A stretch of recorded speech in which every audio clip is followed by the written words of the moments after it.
mark a new beginning. We are the ones of the spoken word. We are the ones who keep the planet spinning. And yes, one day we will rule the world.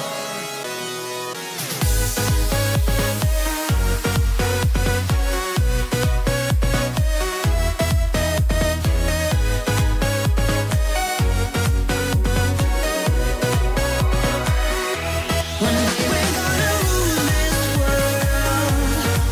We're gonna heal its broken heart. We're gonna rule this world.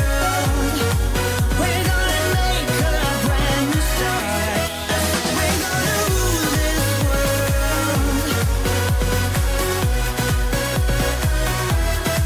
We're gonna rule this world.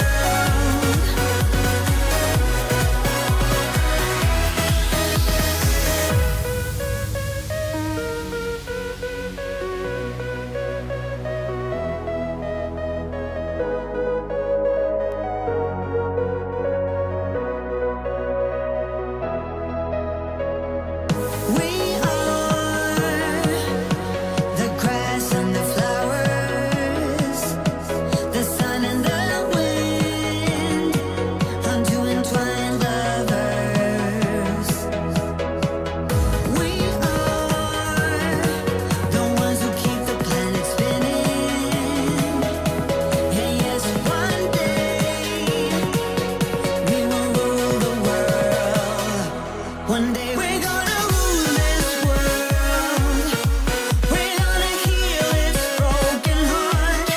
We're gonna rule this world. We're gonna make a brand new start. We're gonna rule this world.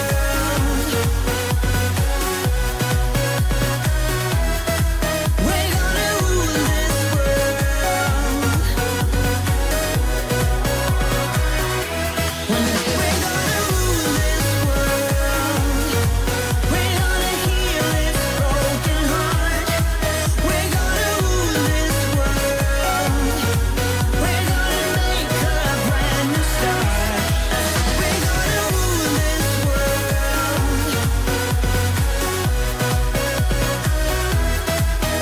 gonna rule this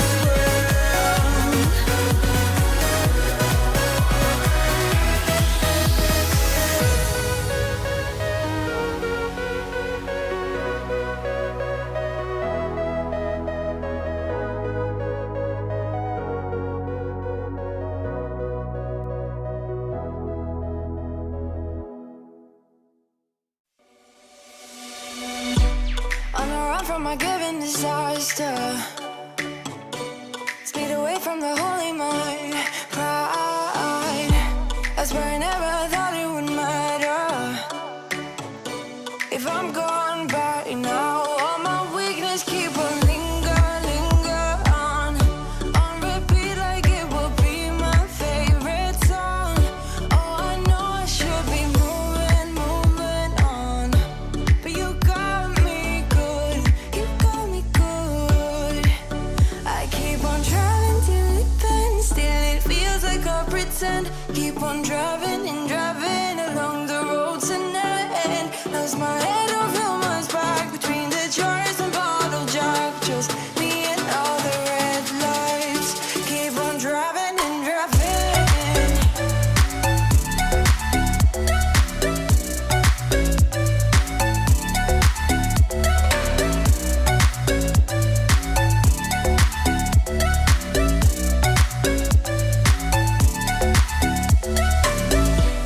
In the heat from my hot California,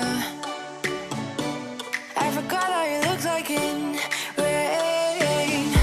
I swear I never thought it would matter if I'm gone by now. All my weakness keep on linger on repeat like it will be my favorite song. Oh, I know I should be moving on, but you got me good, you got me good. I keep on trying.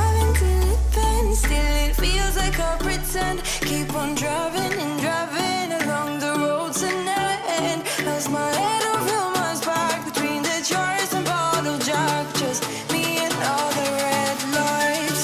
Keep on driving and driving.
Summer's gone, I'm latching on.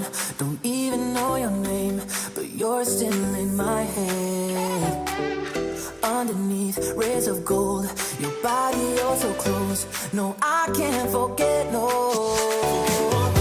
When I saw you on the dance floor, oh, I saw you who saw me first. I guess it's history now and I shouldn't care, but it still hurts. I didn't realize the danger, cause you're the end of the rainbow. And the music was so loud, didn't catch your name over this crowd. Girl, you should wear a name tag, cause all I wanna do is to know your name. Girl, you should wear a name tag, that's the only way that I get your name. Girl, you should wear a name tag, it's too important to be your name. People gonna say when you walk by, girl, you should wear a name tag.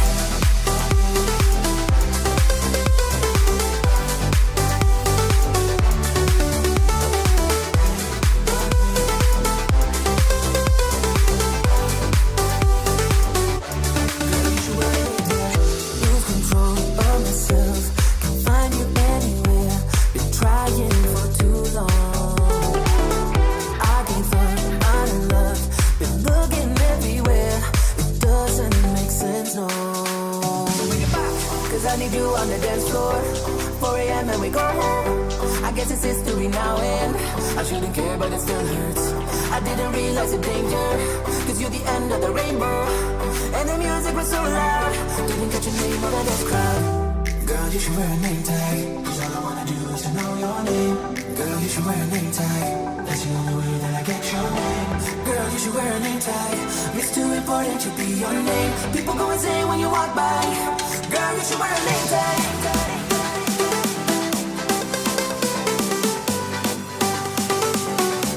Girl, you should wear a name tag.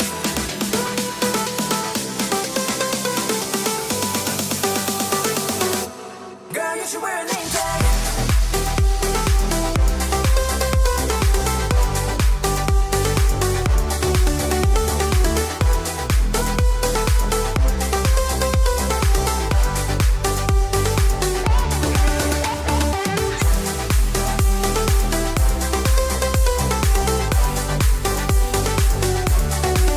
Hello everybody, welcome back. It's time for a new round number 7 in the Swedish Championship Mästarklassen, the group of the Masters, where Anna is going to play her 7th round. Here we can see the chessboard. We can see it's written Woman FIDE Master Anna Cramling, and to the right we have Jakob Jönsson. And I believe they are both born the same year. So, and I am Pia Cramling. I am Anna's mother, Grandmaster Pia Cramling, and I will be with you as I've been from round number 3. On the side behind Anna, we see Erik Dingert, and just the morning round, Anna lost to his younger brother, Philip Dingert. So I told you they were family of chess. Also today, Anna faced a player from a family of chess. His father has actually been elected the president of the Swedish Federation. So this morning, Anna played against a player whose father is the president of the Stockholm Chess Federation. But today, she is playing against, and here we can see the father behind to the right, the new president of the Swedish Chess Federation. And here, there is no broccoli this time. There was a broccoli her opponent brought before this morning round. Why, I do not know. And Anna sits here and speaks with the brother Erik Dingers. They will start the round at any moment. So this is the 7th round out of 9. So very tough day. Anna yesterday had a very long game. And she, like her opponent, has 3 out of 6. They have exactly 50%. They're sharing 22nd to 31st place, I believe. Just around the middle. There are 52 players in the group. One player, Victor Montian, with 5.5 out of 6. One player with 5 out of 6. Per Wernersson, very well-known player, actually number 1, and with a huge rating for this group, 2280. But otherwise, most players are between 2,000 and 2,200.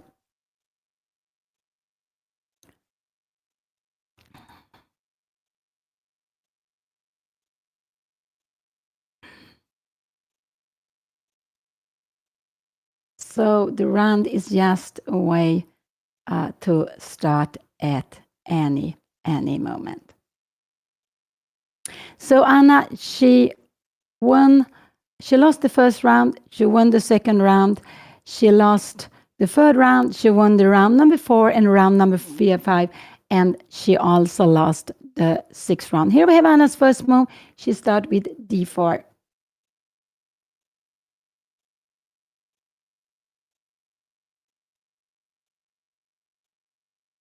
d4 knight f6 came out.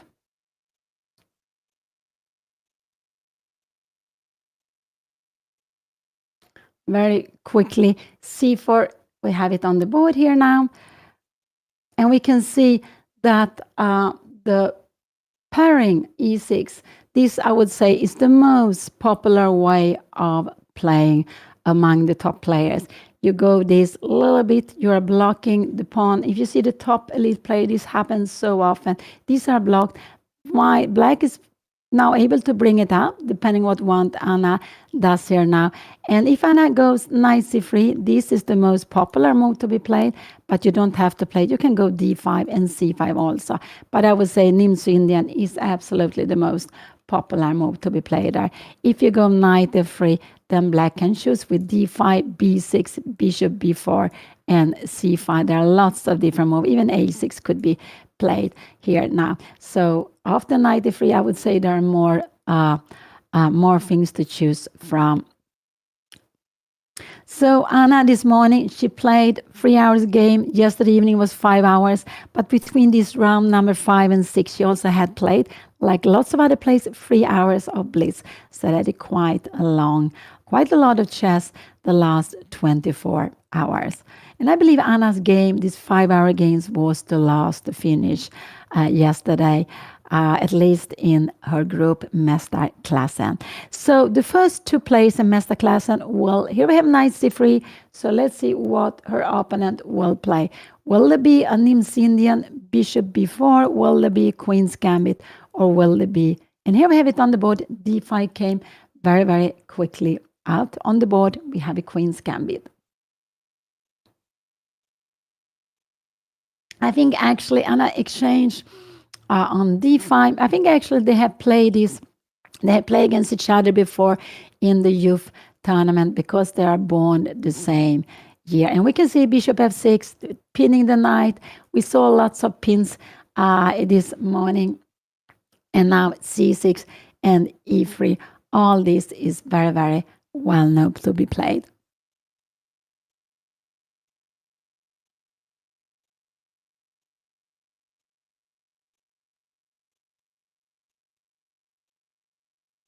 Yes, one moment. Yes, one moment. I will just be back.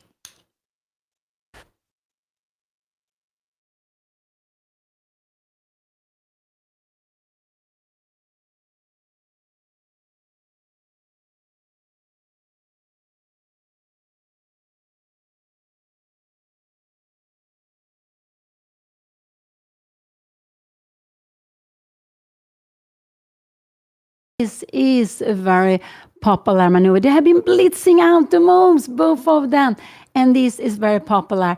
And now in this position, bishop take e7, queen take e7.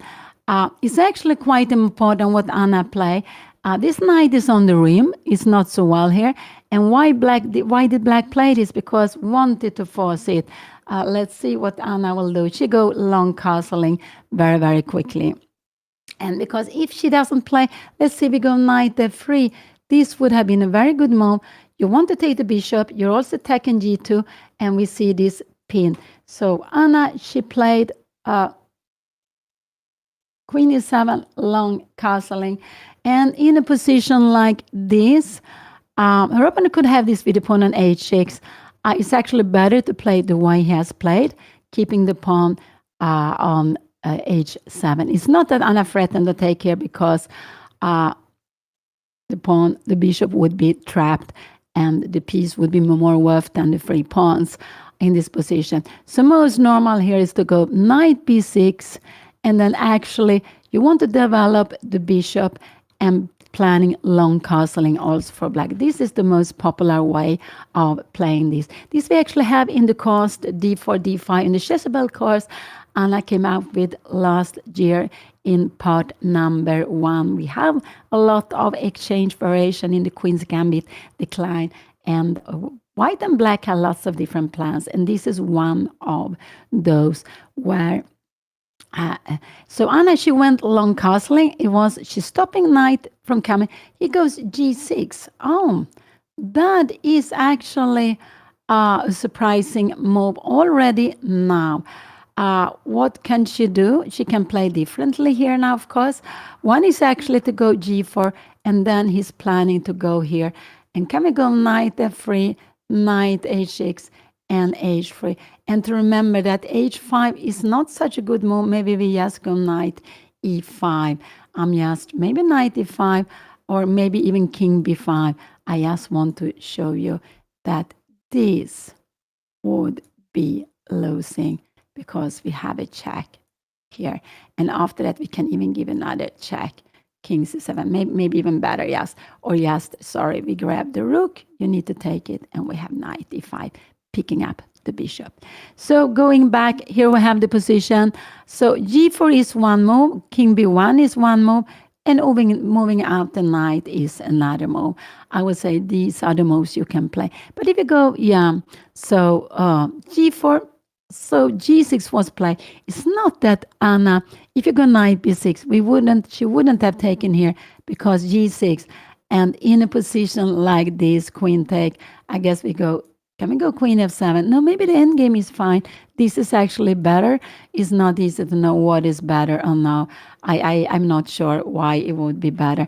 I would have gone here. Maybe this is possible to play, but anyway here, and knight f3. So here you have 3 pieces for, it's tiny better maybe for black, but you have to keep the queens. That is very difficult. But he made g6, so now there is no way for Anna to take there. But I think actually one idea with g6 is he wants to get this knight to the center. So after here, he will not come back here, but he will go knight g7. This is what I expect. And if this comes and you go knight f6, h3 is fine, you defend here. But now the question is which piece is to put on e6. Will you go short castling? No, I think that is very scary, because now we go here, and white, you are planning to go maybe h4 and h5. This is a hook. It means that if this was here, then the h6 pawn was behind, But it means that with h4, h5, white will be able to open up lines in front of the king. So it's a little bit scary to go short castling. So what can I say? Yeah, I would say king b1, knight f3, or g4.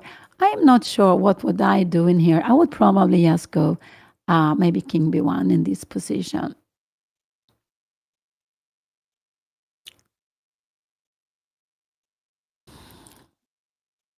And if this comes, you can go g5. But I just like to have this h3 move all the time. I think it's just quite nice. Knight b6, and then you decide knight e2 or knight f3, wherever you liked it. You can even go rook e1 to go for e4. I expect Anna to take a bit of time here now, and I just hope she is eager to play, but she must be, like lots of the play, quite tired. I think it's quite exhausting with so much chess in such a short time, but it's the beauty of the Swedish Championship. You have lots of tournament. Anna has played, she's playing one Mästerklassen, and also yesterday evening she played the Blitz, where Nils Grandelius, the Swedish #1, won all 11 games. He was, wow, amazing with that. He won all 11 games and he won the Blitz tournament. No, Anna lost to Philip Dingage this morning. She got worse from the opening, but then she was fighting fighting back with the black pieces, finding good ideas. But in one moment, she just went wrong. Here we have knight f3 on the board, and she just developed. So what can our opponent play here now? I guess this is a move, knight g7, but I think knight b6 is still the most common move to be played here now. And after this, if Anna would jump here, we have f6, I guess. Do we have it or not? Check here and check. No. And knight take g6. Wow. Oh, and to play this. And this is actually, wow, this is actually good for Anna. She has got 2 pawns and a rook for a knight and a bishop. If she can even give these ideas, if you take it, yeah, we will have a check and we pick up it. So it could be, yeah, this is a knight f3. Yeah, I was wondering, knight f3, f6 take and check. There is a threat on the knight, so you need to take it. And this is one of these imbalanced positions where white has developed all the pieces, but where the rook and the 2 pawns will be stronger and knight than bishop.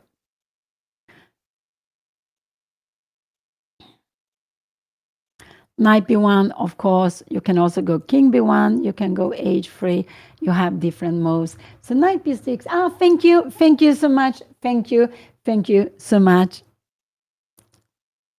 So, so knight b6, what could he do? He can also go castling here now, but I think this looks very scary. And maybe now, I'm not sure, should I go here? But maybe you have knight f6 here now. So maybe in a position like this, to go move away, and if you go knight f6, we can go h3. Yes, keeping it very, very safe. I don't know if you're also in a position like this, can go rook g1, and if this comes, yeah, we have knight e5, planning h4, h5.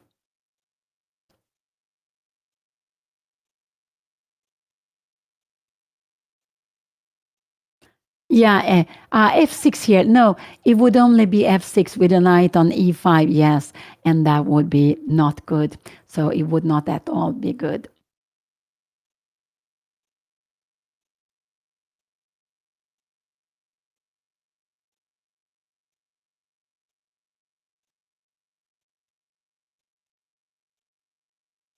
And so we see some other players play in the same group as Anna. Behind we have Erik Dingers against I cannot read so well, but he is the older brother of Anna's opponent this morning. He's seeded number 2 in the tournament, actually.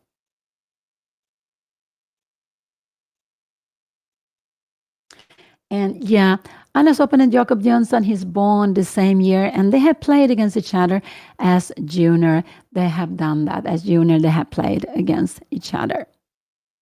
So they are born exactly the same year, but he has a little bit higher rating than Anna. So I've expected Anna to play against someone a little bit lower, but she is playing against someone a little bit higher rating. But you can see not so big difference. So the last 3 games she has played against play with 21, 30, 15, and now it's 21, 44, more or less around that. Esko means chess club. So her opponent is playing for Esko Schackklubben, chess club Sandlöparen. It's a bishop playing on the sand, actually. It's quite a nice name. And it's a chess club in the south of Sweden.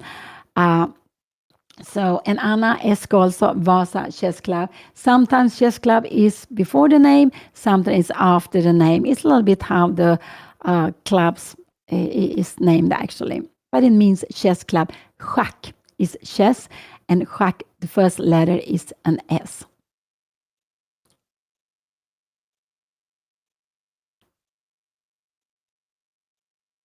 Whatever happens, Anna gains lots of experience, and I just hope she is enjoying. She has energy, more than anything, to keep energy for this game, for this last 24 marathon of chess. That's what I hope she has more than anything.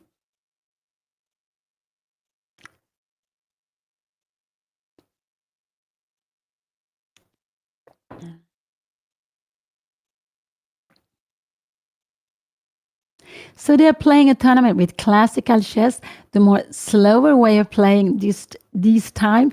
In my youth, this would have been a very quick classical chess. So they are playing 40 moves in 1.5 hours. And after, if they reach move 40 and they continue, they will get half an hour each, and all the time 30 seconds. So Anna's result is what is expected. I think she win maybe 1 point, something like that. But she has done what is expected according to her rating. But as I said, she is getting a lot of experience. There is no chance to make any kind of norms in this tournament because they're all Swedish players. And to make norms, you need to play against foreigner too. Only in the absolute highest group of this big chess, Swedish Championship Festival, they are playing for norms, some of them. You have 10 plays around robin. It means they are playing against each other 9 games, and there is possible to make an IM norm. Most of them are IMs, but there are, I think, 2 players, actually 2 young players from my club, from Anna's club, Vasa Chess Club, who are not IM yet, so they are playing for the IM norms, but they're not possible to play from GM norms because you need to face 3 grandmaster and 3 grandmasters. In this year, in the Swedish Championship, there are 2 grandmasters. And this tradition with the Swedish Championship has going on since more than 100 years. Started the same year the Swedish Chess Federation was created, 1917. 96 is a good move. And yeah, so now what do I like here now? It could be, now the bishop will come out, e6 or g4. It depends on what you like to do here now. So it will come out to one of these places. So what could I say? I would say this is a move. If you don't want bishop g4, you can go knight d5, maybe looking at knight d5 could be coming, and knight g4. Then it could be that you want to go bishop f5. I wonder, can we go here now? And yes, h5 would be a mistake. Let's see. Anna, she played h3. It's absolutely fine. She is stopping bishop g4. I forgot to say, the idea with g6 could also be to go knight g7 and then to change the bishop. So that could be also. So Anna played h3 very, very quickly. I assume we will have, and this is planning to go g4. I assume we will have bishop e6 on the board, and then later black will go long castling. This is what I expect. I expect this king to be on this side, not on the other side. This side could be scary. I'm not sure why this should go. Maybe we will go like this, And you can see it's not so easy to open up the position. So what did he play? He played knight g7. And now his plan is actually to go bishop f5. I would like to go g4 here now. This is the move I would like to play here in the position. I would have gone g4 in this now position. Knight g7, the plan is to go bishop f5. It could be also like this, but he actually look at the pawns here on light squares. Even if this bishop is open, we see it cannot come here. It can come here. This is more active looking here and also with the pawns on dark squares. So normally white wants to prevent black from exchanging the bishop. And now with knight g7, bishop f5 is in the air. So I would absolutely go g4 here. I would absolutely go g4 in this position. Just to stop bishop f5 from coming.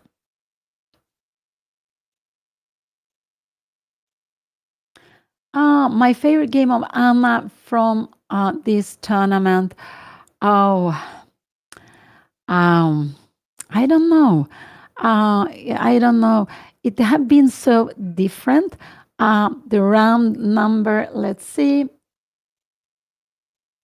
Oh, I think Anna maybe plays. I get nervous when she is on her way to play. But I like g4 stopping f5. Here we have it on the board. I don't know which is my favorite game. I have liked the game quite a lot, the way Anna has played. Of course, there have been sometimes some mistakes, not the best moves. But I have liked to see Anna finding very good ideas. Actually, also in the end game yesterday, Anna, it was about equal. She was better. At one moment, her opponent could get a chance. But I like the way she was having a plan and how she was playing for this plan. She played this h4. She was playing yesterday against the pawn on g6. And that was supporting the pawn on f5. So I don't know what is my favorite game of Anna. I like several of them. But most of all, I like to see her ideas, her fighting spirit.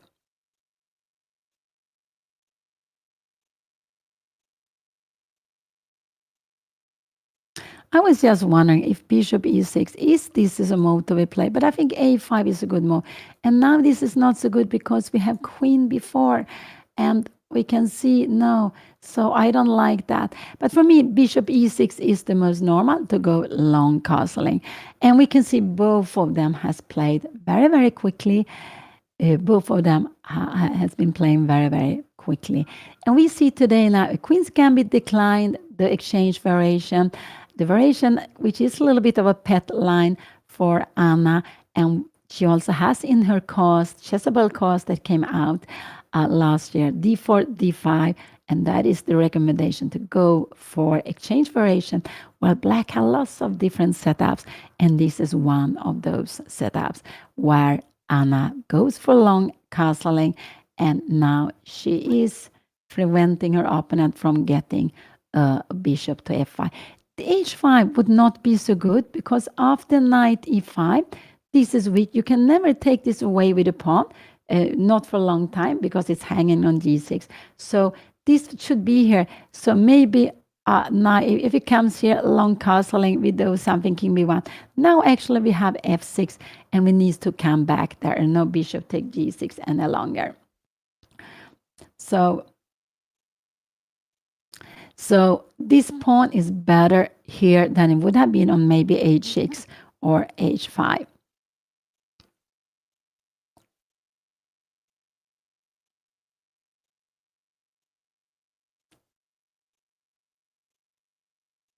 Yeah, Anna's opponent this morning had a broccoli on the side of the board. I have no idea what is the story about the broccoli. Not at all, but that was very, very curious to see.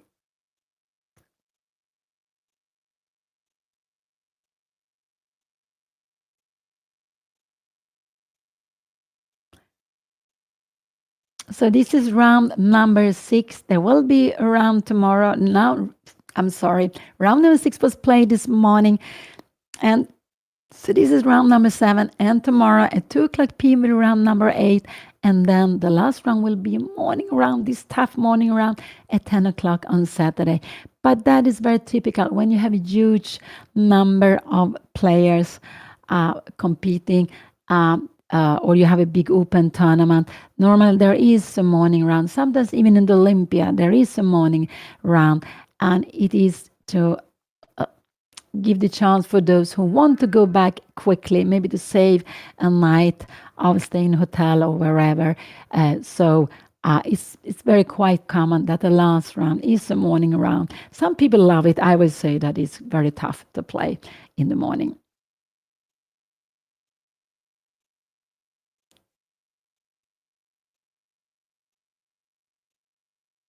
Yeah, so Anna, she lost the first round with white pieces. Here we have bishop e6, very, very normal move.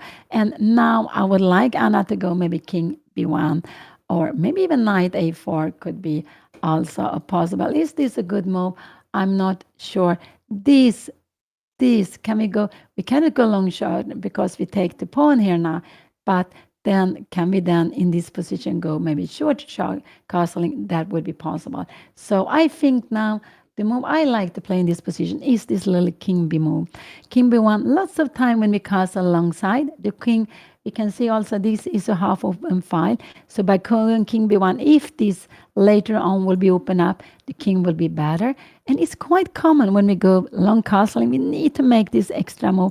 With short castle, no, we don't always need to put the king on h1. Sometimes yes, sometimes not.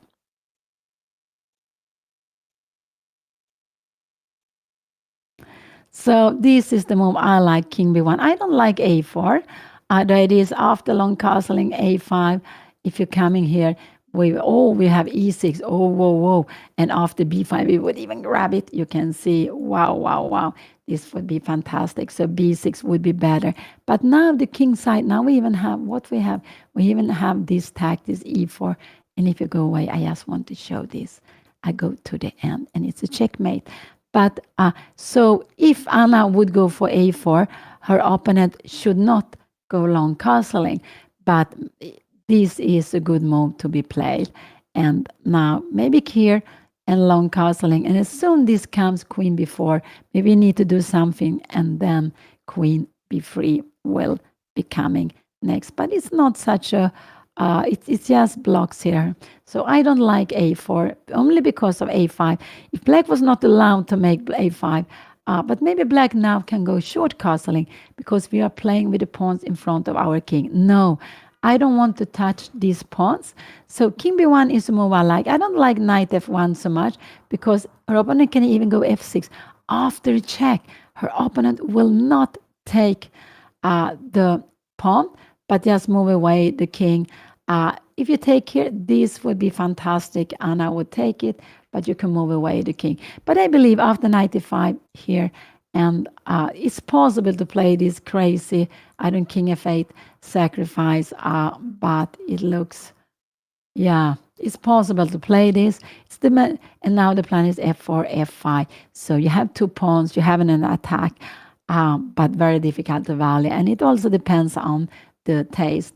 So here. So we can see black has played all standard moves here now. Everything standard.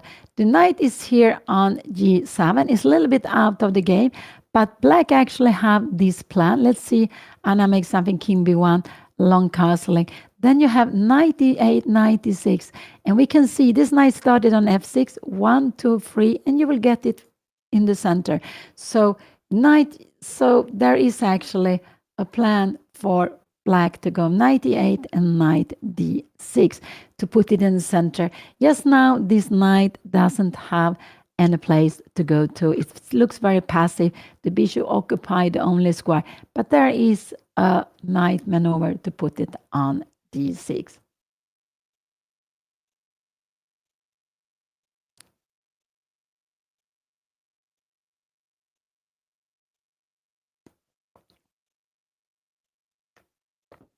Oh, thank you for the subscription. Thank you so much. Thank you so much. So round number 7, What will Anna play here now? I am not sure, but I would have played King B1.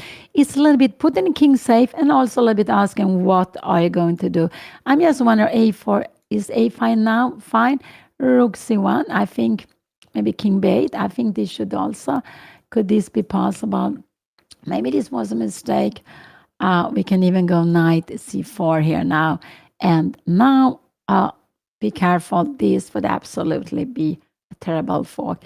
But you can go king b1, planning maybe then after to kick away the knight. It could be that black wants to go f5 in these positions also. Could be f5, but it's both ways. After f5, Anna will get a knight here on e5. Thank you. Thank you so much for the prime. Thank you. I played the Swedish Championship, I think it's about 25 times. Started if it 25 years since 76. So during 50 years, I've been playing half of them, I believe. And first year, I played two different junior groups, 76, and then I played 77 and 78. And after that, I played 80, 81, 82, and then 87. And then it was a long time, and I came back 2000 when I was living in Spain. And then I played lots of time in the Swedish Absolute Championship in the highest group. But I never won it. My brother won it 81 when it was a Swiss, actually. It was not the round robin at that time. He won it. My brother Don, who is an international master. I think, I'm not sure if he has one or two GM norms, at least one GM norm, maybe only that. And he's the reason why I started to play chess a long time ago. And the best I've done, I've been second 3 times. Second, maybe I shared it all these 3 times, but I think I was second for the tie breaks. And the best championship I did was, I believe, in Örebro 2000. Then I just felt I was playing well, and I was happy with my game. But that is quite a long time back, 2000. Where are we now? Oh, 26 years back, a long time. But it has been a very nice tournament to be playing during the years, lots of time. So I would say for Swedish play, the playing the Swedish Championship has been an old tradition. Now, of course, there are lots of international tournaments, lots of tournaments everywhere. You have to choose what you want to play. In my youth, all of my friends, junior friends, who wanted to play some good tournaments, we played in the Swedish Championship. It was just what we wanted to do. And I also went to the camp. The Swedish Chess Federation had a camp before the championship. I went there twice, and that was, wow, very, very nice also. Yeah, Anna is going to play the Olympia in Uzbekistan, and I will also be there. So we will play in the Swedish woman team. And the Olympiad, it's like a world chess a world team championship. You're playing with 5 players, but only 4 boards. So there is a reserve player. And before each round, some hours earlier, the captain decides who will be free that day. So it's just a very, very lovely tournament. I played it 14 times now, quite a lot, but there are players who have played it, every year, every time. It's held every second year. So in chess, we have our own chess Olympiad.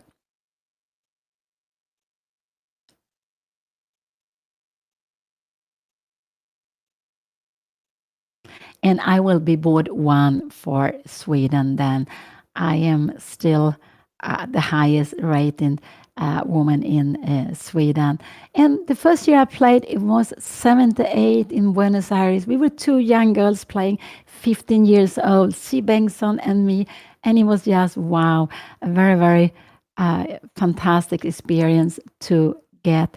It was held in Buenos Aires and Sweden, actually. We didn't, there was a different system. You were playing in groups. The 2 first qualified for A final, the second 2 for B final. And we didn't get to the A final, but we went to the B final. I don't like 95. I don't like 95 because you can always kick it back. So, yeah. So if Anna, I think he will go castling. And now maybe the idea is to go bishop e2, so f6, Anna can jump here. This could be actually an idea. But what will Anna do if he goes f6? It could be that Anna wants to play this. And if he takes, but he can go king d8, bishop d3, and is Anna ready to play this position? It's possible to play f4. I don't know. There is a king in the middle. How are we going? Maybe rook c8. That is actually, you have queen h2, king c7, and f5. Oh, look at this. This would actually be very, very good. So it is possible. She went knight e5 already. And after f6, I am sure this is Anna's plan. If you take, Anna would be winning. But after f6 taking, there are 1 and 2 moves. And it seems like king should hide away here. And now there are attack on one piece, attack on the other piece. So this is the way to play this. And how is this position? Maybe h5 could be coming. f4, can you take? Can we take here? I'm just playing very, very quickly here. But I think this is what is happening here now. King d7 and rook h7. This is actually a piece down. But wow. Very, very, and now queen g2. What is happening here now? Bishop e6. And now we push it. So where can the bishop go? Maybe if you can bishop h5. Oh, we can take it. It's also a pin. I will show you. I sometimes I make too quickly and queen d8. So her opponent has to consider, will he do that? Will he dare to go f6? And this is the move I expect him to play. And then if he goes here, I think this idea, because now f6 is coming, I think Anna should go here. And the idea at f6 to go knight d8 and knight e8. And then maybe you can go, can we go knight c5? No, maybe this is not such a big thing to do. And the question is, should Anna play on the queen side or on the king side? Maybe, no, b3, I would go queen b1, knight d6, and maybe rook c1, we go king b8, and this is a very, very equal position.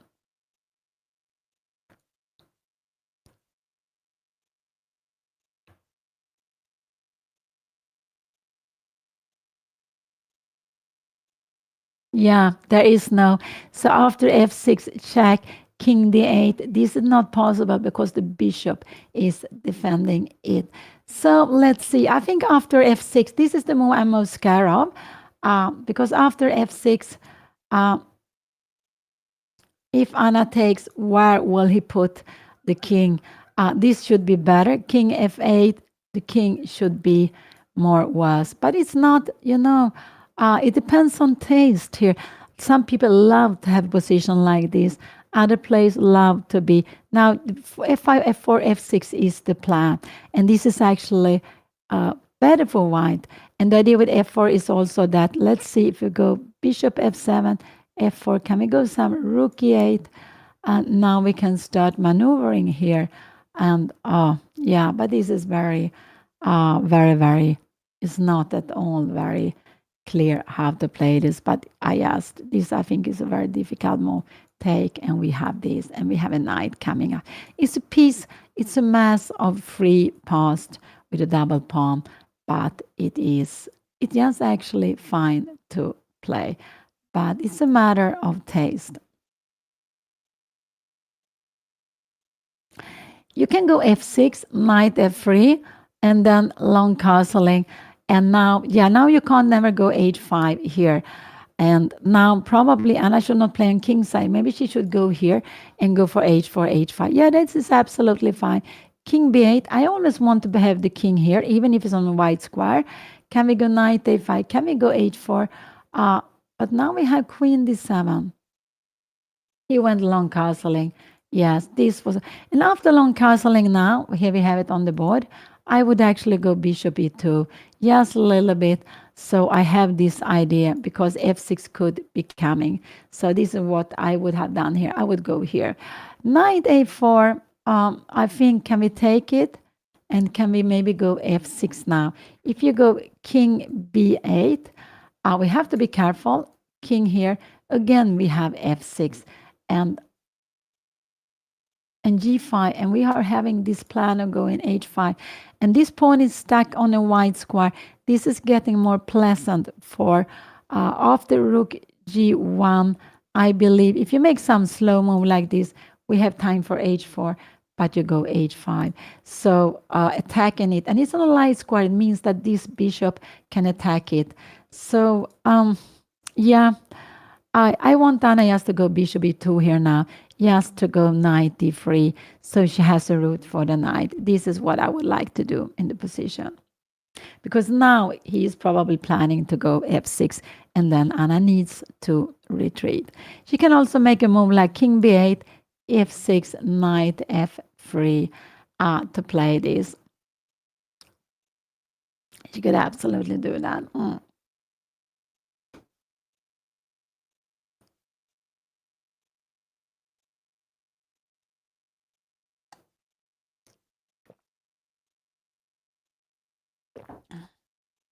So again, I want this move to be played, king b1.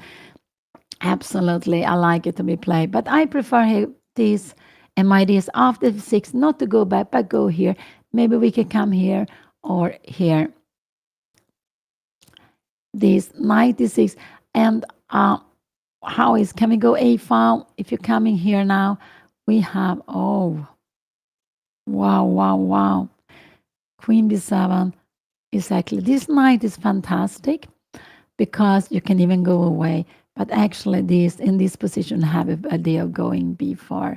Oh, wow. But that is, wow, I just want to see b4 take, queen take b4. This is actually getting some grip of the position. This is actually an attack.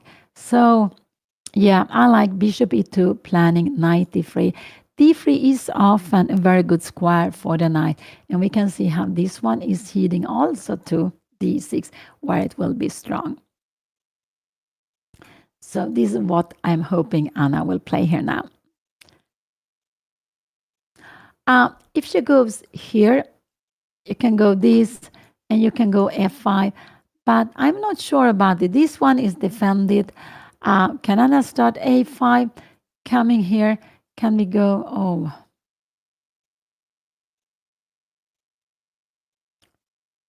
Oh no, this is to the queen b3. We have just king c7, and it's just absolutely fine. We need to go king b1, rook c1. Yeah, this is very, so I'm not sure about a4. But this is the move I would like to see. So for me, 1 and 2, these are the move I would like to play here now. We cannot start an attack here because after f6, this pawn will be gone. No, that would absolutely be too early.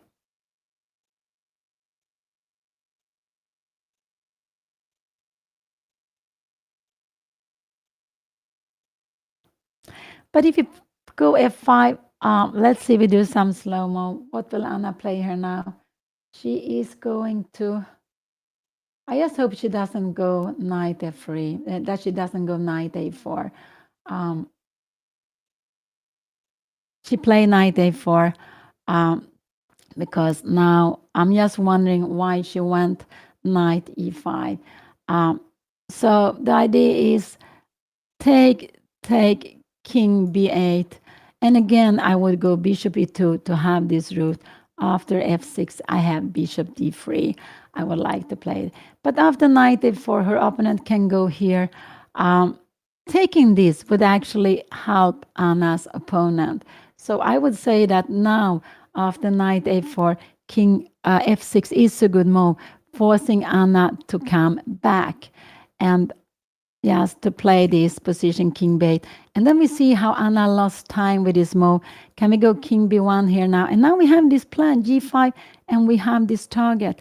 So Anna needs, we have h5. Oh, I don't know. How are we going to handle this? Maybe bishop e2. But now we can have f5. Someone was saying, yeah, this could be unpleasant. So knight e5 is actually the move I'm not very happy with that Anna played in the opening, because it will be pushed back, and it will be pushed back actually. And I'm wonder why she didn't go king b1. Her king needs to be on b1 later on. She could also, but she wanted to wait. So yeah, here we have the position. Let's see. She went 95. Yeah, and that is so. And now 94. This is a very common. Anna took back. If he goes now, f6 is a good move to be played because after f6 there is no tactics, and king b8 he played here now. And now I would like Anna to move the bishop. Bishop e2. I prefer bishop e2 and to go bishop c8. And careful, this will not work at all. You have, of course, rook c8, but also if you look at this king here and rook d8, the knight is trapped, so it wouldn't work here either.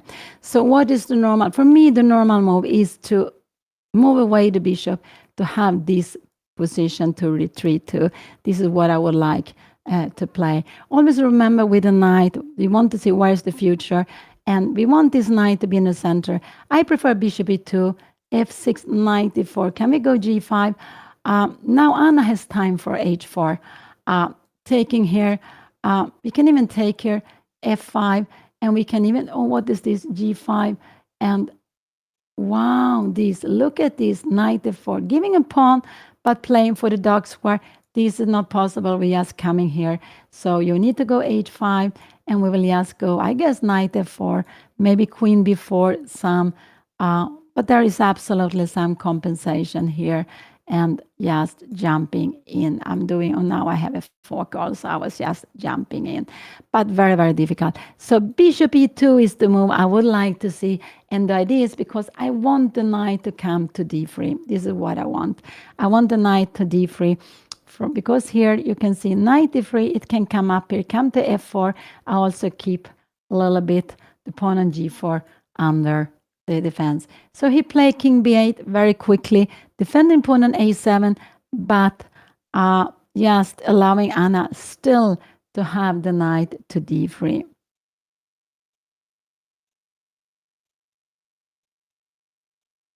We don't have so many long castling against Queen's Gambit exchange variation. You can, in lots of lines where they play the main line, bishop e7, short castle, you can go for long castling, but it's very, very, it's just a race. And there we decided to go for short castle. But there are, not in the cards, this is one of the lines we have with long castling. But there are not so many lines actually with long castling in the cards. But this is one of those. And it is, so even here with both kings on the side, there is possible to play for an attack. For black, it would be maybe to go for open the C line. And for white, it could maybe could be king b1, king a1, and then pawn storm, maybe.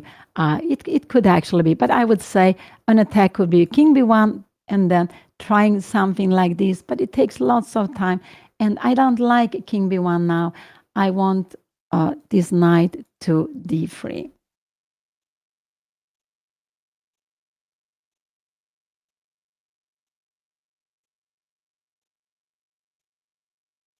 Yeah, Anna loves the complication. Here we have a very solid position.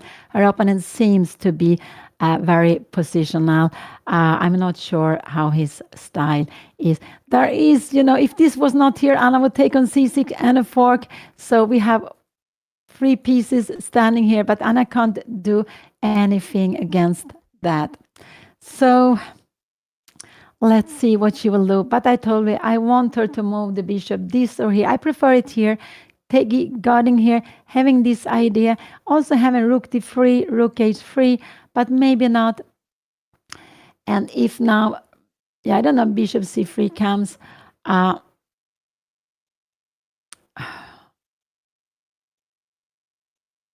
Can we go king b1 here now?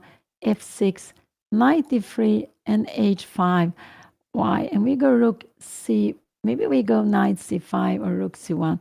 I'm not sure. Sometimes this can be a move. Not here. Here it's not good, but maybe with a3. I just want to see. Let's see you do something. Now we can take on h5. This was a mistake. This is actually good now because also without the knights, you have, if we could change this bishop for that knight, white would have a fantastic knight on f4. So, but let's see what Anna will play here now. But I do hope for bishop e2.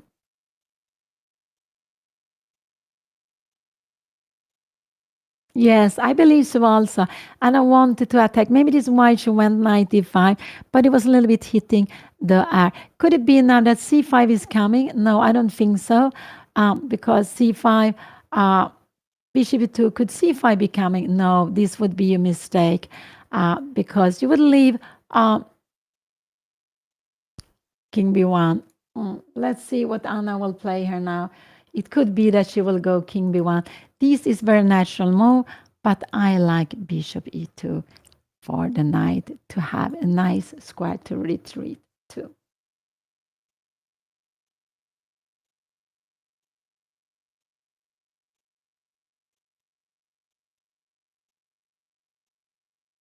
When I was 2000 player, I don't know, my first ELO rating was 2100. But when did I get my first international rating? I'm not sure the year because when I played Olympiad in 1978, I didn't have any international rating. I had the Swedish rating, which was, Swedish rating was normally like 100 points above the FIDE ELO rating, but I don't recall what I had at that time. So my first rating was 2100, but I'm not sure which year I got it actually. So it's just quite a long time back. Anna is taking a bit of time now, and I think that is fine. They have been playing already 16 moves, quite a lot of moves, and she played what? She played bishop e2. Oh, I'm so happy. She played bishop e2, and these are the moments that make me very happy because this is the move I wanted to play, but I also want to have this very nice square for the knight, and the bishop is good here. If the position is equal, but I like this to have, maybe it's tiny, is it tiny better for black? I don't know. I'm not sure, but it's about equal. But now she can go back here. And I think that Anna has played some very, very nice move in this in this turn. Here, can we go here? Can you go knight e6? And now we actually have this h4 if you want to play h4. I'm not sure. Should we go maybe for g3? I'm not sure. But I want to go king b1, even if you are on a light square. Actually, maybe I would like, so here I have bishop e2 on the boot. If I could, maybe I would like to go king a1, just to have the king on a dark square when we have the light squared bishop. But to get to a1, I need to king b1, king a1. If rook c8 comes, I will absolutely go king b8. So what are the moves I could guess for him? I think this is one move to be played, knight e8. But then maybe Anna has this, knight d6. I'm wondering, should we go for the pin? Maybe not. Maybe that is not good. Rook a8, and you have knight c here. And again, remember, this is not, it's defended already. And now I like king b1 just to bring in the next rook. So knight d8, I don't think is a good move. Maybe h5 is a move. Maybe bishop c8 is the most solid move. Can we go rook e3 here now? Rook, no, we can't. Rook c3, we have f6. And we don't have time for this because this is no danger. The king is just running away. And there is absolutely, we can give it a check here, but the king is running away. It's only one piece attacking the king, and we have a king walk to safety to the king side.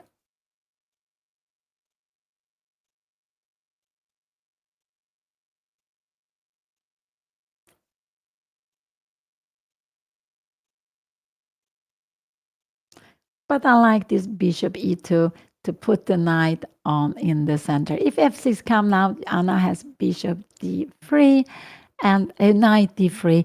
And from here, you see the knight in center has 1. Here, I don't think it will go, but it protects this, and also here. So, and it also keeps an eye on f2. So this is what I liked very much, bishop e2. And I like the bishop here. You defend g4, and you also keep this idea king b1, rook c1, rook c3, and rook a3 open.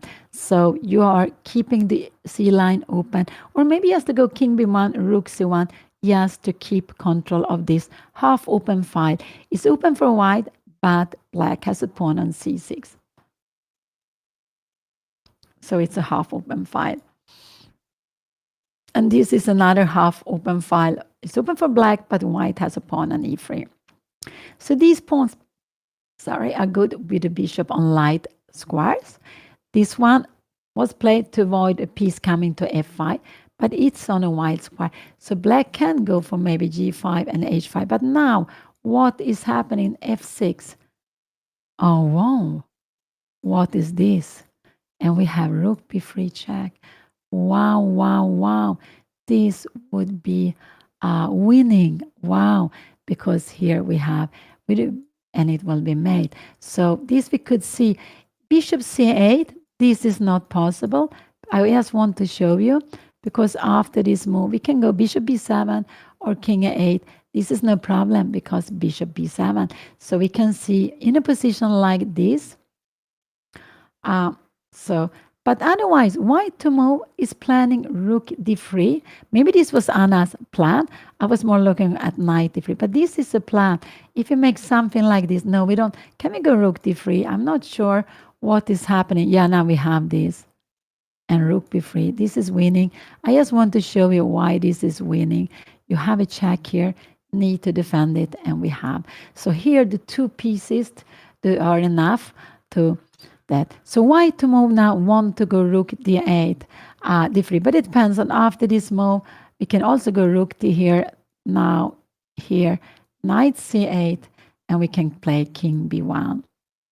Yes, in trying to get maybe the other rook here. We can also go a move like rook b, if you come here, yeah, if you go rook b3 to have some threats, knight b6 would just kick us away, kick white away. Go back. So with bishop e2, this is one idea, but there are also some of the rook d3, rook a3.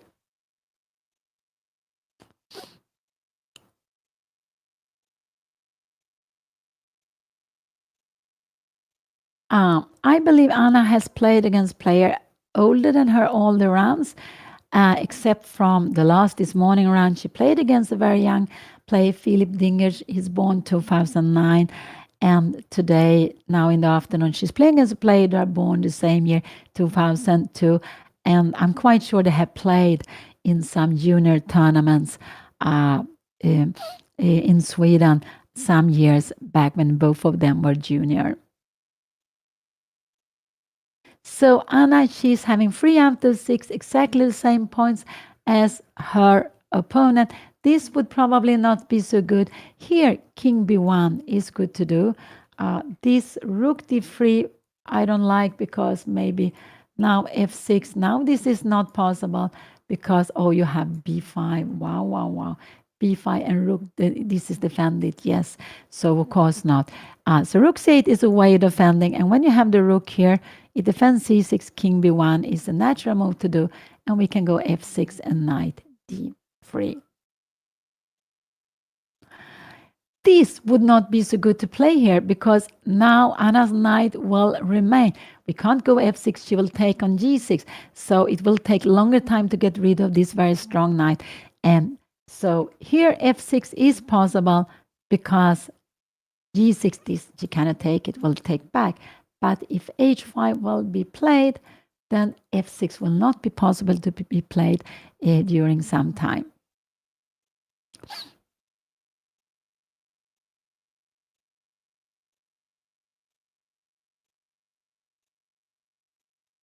Yeah, why we play with classical games?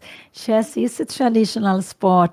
In the old days, we played with much longer games than now.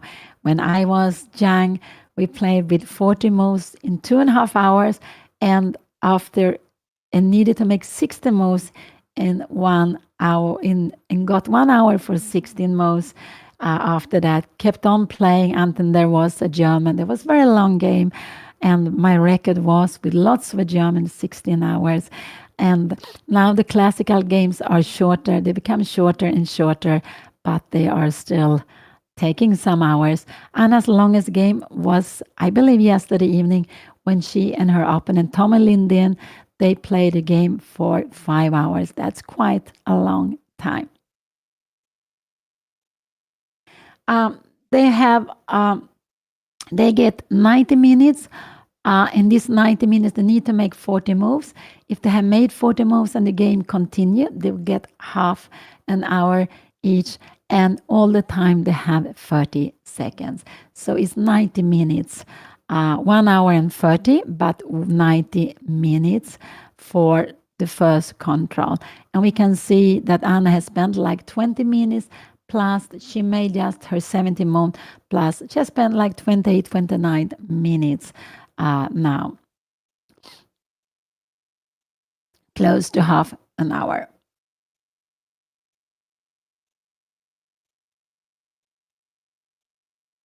Anna is having the better time, but they're very close with the time. So this was a nice move, bishop e2.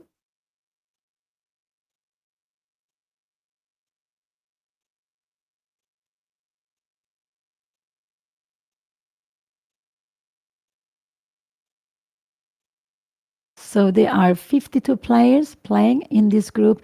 The first two will qualify for the Elite Master next year. And there one player, Victor Montian, with 5.5 out of 6. Wow. One player, Per Wernersson, with 5 out of 6. And then I believe there are 4 players with 4.5 out of 6. And then her opponent, they are just in the middle of the field with 3 out of 6. So Anna is scoring according to rating. Absolutely, but she's also gaining a lot of experience here. I just hope she keeps the energy, and I just felt that these last 24 hours have been very, very tiring, very much energy consuming. But when you're young, of course, you like to play. So there was a blitz tournament yesterday evening, and Nils Grandelius won it. And second was Jung Min. He is one of our highest rated players. He's also born 2002, playing in the national team, and he's lacking one norm to become a grandmaster. He was second, and 3 was Tom Rydström from Växjö.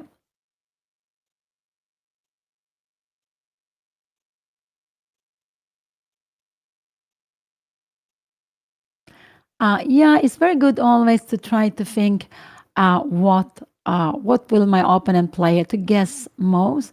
This is good to do when your opponent's time, or to think of if it's my time to move. What do I want to play? So, like if the opponents make a move that doesn't make any difference, let's say we go rook e8. What is my plan? And then this is maybe a very good plan to play rook d6, rook a3, and now we need to go very b5, but this is very scary. I'm not sure why. So this could be good. That Anna to move, this is actually a dangerous plan to be played now. Here, king b8, here, king c8. I don't like queen c3. This I don't like at all. So here, king win b3. There is a threat and taken on, but the king, we just help the king to become stronger. So bishop c8 is a good saving move. Now this plan doesn't work any longer. I would absolutely go king b1 here in a position like this.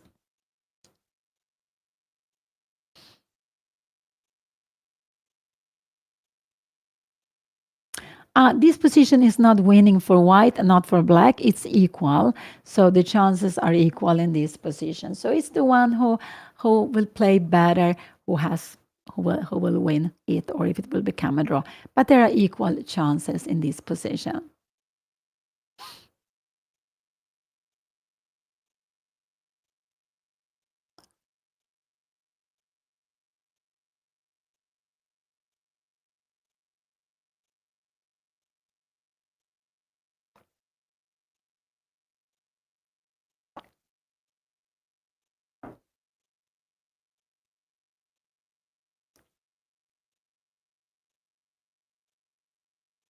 Yeah, it's very equal, this position.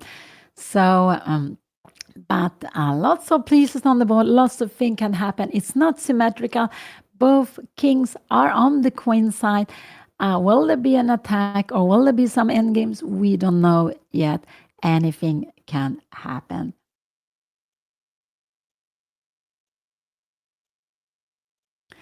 And we see that Anna's young opponent, he's born the same year as Anna. He doesn't have any title. And there are actually, we see that Anna hasn't played against so many players with title. She played against Yusuf Ask, who is the FIDE master. I'm not sure if he has played against anyone more with a title. And but anyway, there is not possible to make any norm here because there are only Swedish players, and you need also to play against foreigner when you make a norm. There are exceptions in the absolute championship, but for the other groups, they here in the Swedish Championship, they need to they cannot make any norms. So this year is held in Jönköping, the Swedish Championships and championships. Yes, because there are cadet, minor, there are junior championships, there are veteran plus 55 plus 65. So and there this absolute, of course, for the title of becoming the Swedish champion. So there are lots of championships taking place, but also other groups where you play against player with more or less the same rating. So if you play in a group in the class 4, it's around 1500 something, and it's so you will be paired against player with more or less the same level. Those who win a group of class 4, they will go to class 3 next year. So it is a little bit like a stairs where you can walking up, and the top of it is the championship where you played for becoming Swedish champion. And those who won the Swedish Championship most times, I believe, are legendary players like Erik Lundin and Gideon Ståhlberg. Gideon Ståhlberg was one of the strongest in the world. I'm not sure how far up in the top he was, but they were both born 1904, 1908, also for a long time ago, and they both have passed away. They were two of the three musketeers we had, and they actually, the best Sweden ever made in the Chess Olympiad was to be second. Was it in Folkestone? 33 or 35, or was it in Warszawa? But it was 33 or 35, very, very long, almost 100 years back. And actually, Sweden also had a chess Olympiad one time. It was held in the heart of Stockholm, in Kungsträdgården. Kungsträdgården is the park of the king, it's called in Swedish. It's also a place where lots of people sit and play chess in the summer. You also have a big chessboard if you want to play on the big chessboard. But there it was held, I think it was 1937. And I think it's sad there was like 3,000 visitors every day to watch the Chess Olympiad. That's wow. Anna has 3 out of 6, exactly the same points as her opponent. So they are. So Anna lost the first game with white pieces against the higher opponent. She won the second game with the black pieces against a lower rated opponent. The third round she lost against the higher rated player with the white pieces. The fourth round she won against a lower rated opponent with the black pieces. And fifth round she won against a player with a little bit more rating with the white pieces. And this morning, 6th round, she lost against a player with just like 9 points more. So they were very even with the black pieces. And now we can see Anna again face a player with a little more rating than her. And they are so Jakob Jönsson from the chess club Sandlöparen in south of Sweden.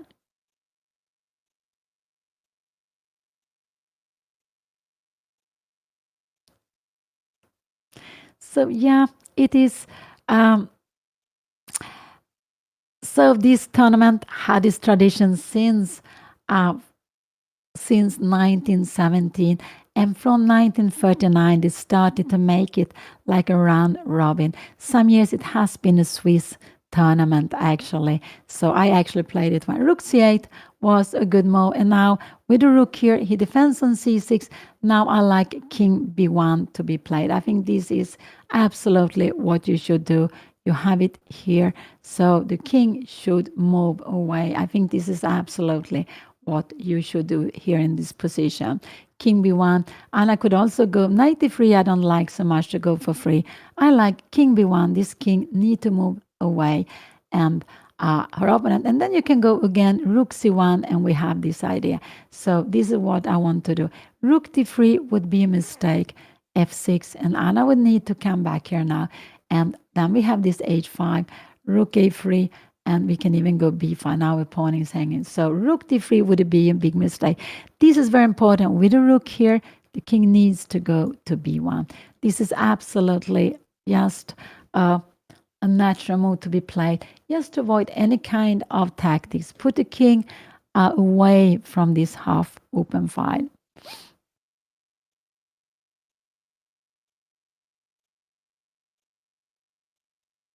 He played rook c8, defending c6 a little bit extra, putting rook on the same line as Anna's king.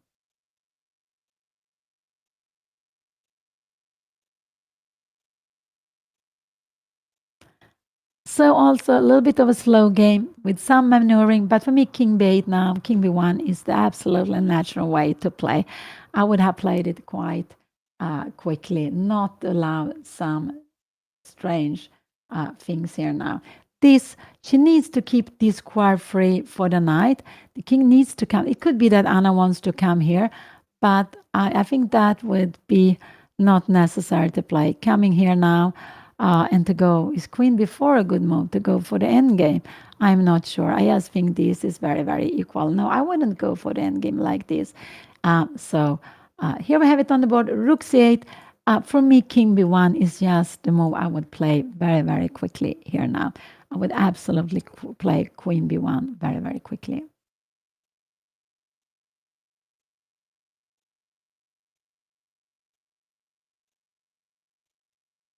Yeah, they both play quite quickly, but it also has been a theoretical line. So they got some moves here. This was move number 17, and they both still have more than 1 hour. Her opponent has a little less time than Anna, but still. Yeah. It could be that Anna wants to go for an attack, but she needs to play very. When Anna asked, we faced each other. Did we face each other in the Monaco? It could be that we faced each other in the European Blitz Championship in Monaco. Maybe we did it 2 years in a row. We faced each other last year, and it could be that we faced each other also this year. So don't go rook d3, but I'm very scared Anna will do that. She wants to go for an attack, and then she will get into problems. If she goes rook d3, Anna will get into problems. Absolutely. So don't go rook d3. But it could be that when you lost, you want very much to win. But if you're playing too hard for a win, you're open up your own position, and then there will be a counter attack. This is just such a nice move to be played here now. She needs to go king b1, and if she wants to attack king b1, and then she go this way always. So f6, knight d3 can be played. This is very important.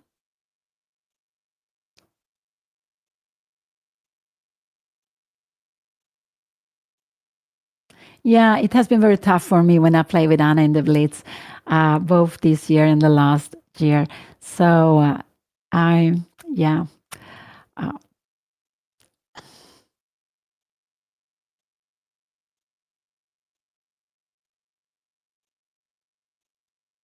Yeah, I'm getting a little bit nervous. I'm so scared she will go rook d3. This is a big mistake. After a6 here, I just wonder, maybe we can even take here. This is no danger. Nothing is happening here now.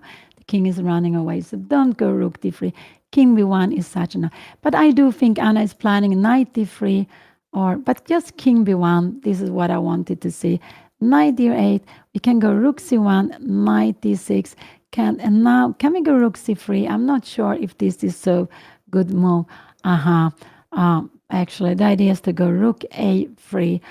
This is the idea. And you can even play a move like this because you can't take it. There is this b5 coming, and this is just winning a piece. It's a fork.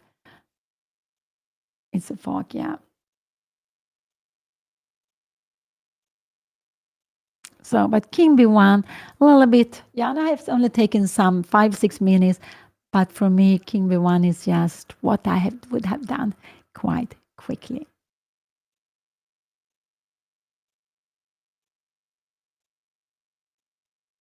Yeah, I guess I blundered a rook with Anna in one of the games, but maybe that was a year ago. I'm not sure it was this year, or maybe yeah, it was this year where I could actually have taken a rook, but I didn't see that. Could she have taken my rook? Probably also. Yeah, there was some craziness in our blitz game.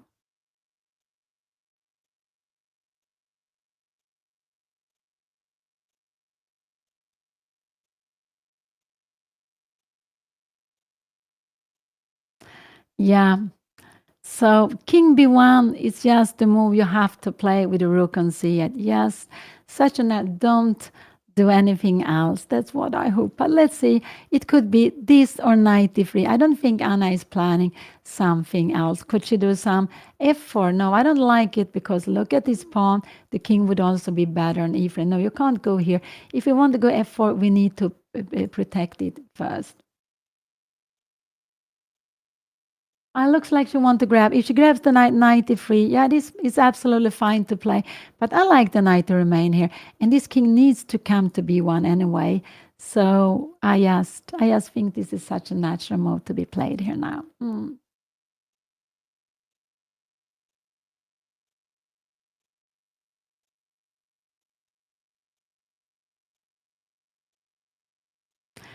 Oh, always a bit exciting here. So they're playing classical game. This is Anna's fourth classical tournament this year. She played in Wilton Cup. She did very well. She played in Menorca. She played a match with Odin. She won. And now this is the fourth time she plays over the board. And she is enjoying it. And I just hope she will keep on playing. It's very different to play over the board and to play online. I just hope you will find your happiness with whatever you like to play.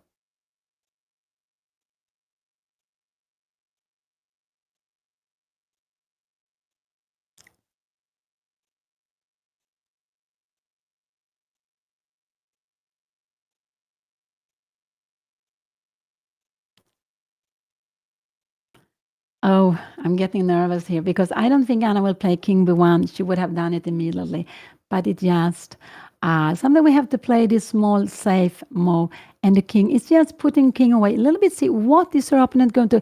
If you go f6, Anna go knight d3 free, and she got this for free. So this is why king is very good move. I expect him maybe to come here. Can we go rook c1 and maybe knight here? And now we have king b4. There are some threats here, king here, and we can maybe, I don't know if you should go a4 even to play for this. Knight c4 is not possible. Knight f5, we could even take like this, and we see that this knight is actually having a bad route, b4, and we put in the pawn on the dark squares. This knight is much better on d6 than on e7. It's a little more pleasant for Anna, but maybe not so much than that. So, yeah, so Anna, she lost the first round. She won the second round. She lost the third round. She won the fourth round. She won the fifth round also yesterday. And this morning, she lost the sixth round. And now we see them playing the seventh game here now, the seventh round. Yeah, Anna is up 1 point, a little more than 1 point. So she's doing what is expected from her.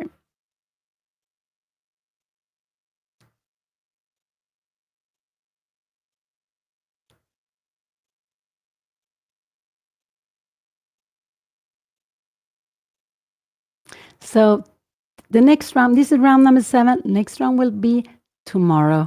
No more games today. That is very good. Tomorrow is the round number 8, and Saturday morning is the round number 9.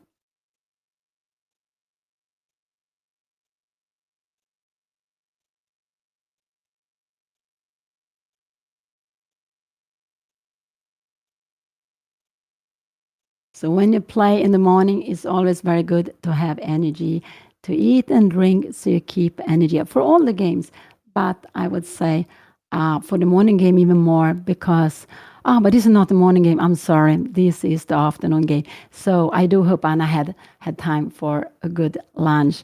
So she keeps because that is important. Yesterday Anna played a game 5 hours. This morning it was 3 hours. But together it was 8 hours, and there were also 3 hours of blitz. So since the game yesterday, Anna has played. Oh, the game was 5 hours. Blitz 3 hours. That is 8. This morning, 3 hours.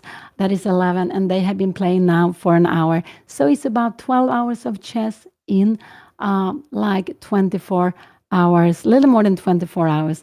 I think that's quite a lot.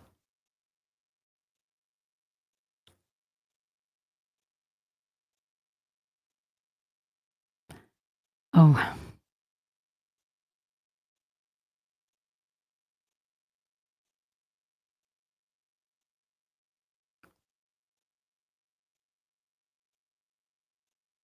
yeah, I'm getting a little bit nervous here now. So they're playing with these 40 moves in 2 hours, no, 90 minutes. And after 40 moves, they get half an hour extra. So it is classical. The way the Olympia will be held also, the way lots of tournaments are being held.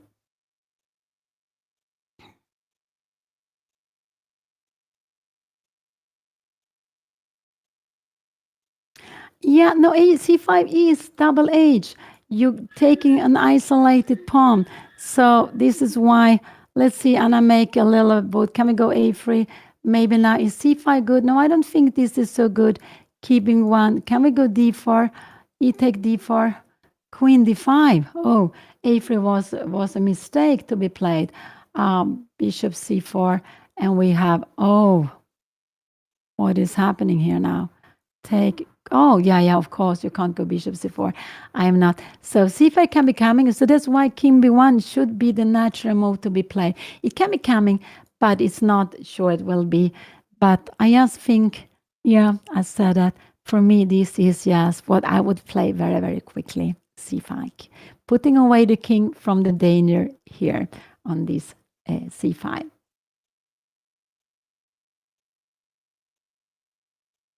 No, rook d3 would not be good because f6, and we need to go back, and now you have h5. Now we need to go rook g1, but this, and you had g5. This is just a little bit, okay, rook a1, and now you go maybe b6. And this knight is not so good here, so I don't want to lift the rook. If I lift the rook, I like to play it. You play rook c8. I want to play king b1 this way to lift the rook. So, and why I want to go this way? It's because this way, after f6, I can always bring the knight to d3. I always want to keep this square free for the knight to go to.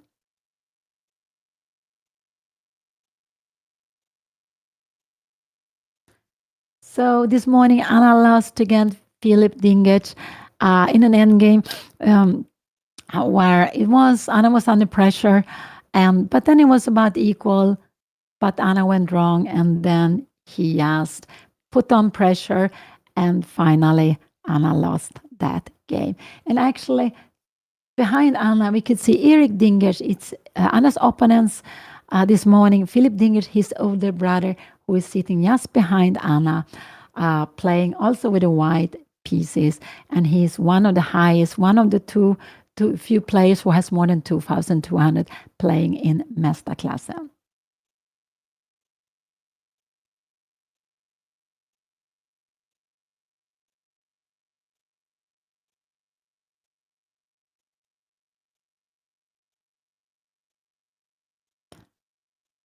So, yeah, knight e3 is possible, but king b1 is the absolutely most natural move to be played here now.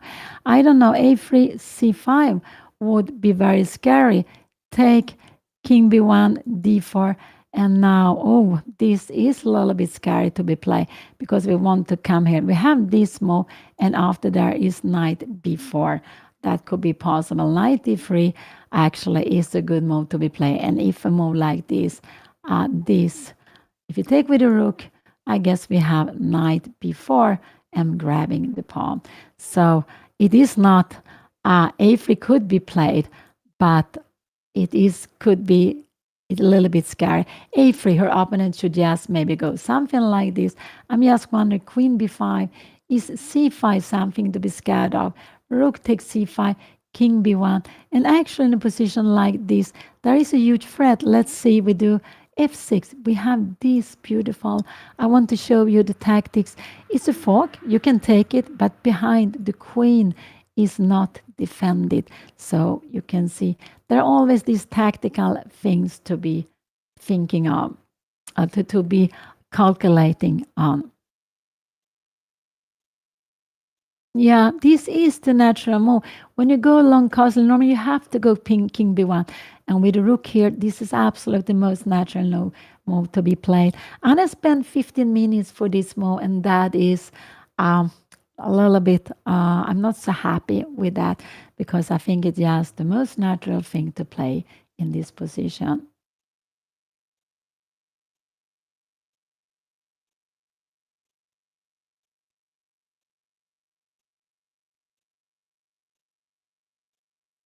Now, Esko means, means chess, schack in Swedish, and K is for club. Club we write with K in Swedish. So Eska means chess club Vasa, or Vasa chess club, or chess club Sandlöparen. Oh, there's so many books. I think I cannot recommend anyone because I want everyone to choose the books you like most. But to study chess, to read books is very, very good. And if you don't like reading books, you can also yes, go and look videos, look online. There are lots of ways of studying chess these days. But it's just very, very good to do that. Actually, it's good also if you can even study without moving the pieces. Then it's a little bit like you are playing blindfold. You can do some few moves. But otherwise, to take out the chessboard, a real chessboard, and move the pieces there, it is just very, very good to do. But it depends on what you want to have. You want to have, middle game. No, I couldn't recommend. I have some favorite books, but I also I like to have the Swedish books. She go knight d3. This is absolutely fine, but it was knight. She wants to stop c5. This is Anna's plan with this move, knight e5. Actually, her opponent can go h5, and then is Anna going for queen before? It could be, but I'm not so sure. I want to have this queen exchange, but it could be that Anna wants to go for queen b4 here now. So she played knight d3. It's absolutely fine to play also. But that's why she took such a long time. She didn't want to allow her opponent to go c5, I believe. But c5 is nothing to be worried about, I would say. You see how good this knight is here? I would just now like to go king b1 and rook c1 again. But the knight is very good here. Sometimes you might go knight c5, but there is no danger here. I will just make some little small move. Knight c5 going back here. And now there is the danger of this, what do you call it? The discovery check and picking up the queen. But it's enough just to go away here. And now there is no danger. And if pieces come, Anna can always go back here. So knight d3 came. That's why she took such a long time. She wanted to stop her opponent to come to c5. But also maybe she has different possibility with a knight, and so like this she voiced her opponent play c5, but I don't think her opponent wanted to go c5.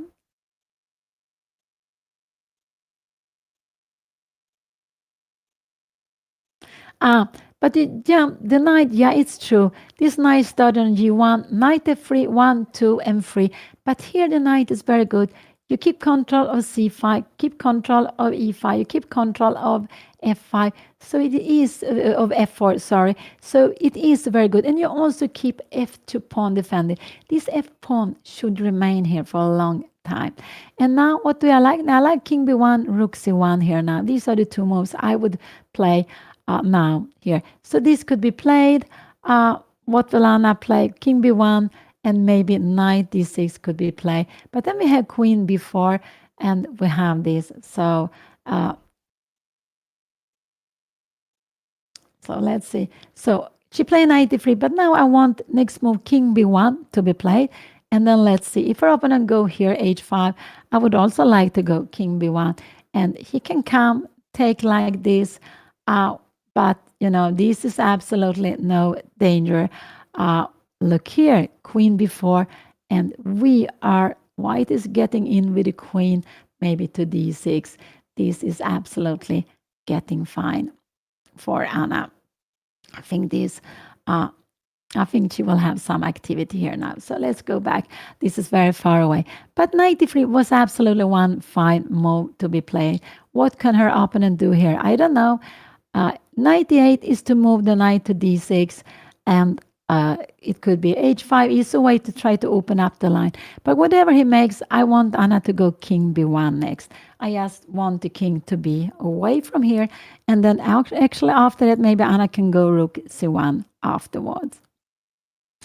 This would not be a good move, king b1, and to go c5, I just want to show you, and you open up, we have this move, and now actually we threaten to win a pawn. I just want to show, if you go here, we can actually take this, and we have this check picking up the rook. So b6, c5 is not what you want to do, and c5, Anna cannot take it like this because b6 would, and we have this tremendous pin, but yes, taking it like this, and after a move like b6, even knight b4 is possible. There are lots of squares for the knight to use. So no, her opponent will not touch the b pawn, nor the c pawn, nor the a pawn. Her opponent will not do anything with these pawns, and at this moment, maybe later on, but not at this moment.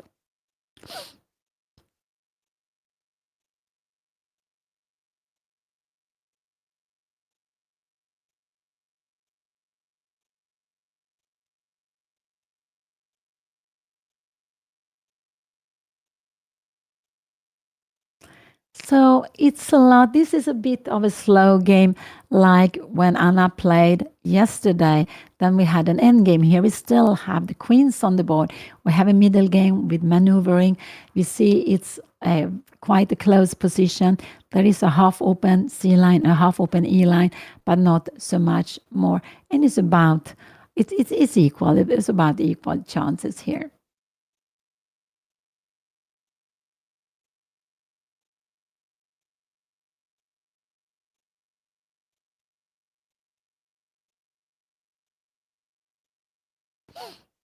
And with the time, Anna, she took quite a long 70 minutes to go knight d3. I think that was quite a long time to play, but they still have lots of time. This was move number 18, so 22 more moves to make to get to the time control, and Anna has close to 3 minutes per move, or something 2.5, 3 minutes per move. So that's fine with the time.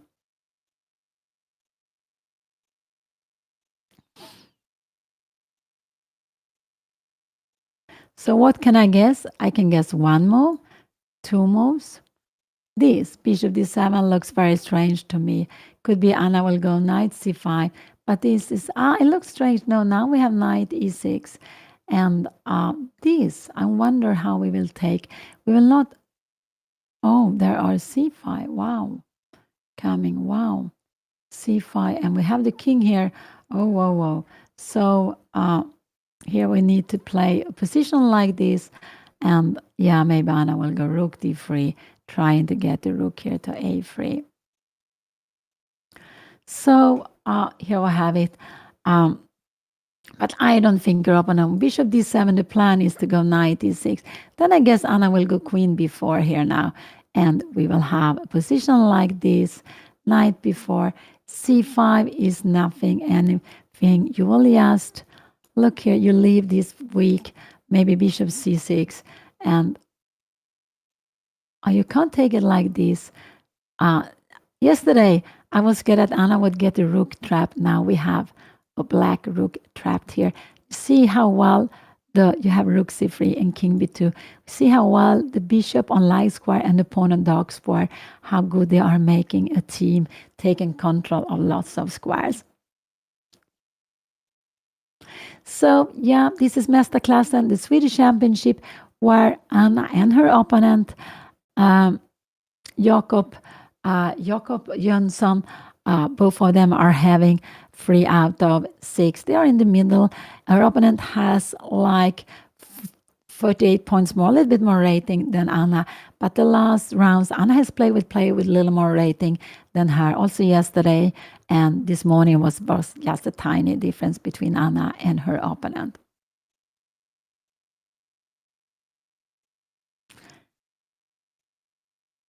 And the championship this year is held in Jönköping town in the middle south of Sweden. And there are 800-900 players playing there. That's quite amazing. So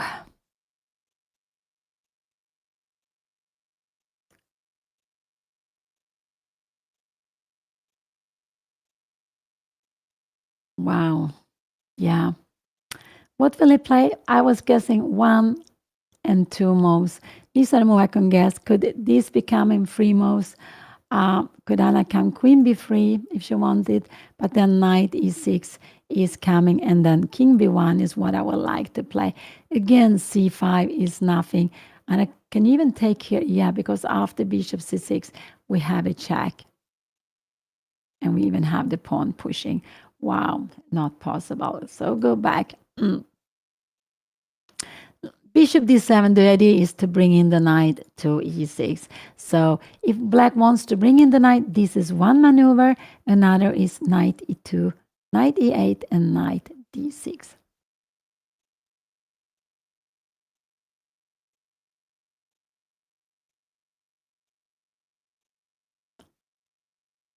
And the last time the Swedish Championship was in Jönköping was 1921.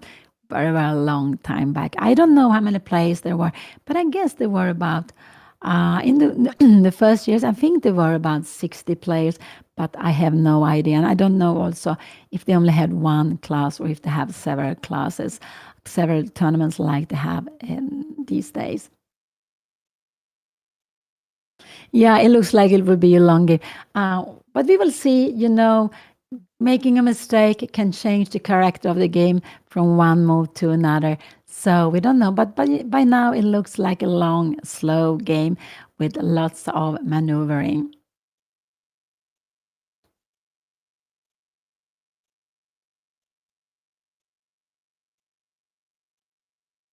Yeah, it's a very solid, very, very solid line. Now, it doesn't have to be so solid, actually, but how it has become, it became very solid for both black and white. And it's more solid when you have the kings on the same side of the board. If the kings are on opposite side, there could be a race that both are attacking the king, and the one who gets the attack getting through will win. But the most I could guess is 1, 2, and 3.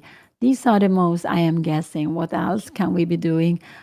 Queen h4. That would be a little bit surprising. Queen b4. And now go h5. I'm just wondering. No, this would be very scary. Knight c7, having threats here now. This would actually be losing because we have the fork. No, the queen will not run away. This queen is very good here. It stands on a dark square. And if you come here, Anna will just be able to jump in somewhere for free. So, and it also look at the king side. So it is good to have it here. And if it's necessary, it can come here. So I would say 1, 2, and 3. These are my guesses.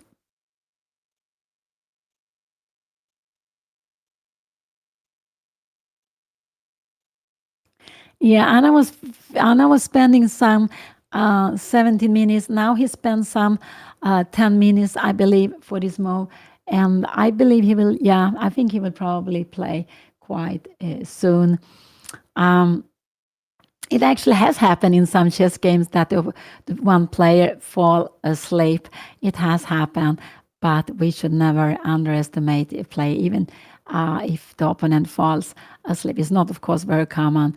And maybe it's not because there was a boring game, just because being so exhausted.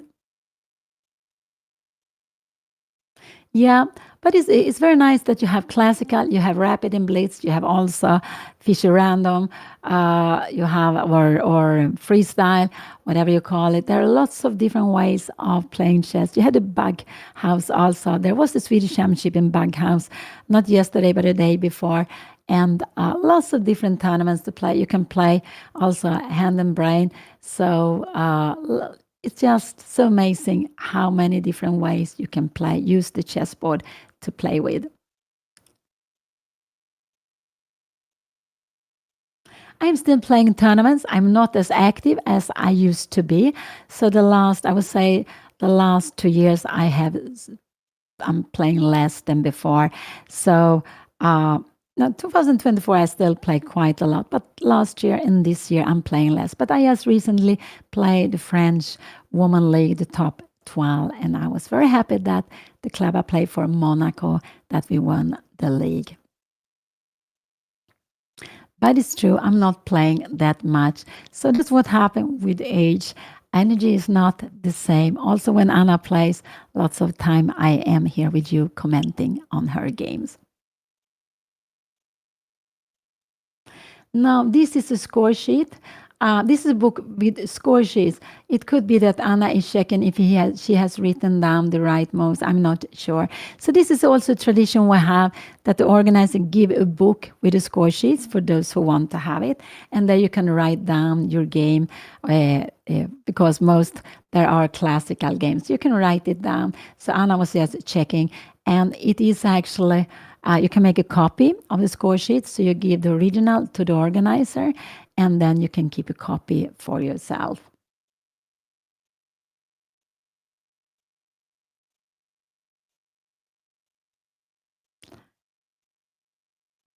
One of my most memorable game is when I play against Coach Noy.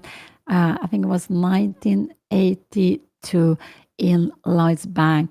After move, was it 5 or 6? Very early in open, he spent 1 hour and 5 minutes for one move. And just the fact that he spent so much time for one move was, wow, I couldn't believe that. But sometimes happen that players do that. Now with a shorter time control, yes, 1 hour would be using a big part of all our time. No, we can't do that. But at that time, we had 40 moves in 2.5 hours, so there was still 1.5 hour left for the other moves to reach control at 40 move.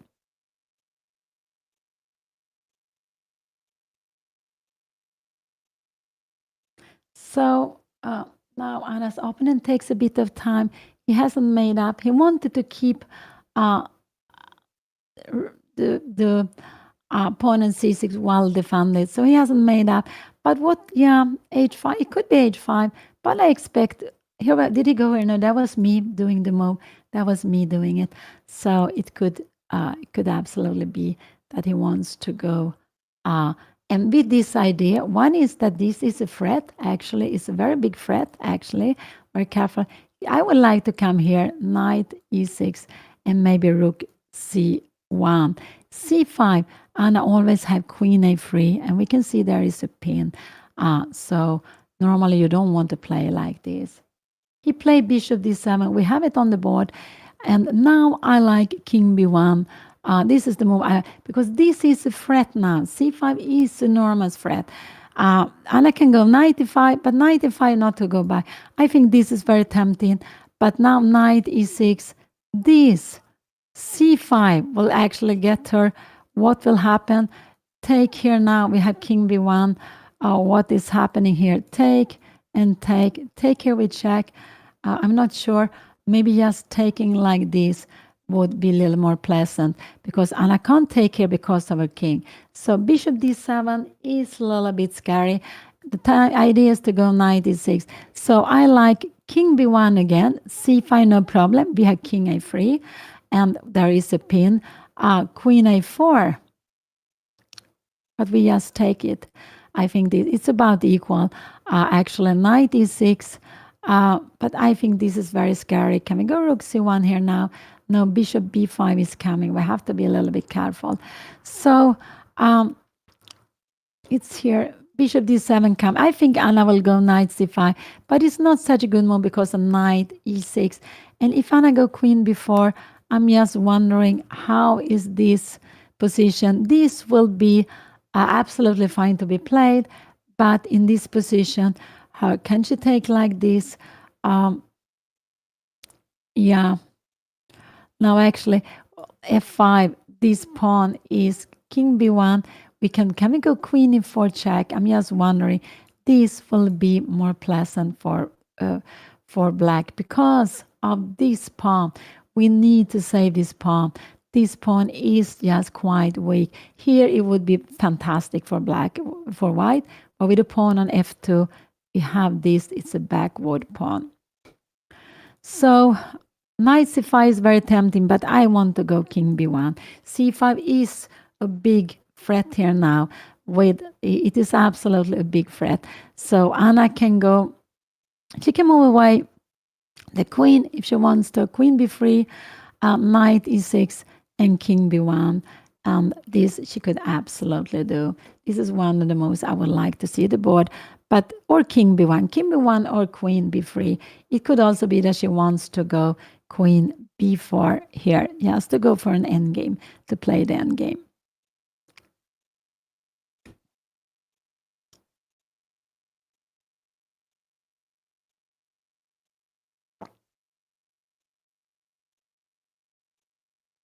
I just hope she doesn't go knight c5, but that is quite tempting. Oh, no, this is not the position. Here we have it on the board. So it's Anna to move. This is a big threat now, c5, because the king here, we have the rook here. So let's see what Anna will do. Oh, yeah, it's a little bit scary now for Anna. She needs to move the king or the queen. These are the only move I can see she can do. She can go knight c5 also, but I don't like it so much. Knight c5, knight e6. But she can go knight c5, knight e6, and now she needs to play this position. So, and that could be what she will do. I think that is what I guess. No, she go king b1. That was a good move to be played. I like it. Finally, the king came where I wanted it to be. That is very good. King b1. And now c5 would not be good because of queen a3. But Anna, you have this move, but that is. And now actually in this position, this is the best move to be played. But wow, how to. Oh, whoa, that is difficult. Bishop, because after c4, we have knight e5 and threatening this. Wow. This will be lots of tactical. Bishop b5. Oh, whoa. And actually rook c1. I just want to show that this, and here, this would actually be good for black with the two pieces against the rook. King b1 was played. So c5 is possible to be played here now. It is absolutely possible to be played.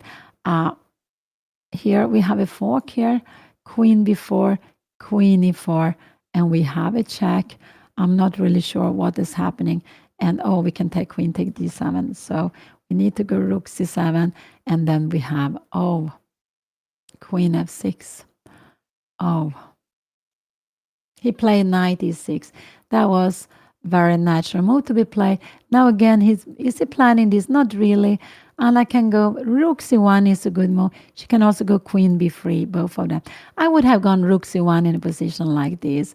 This is what I like to play here now. I would go rook c1 here in this position because after c5, Anna always had queen a3 and she is pinning it.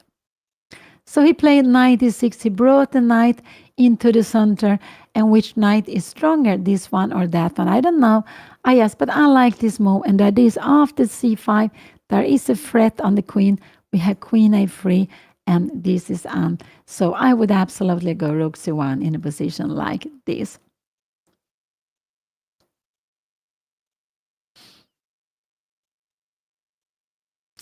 Queen b3 is also possible. Rook c1. Can we go rook c1 here? Oh no, queen b3, I don't like. Oh, queen b3, there is this. Wow. But this is not possible because we have some tactics. We have some tactics here, but oh, a little bit scary, yeah. a little bit scary. So go back, go back. We had also knight c5. Yeah, it's not possible now, but it's in the air. So I don't like the queen here. No, I like rook c1. This is the move I like. C5 here. Is Anna scared of this move? E take d2, take here, and she can just go rook e1, take, and knight takes c5. Wow, we have, yes, we have this check, and with the rook here, the king cannot come out, take a bishop, and just winning a piece. Lots of tactics. So rook c1 is the move I would like to play in the position here now. Rook c1. Queen b4 is also absolutely fine to be played. And then queen take b4 and play this position. It's absolutely about equal also. So this is my move I would play. But of course, Anna needs to watch out for this all the time. But so it could be that she will take some time. They're about the same time. This was move number 19. Still 21 more moves to go to get to the time control. And a little bit speeding up here now. There are some tactical things with this move. And there are not c5 coming yet, but it could be coming in some moment. So rook c1 is the one I would like to see on the board. Rook c1, I would absolutely like to see on the board. And if something like this comes, can we go, maybe rook c2 is good actually. I wonder, is a move here? Queen b3, because now there is no danger. The bishop is defended. So this could be rook c1, rook c2 could be a way of playing this. Rook c1, and if this comes, now c5 is in the air. Now I like queen b3 and taking here now, I guess knight c5. You have a rook c7 and yeah, this is maybe even playing like this. You need to take the two pieces, and this is not at all easy to know when the queen is better and when the knight is better to play with. But we have some queen g3 here now and some knight a6 check. Oh, but rook c1 is the move I would like to see on the board.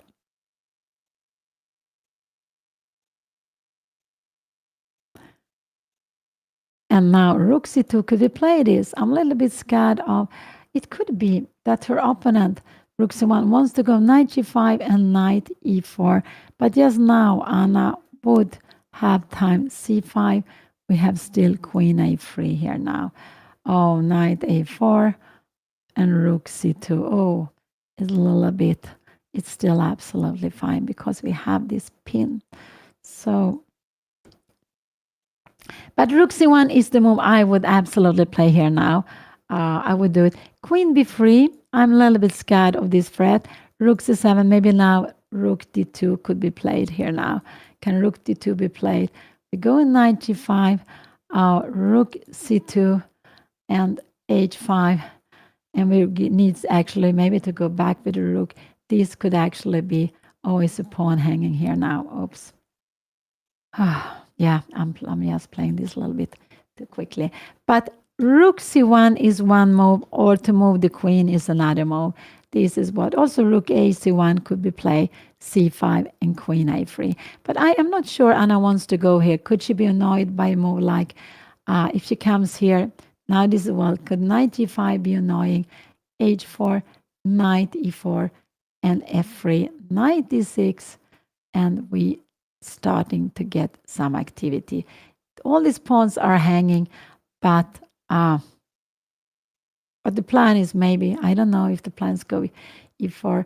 I think this is a little bit, maybe rook d8 could be played, but there are some counter here. Oh, planning e5, lots of tactical things. I just made it very quickly.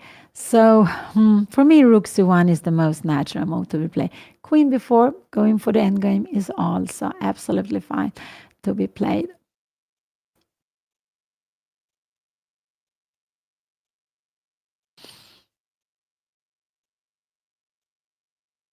I don't know if Anna played against Erik Dingers. Erik Dingers is the older brother of Anna's opponent this morning, Philip Dingers.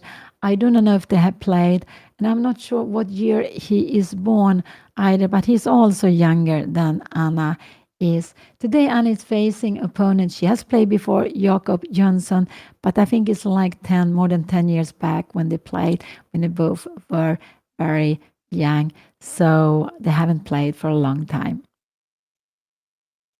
So Anna, she lost the first round, she won the second round, she lost the third round, she won in round number 4 and 5, and unfortunately in round number 6 this morning, Anna lost against Philip Dingers, a young player.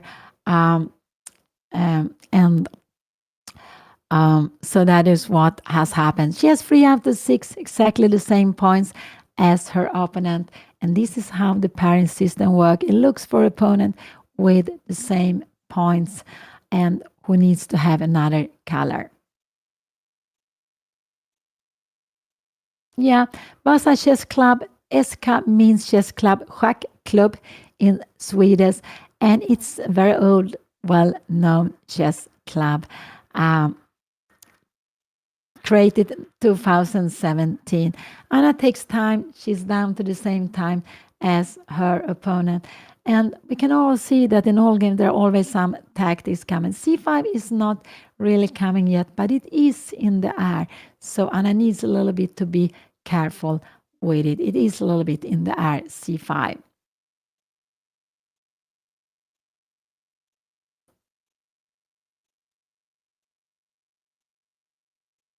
If Anna go rook c1, rook e8, I wonder, can we go rook c2? But then c5 comes. So this is actually his plan. His plan is to go rook e8 and c5. So rook c1, rook a8. Now queen b3 is the best. Oh, this is a little bit scary. I wanted to go rook c1, but this is a very good move maybe. Maybe Anna needs to come back with a knight here now. And the reason is now c5 is not a threat. And after f6, just to play this position, which is absolutely fine to be played here now. So, yeah, rook c1 is fine. Rook e8, then there is this threat. And why? Because the queen is defended. So this c5, Anna still can pin this, the pawn. And we have seen this before. This, she can even go knight takes c5 here. Wow. She can even play this. Oh, this is getting crazy because the knight is trapped. And the idea is after this, there is a discover check picking up the queen. So lots of tactics again. So rook c1 is what I like, but rook e8, now c5 is coming, knight e5 is what the way I would have liked to play. But I don't want to go knight e5 now. You were there before. Maybe you can go bishop e8, rook c8. Yeah, maybe this is also possible to play, but it's a little bit going back and forth.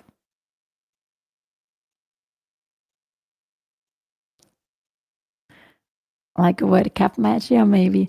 It's just the Swedish Championship, the big, huge chess festival we have every year in summer, June, July, always held about this year, always changing town. So there are a new town where the championship will be held every year. And first time Anna played in quite a lot of years. This is first time she played the championship since she started streaming.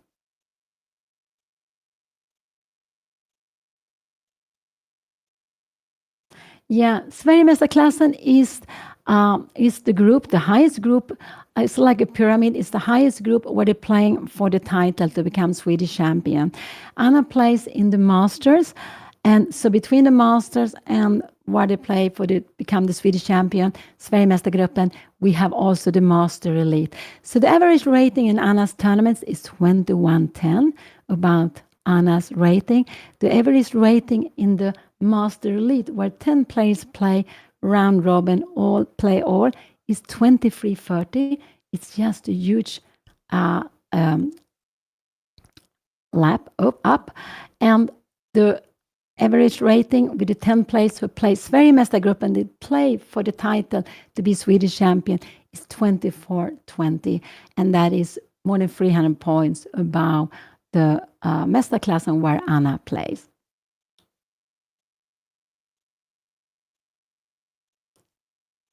Yeah, perfect game will always end in a draw.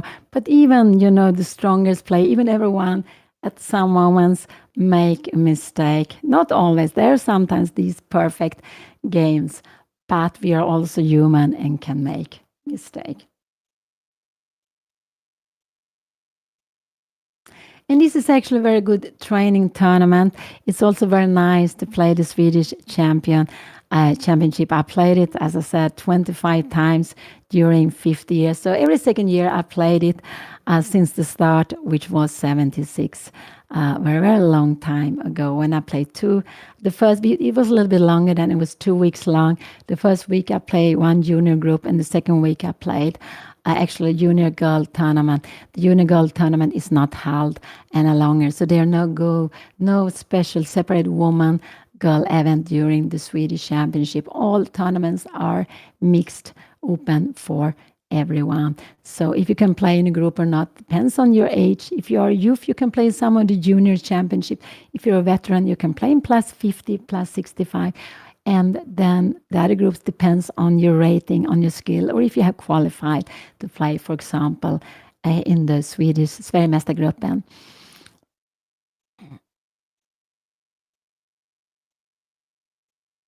So, oh,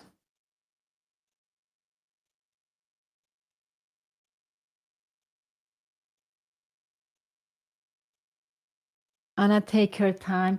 She is maybe not so happy with her plans. Maybe this was what was annoying her most. She is a little bit scared of c5, knight take d4, but at this moment, this is still no problem. So, in Swedish Championship, you play according to level. I think it's very important when you choose a tournament, you choose a tournament where you looking forward to play it. It could be because it's a championship, could be because you have lots of friends there. I think it's very important to pick the tournaments we want to play and which are the best to play. Yeah, we are all different with that. Becoming a strong player, if you want to be a very strong player, it's said that maybe half of the tournament you should play with more or less your rating, like Anna does here. The rating are about the same, maybe 100 points less, maybe 100 points more, but not so much bigger rating difference. 1/4 against stronger players and 1/4 against weaker players. It's just the same, but I think it's actually important to pick the tournaments you like most to play. I am very happy to play tournaments where there are lots of women playing. I think it's just so nice to see much more women playing these days. It doesn't have to be a pure woman tournament. Also when there are mixed tournament, but I can see lots of women. I get very, very happy to see that. In my youth, there were very few women playing. I was sometimes the only one. Actually, also in Sweden, just going back last year when I played the Swedish league, I was the only woman among 160 players, and I was getting a little bit sad to see that. But yeah. So I normally like to play tournaments where I can see lots of other women also playing. This is how I pick my tournaments now. When I was younger, I tried to play all the championships, the strongest tournament I could play. And when I was very young, I was not very keen on playing a special female tournament. I just wanted to play all the time the mixed tournament. So it's a little bit changing with age also. But more than anything, I'm very happy to see how chess has become so popular, that there's so much more people playing chess in all ages. I don't know if Julia Östensson is playing in any Swedish championship. It could be she's not there. Julia Östensson is a young player. She's born, so she's 22 this year. She's playing in the Swedish national team from Uppsala. So I played with her in the European Team Championship some years back. I'm not sure if she's playing. I think she played the Blitz tournament yesterday, but I don't know if she played something else, actually, because there's so many players playing. But she's actually one of our most active female players, I would say, Julia. maybe she's the most active. Anna is very active online, but over the board games, she could be the most active one, actually.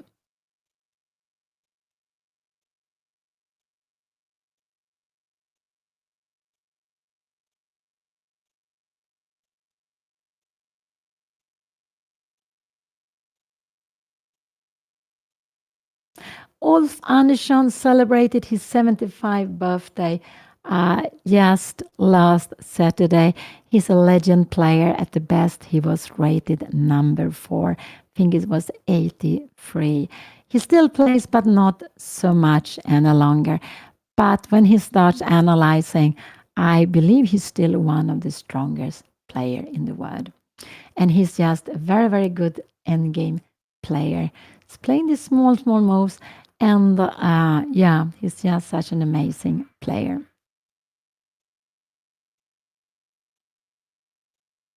Yeah, I've been second 3 times in the Swedish Absolute Championship.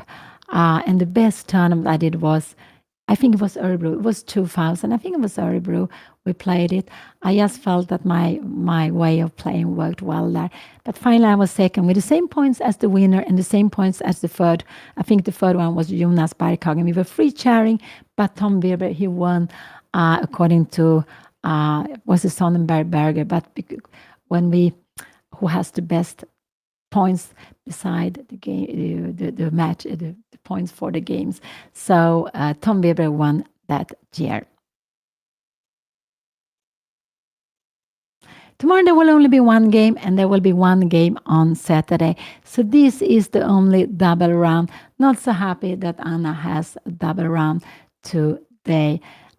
So what I like Rook C1. Could Anna Queen A5? But I think Anna would be scared of this and take here. And white is Rook A1. What is happening? And Knight A5 actually winning a piece. Wow, wow. And yes, so that is not possible. So Queen A5 is absolutely a move also to be played because after this here, threatening, there is a fork. And thanks to the pawn on G4, there is no check, nothing. You can take here, but yes, and not only winning the queen. Actually, I just want to show you this. This mate is called Anastasia's mate. You have it, and we can see this is very beautiful mate. I just want to show it. The king knight takes this square, and the b pawn is in the way, so the king cannot escape. I just wanted to show it when we have it on the board. Queen a5 is actually a fine move, but very difficult to be played here now.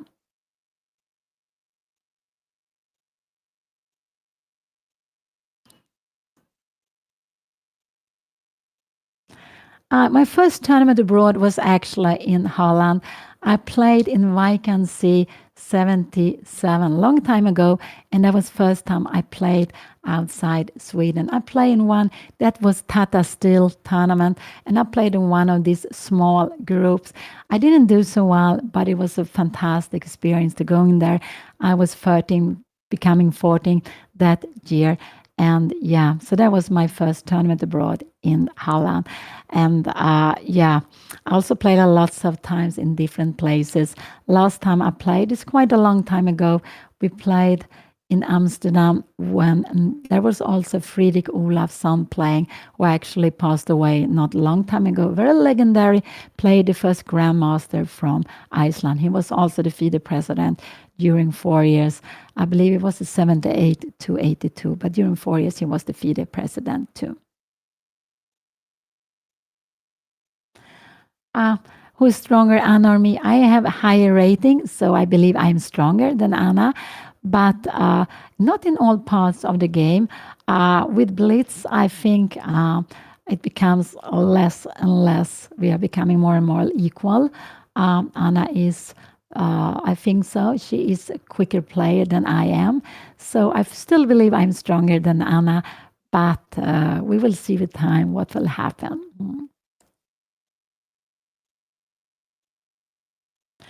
Yeah, I will play the Olympiad with Anna and this year, so that will be Very, very nice.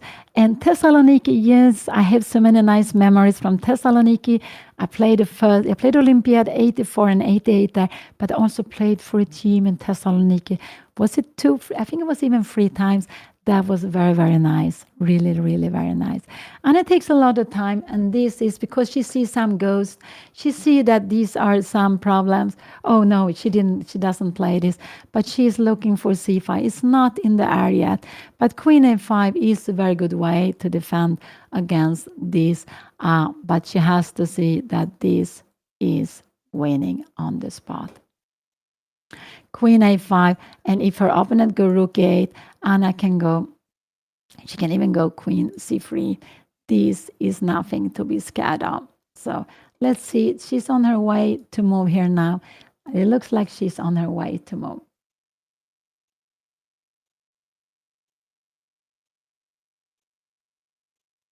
Yeah, she can go knight e5, but I'm not so happy. She played bishop f3. Wow. And the reason she go bishop f3 is she was scared of knight e4. So after this, she has queen a3. This is no problem. But this is the reason. Her opponent will maybe go this, knight g4. Will he go knight e4? But then we're kicking back here, and maybe Anna soon can go for e4. So bishop g2. No, I never guessed bishop e2. But the reason she wants to go this is she was scared of knight take d4. And so after rook a8, now c5 is the threat, and now Anna needs to move away. Can she go here? Can we go c5, queen a5, and we take here now. She has queen take d5, and after bishop c6, she has a very good check here, king and taking. So okay, it's rook e8, rook c1 is still possible to be played, but the logic is bishop f3. She wants to stop c5, but she also wanted to avoid anything like knight take d4. But bishop f3 was not the move, I guess. This is no problem. Anna can even go knight e5, defending the bishop, attacking this one. Or she can come back here, and you see the knight is very good here defending. So that would not be a move. Bishop f3, that was surprising move. Maybe now f5 is a good move to be played. But I don't think so, because you allow this knight to come back here now. And if you go, I don't know, rook f8, can we play this? Now we have this idea, and we can see the knight is like a spider. It just attacks. It also defends here. Now this is coming. I'm not sure what is happening. Rook a3. It could be, can b5 be coming? No, this will be so weak. But you see what a fantastic knight. So f5. No, you don't want to push the f5 2 steps, because the knight will get an outpost on e5, and you can only take it away by exchanging the knight. You can't take it away with the bishop. So f5, knight e5. No, you don't want to play. But this could be a move maybe. And rook c1, or f5 a problem here. We go knight e5. I'm just wondering, how is this? If you take, we will take back knight g2, and wow, we have bishop take d5 and rook take f4. So I would say that in this now, here, so this is position. Maybe now this could be a plan. Rook f8, planning f5.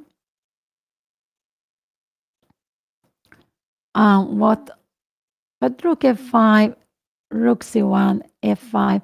Can Anna go? Can she come here? Oh, no, we have f4, of course. No, you need to go knight e5. Can we now go f4? No, again, we have this bishop take d5 threat. But it was, oh, I made this very quickly. It was not at all so sure. I'm just wondering. Yeah, there were some tactics working well. But you see, all of a sudden, there are fireworks coming. h5, I don't think so, because we take it. And if you take back, we have this. I like now to go h4. h5, you can go. And now knight g5, bishop g4. And if you take, yeah, we take it back like this. This is absolutely fine. And after queen e4, this is defended. So it's just absolutely fine. Maybe queen c2. And I am not sure what is happening, but it's some firework here also. So it could be that he wants to go for f5, but I'm not sure. Anna did this because she was worried about tactics against taking on d4. She took quite a lot of time. The last two moves, she has spent like half an hour for two moves. That's quite a long time. Her opponent has like 12 minutes more. So what will he play? If he goes rook e8, I expect Anna to move away her king, queen somewhere, queen a5, queen b4, even queen a5 could be possible. b6, queen c3, c5, we would take it. And no, I'm not sure you want to take it. And queen d4, this is a little bit a dream of playing for Anna, a position like this. It's absolutely what you're hoping for. No danger here. I would say you can actually, yes, we can even give it check and take on d5. Wow, or rook c3. But this pawn will be gone in the long while. And it's on a white square. So the bishop cannot take it. So a little bit, these pawns are very good with a light square bishop. They're very good with a light square bishop. This with g4, h4, it would have been more together with the bishop. But g4, we know it was played to stop a piece coming to f5 a long time before.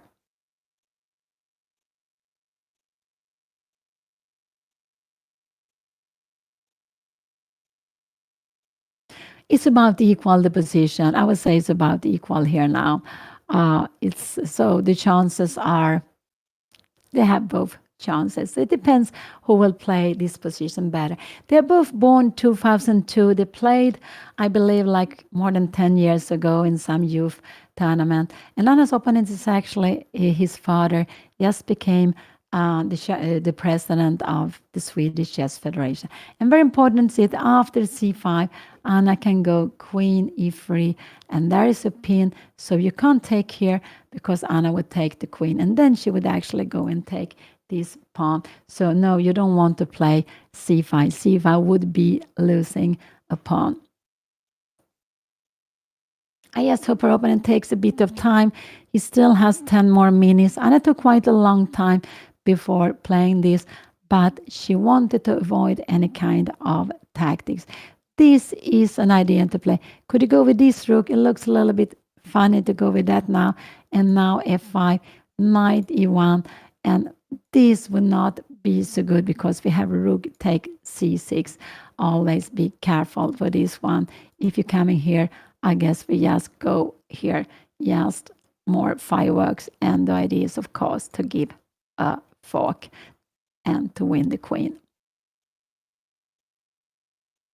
I wonder, is this an f5 a good way of playing? I don't know. I would not play like this. Knight e4 and g5 could be played. And later on, you have f3, knight e5. I think I would prefer white now. Now rook 8 could be coming, and I'm not sure how to play it. Should it change or not? It could be. So let's go back. Let's go back. Here we have the position. So lots of things can happen. But one plan is to go for f5. But he might give Anna this beautiful square for the knight. c5 not possible. With rook 8, he's planning c5. And then I would like Anna to just move away the queen. Because rook c1, c5 could be scary. There is him here, b6, queen a3. What is happening here now? And we have knight before. Oh, what is happening? And we are actually having threats of mate. I just want to show you the danger there is. And bishop take d5. It's still not the end of the game, but it's getting very, very tactical. So it's a slow game. Yesterday when Anna was white, it was also a slow game. It became an end game, but Anna made some fireworks in the opening. Her opponent put up like a stone wall, and Anna went for g4. This very, very exciting move. Her opponent immediately wanted to go very quick, not immediately, but very soon went for a queen endgame, for exchange trading queens, and it was an endgame, but that finally Anna won. But it was very exciting. But Anna played this g4. We also have in the course for those who have bought it or so, and also this line Anna played today. We also have in the course, but maybe Anna just, I'm not sure where she could have improved here in the opening. Her opponent played quite a clever, perhaps a clever move order. I'm not sure, but because it's long castling, white black also castled alongside, and yeah, I wasn't happy with Anna's knight e5. This was the move I wasn't so happy with, actually. But I was very happy when she afterwards moved away the bishop so she could put the knight on d3.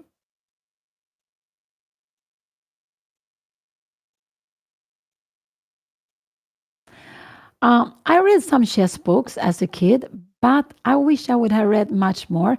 My brother was reading books all the time. He was amazing with that. Still, he loves to read books. And I read some, but I was very much that I wanted to play. So I would say that my brother was working harder than I did with chess. But I read some books. There are some game books with Kochnoy I loved. There are some. There are also some tactical books I had. So it's not that I didn't read books, but I just wish that I would have read much more books as a kid. And then later on, I met Anna's father, Juan Beon, and he helped me a lot with opening. After that, my openings became so much better. And then it was when I switched from e4, becoming a d4 player. Anna has beaten me lots of time in blitz. Maybe she beaten me in rapid also, I'm not sure, but she has beaten me in blitz lots of time. We also made in draw. We had made a draw with a classical game, and maybe we only play one classical game, and I think it was a draw. Yeah, e4 is more it's more theory, I would say, but in e4 you can also go for more system, so you don't have to play the open Sicilian or the most ambitious lines with lots of theory. But it's true with d4, it's perhaps easier to choose a system. Like Anna's opponent did this morning, he played the Kalle system where you play very slowly with the pieces. Rook e8, now c5 is the plan for him to play. He wants to go c5. And so I do hope Anna will go queen, move away the queen. Queen b3 could be queen b4, maybe not. Maybe not queen b4, but it could actually also be played. But I prefer not queen b4. So queen b3 is what I would wish Anna play here now. Yes, queen b3. Yes, because now what he did is the queen is defended. He's planning to go c5 and then put pressure on d4. Because if Anna makes rook c1, c5, this still works, but it's a lot of firework. But it's not so easy to see that. But if she goes rook c1, c5, queen a3, can we take on d4? And this will actually be nice for Anna's opponent. Here you have knight take d4, bishop d5, and maybe f5 will be coming. I was wondering if rook d2 could be coming, but we can take on f7. But f5 will be coming. And it's a little bit, we need to go g5. It's possible to play this, but it's a little bit scary. It is a little bit scary. This knight is very strong here now. But okay, maybe rook e2, rook d2 coming. So, and maybe f4 is coming, bishop f5. Yeah, no, this is very, very scary. Oh, this is scary to play. So now c5 is his plan. That's why he went rook e8. The queen is defended, so after c5, queen a3, he can take on d4 anymore. So he wants to go c5 to let Anna take on b5. I expect Anna to move away the queen somewhere Where can she go? She can go queen here if she wants also, but I think queen b3 looks very natural to me. I think this is a very natural move to be played here now. Queen b3.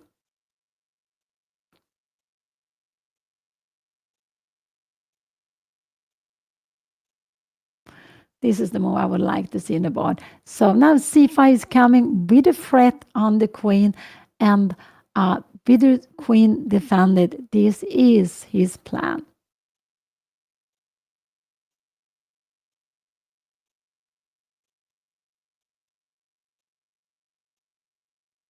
My peak rating was, I believe I was 95 and maybe also 2008, 2550. But I believe I was a stronger player, maybe 95. 95, I had a very good year. I played a zonal.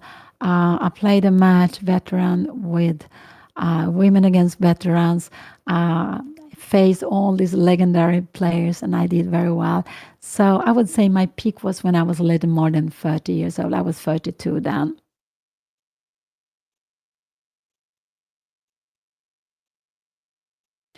Yeah, but I think I also had 25, 50, and 95. But could it be that I am mistaken? But I believe that 1995 was my best year. Yeah, I'm not so quick. So just moving the queen somewhere a little bit. Anna has taken lots of time for the moves she has been playing here now. Yeah, the Swedish Championship is held in Jönköping, and that's what we see here now. I believe Anna will move. It could be queen, that she will go queen b4. I'm not so happy with queen b4 because her knight, the best her opponent can do is actually change knights. And then she went queen b3. This is a good move to be played. Absolutely, very good move to be played. Now c5 is absolutely not possible to play. c5, Anna could actually just go queen. Can she take this way? No, maybe rook c7. The better way is to take like this, and you have a threat on mate in one. No, her opponent will not go c5. She moved away the queen. c5 is no longer possible. Now her opponent needs to find another move. He has played very, very solid. He has improved his bishops. So I am guessing he will go here now. Now, actually, no, I don't think so, because knight c5 could be annoying bishop, and Anna can come here now.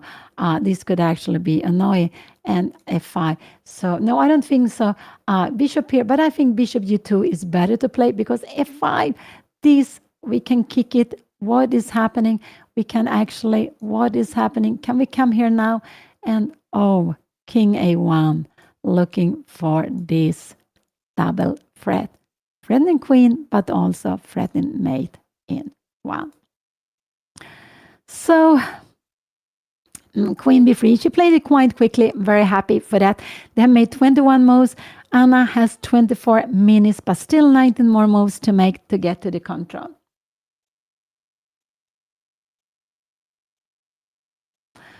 If he goes h5, I just think Anna can take this. And if he takes it, maybe she just grabbed the pawn. So he can go knight g5 here now. And I'm wondering, why is it better to take? And can we take this pawn and just play like this? Oh, wow. And maybe knight e5. Oh, no, this is losing because knight take f2. Wow. This is, of course, no, this is not a good. But king a1 is a good move. Bishop f5 and rook h2. Wow, we need to defend f2. Sorry. I was just very, very quick. So if you want some action, h5 or knight g5 could be possible. I don't think he will go h5 because he has been playing very solid here. He hasn't touched any move. He has been threatening to move the pawns, but he hasn't really done it. And so I don't expect he will do that. Rook f8 could be a move, just planning to go f5. Then actually maybe h5, f5, and now g5, f4, and how is this? Knight e5.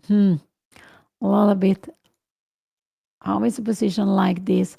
And now we have knight c5. Wow, wow, wow. Oh,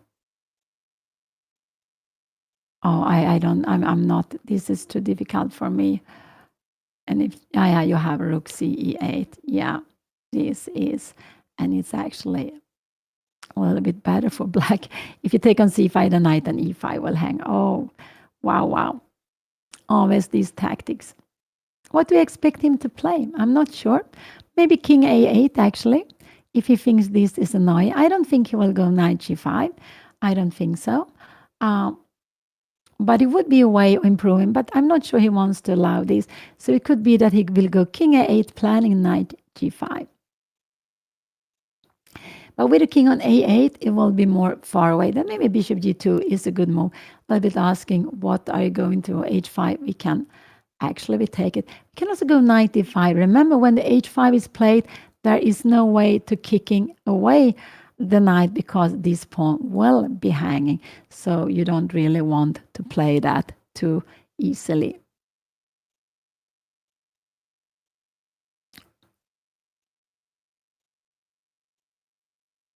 So Anna is having 3 out of 6, exactly the same points as her opponent. They are in the middle of this field with 52 players. Anna is also seated, I think she's seated 28, just below the middle. The average rating for this group with the 52 players is 2110, very close to Anna's own rating. And we see whatever happens in her game, she is facing a player with more or less a little bit higher than her, sometimes a little bit lower than her, but between 2,000 and 2,200. So Anna, the first round she lost with white pieces. The second round she won with black pieces. The third round she lost with white pieces. The fourth round she won with the black pieces. And fifth round she won with the white pieces. But this morning when Anna was black, she lost. So Anna has won 3 games. She has lost 3 games. And she is just doing what is expected from her. Yeah, all these books which are recommended, I would say, I think they are all very good books. I would say so. And Axel Smith, he is actually a Swedish grandmaster. He plays in the Swedish Absolute Championship. So, and he has also written books. There are some Swedish chess players who has written books. Axel Smith is one of them. Tigerhilla Persson, another. Johnny Hector, and Erik Lundin, the older ones also. There are surely other players too. Martin Lokander. There are actually quite a lot of good books written by books I like, written by Swedish players. No, Nils only played the Blitz. He won the Blitz on a perfect score, 11 out of 11. He has played the Swedish Championship during years. I don't know, the Swedish Absolute Championship. I think I faced him there. King A8. That's what I was guessing. King A8. He wants to go away with the knight, but he doesn't want to allow knight C5. So now he is planning knight G5. This is his plan. So maybe bishop g2 could be a good move. And after this, is knight c5 good move? No, maybe not. Rook c7. And this is maybe not. So what should Anna play here now? She can even go h4 actually if she wants to. Is this good or not? I'm not sure. Queen f6. Here. And now we have problem with this. No, maybe this is not. Let's see. It looks like Anna will go h4. Let's see what she will do. So here, oh, sorry, this is position on board. King h8. I think his plan is to go knight g5, but he doesn't want Anna to be having terrible threats here now. So Anna go h4. And now actually, now maybe after h4. So can he go queen f6? Now Anna should go back. And he can go knight g5 here while, and oh, knight e5 taking here. And how is this position? We can take on d5, take on d7. What is happening? Rook a1, and a little bit careful. Look at this. There are some mate ideas here. And after this, oh, queen take d5. Anna becomes very, very active here now. Both of them are active. But there are back rank problems. This one is more active than that knight.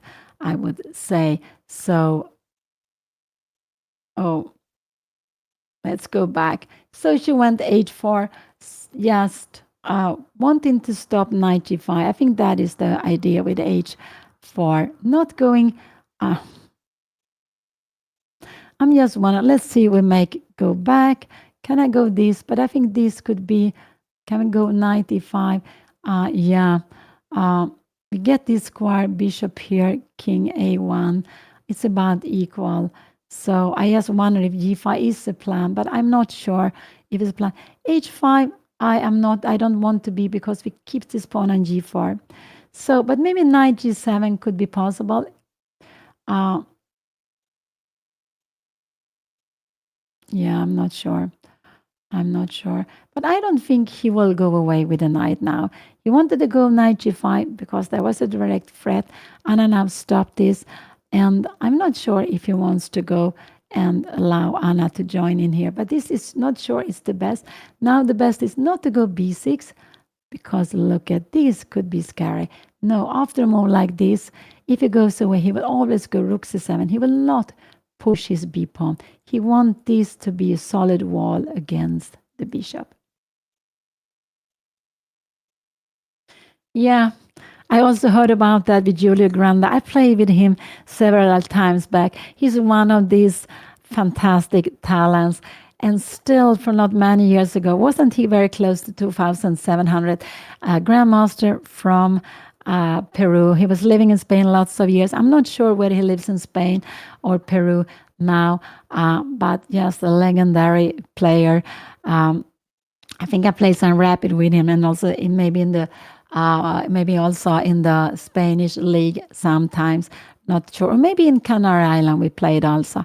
I play. And f6 came here now. Oh, he wants to be very, very solid. And what do I like here now? I like rook. I like rook c1 here now. This is what I like to play here now. So he went f6. What can Anna do? Anna can go queen c3. But I don't think she will go because she's scared of this taking. But after this, we have queen b3. No, she will not go queen c3. Maybe rook c1 looks like a way of playing it. He made a move with the pawn, but he didn't want Anna to go knight. So with f6, he's stopping Anna from going g5. This is what it is. Maybe king a1 is a good move. Can g5 be played here now? It could be. It could be actually to be played. And maybe Anna then, can she go for queen before here now? Yes, to go for the queen exchange. And if you take here, we will actually get this knight g4. I guess we will go bishop e2, just keeping everything. And we can see the pawn structure. So king a1 is actually the move I like, but I think that is impossible to be played. Anna could also go queen before if she wants to, but not yet. She played rook c1. This is absolutely fine move. I would probably have played it some before. Will you now go g5? That could be possible. But then I like queen b4 to be played. Just getting in with the queen. So if g5 comes, I like Anna to go queen b4. And the idea is simply to put pressure. If you go h6, I guess we will just grab this. We will take here. Here, you need to take back, I guess, like this. And maybe even b4 is a good move. But I would probably have gone rook h6 here now. Rook f8. And maybe f5 is coming. I'm not sure. Maybe just bringing in the king here to d2. It could be. Not so sure. Also, I would probably in a position go rook h1. It's about maybe tiny better for white. This is very, very far away. But rook c1 is fine. And if g5 comes, I want to go this. I don't want to go queen before g5. But after g5, this is a target. No, he will absolutely not go there. He will make some slow-mo. Maybe I have no idea what he wants to play here now. No, he will not move away the knight because then Anna will go in here with her knight.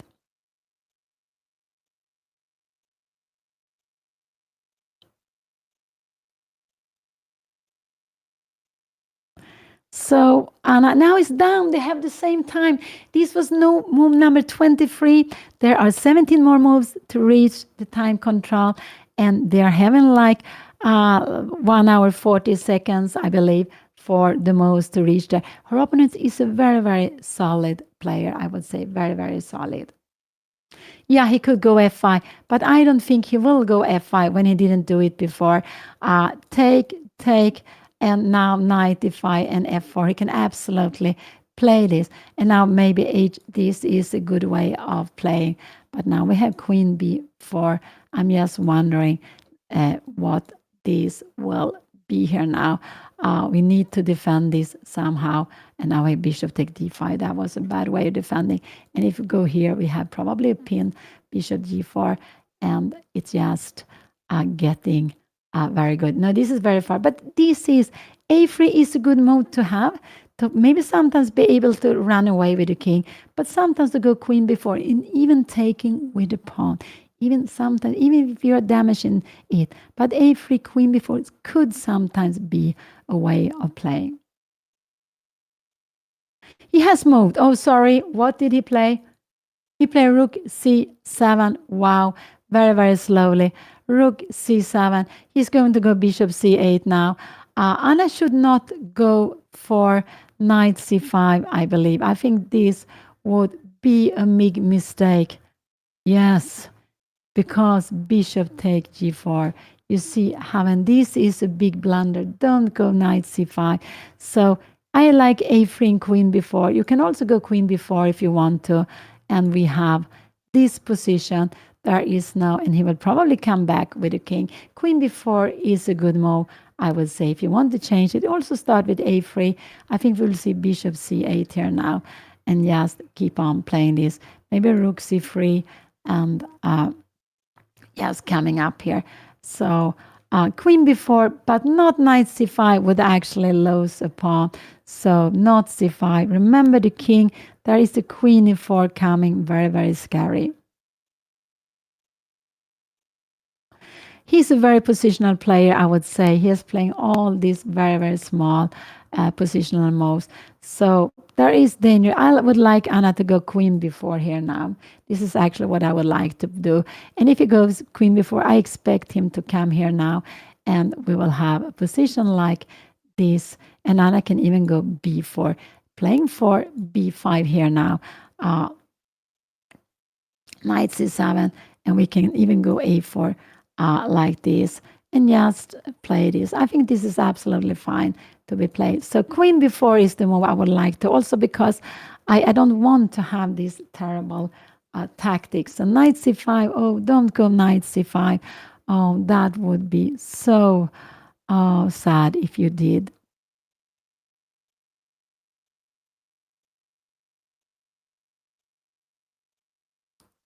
So there are always tactics to watch out for. But this one is not seized. The problem after this is bishop take e4. Not possible to take it back because of the check. So this is why I actually even think king a1 could be a move to be played. But also a3 could also be fine. He will absolutely play something like this. And maybe even moving away this. I don't know. This is his plan of playing knight e5. I don't think... No, don't go knight c5. Here we have the game. She played rook c3. Is this a good move or not? Rook c3.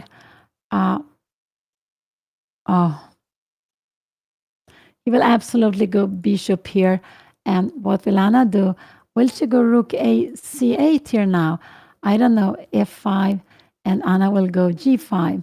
How is this? I'm sure he will go bishop c8. Rook c3 was played. And I believe he will go this bishop c8. I don't think he will go f5 because he wants to stop Anna from coming in. So,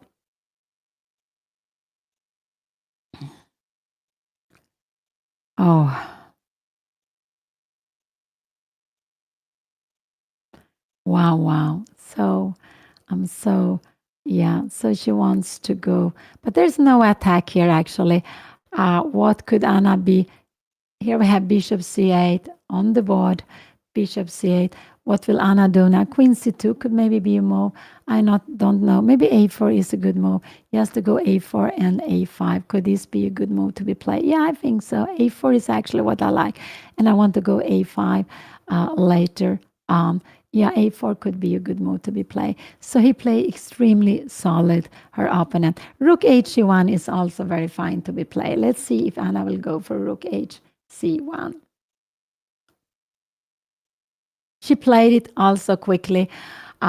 So she just playing quickly. She doesn't have a threat at all. She doesn't have a threat. If f5 comes now, this is the best way to play. And now knight before, queen take a4. And how is this? We have some firework here now. Rook take c7 and rook take c7. Queen take f2 and queen d1. Wow. Here I would have loved to have this pawn because it's a threatening mate here now. This is very important to see that there is a threatened mate. I'm wondering what will happen. We can't come here because there is this check. So a3 is a good move to be played. Yes, be careful with it all the time. Rook hc1. Will he now go for f5? I don't think so. And after f5, I expect Anna go here. If you go f4, I expect Anna just to jump in here now. This is what I expect. No, I don't think he wants to do anything like this. So he plays very, very small move, very passive, I would say. This was the 25th move.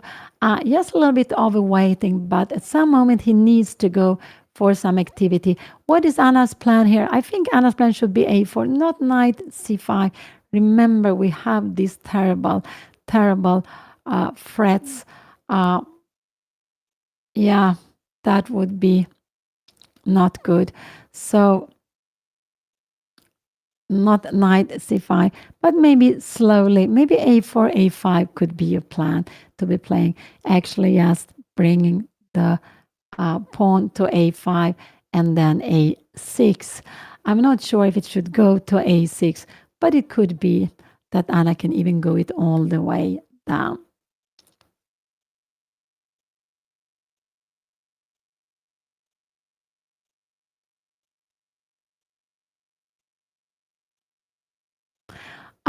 Yeah, it's possible Dana is the only woman in Mästerklassen. They're not, I don't know how many women are playing in the different groups, but there are no women in the highest group, no woman in Mäster Elite, and no woman in Mästerklassen. But I believe in class 1 we have some female players. But that is actually something to work on. In Sweden, we don't have so many women. Actually, this could be, Anna could take this pawn because here we have a rook takes, so he will absolutely not move away. He will absolutely not move away the knight. But after this taking here, coming here, oh, what is this? Wow. And we have rook takes c6. Wow, wow, wow. Rook b7 and knight c5. Wow.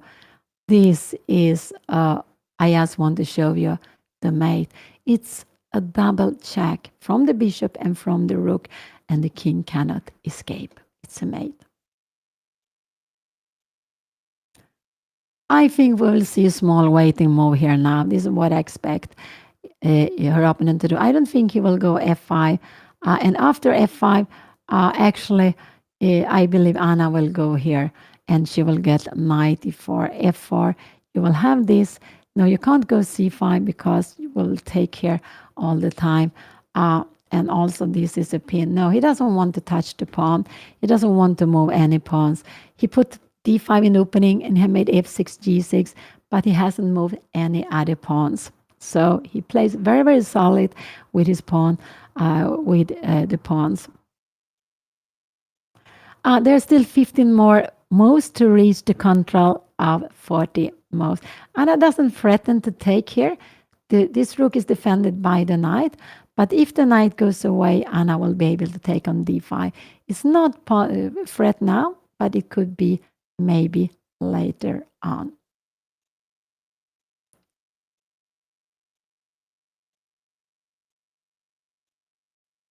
I just wonder if I make something like this, I'm going back and forth. Yeah, we have this, and knight take d5, rook takes c3, queen takes c3, defending here, queen d8, and knight f6, getting so many pawns. We need to go away, and here actually just start pushing.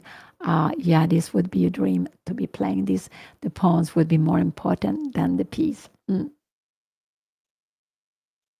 Yeah, 2 games today is a lot. It's a double round, but there are tournaments even with 3 games, 3 games in one day. But then they play shorter games.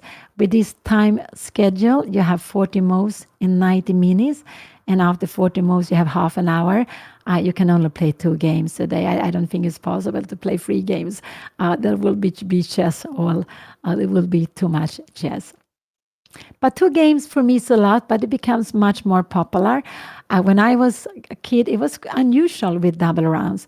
He played f5. Now, finally, I expect Anna to go g5 now here. This is what I expect her to do. f5. So now, finally, he goes for some activity. Actually, this and knight before is getting strong. There are some threats here. After this, Anna could just play knight take d5. So, but let's see. I expect Anna to go g5 here. This is what I expect her to do. And after h6, we can take this.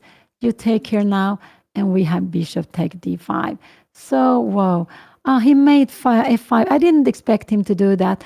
I believe Anna will go g5 and f4, knight e5. This is what I expect her to do. I expect her to go g5 in this position. Here we have it on the board. She put the pawns on dark squares, and her idea is now, and now she will have the knight coming here. Also, she's blocking the queen from coming out. And what he will absolutely go f4, knight c5. I guess Anna will go knight here now.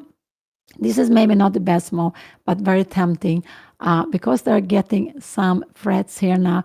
Can we do something like this? F takes, rook f8. How is this position? Absolutely possible to play it. I don't know. Can we start some a4? He cannot do so much here now, actually. He cannot maybe rook f5, and now we go a5. We have a6 and maybe queen b6. This is getting a bit scary. Something taking on c6 very, very soon. So this is what Anna played g5. I like this. Keep it blocked. It was like, so she doubled the rooks. And now I expect her opponent to go f4 just so to keep. If it doesn't go f4, I was just wondering. Yeah, then. But I expect Anna to go knight e5 next move. This is what I expect Anna to play. Knight e5 next move. And if he goes away with the bishop, yeah, we have bishop take d5. Remember this. We will take it. So knight needs to remain. f4 is a way of trying to get activity. I don't want to take here now. This would actually be queen f7, picking up the pawn. This would actually be, what is this, bishop d5? Check here, king, and there is actually a mate on the last rank. I want to show it to the end and check.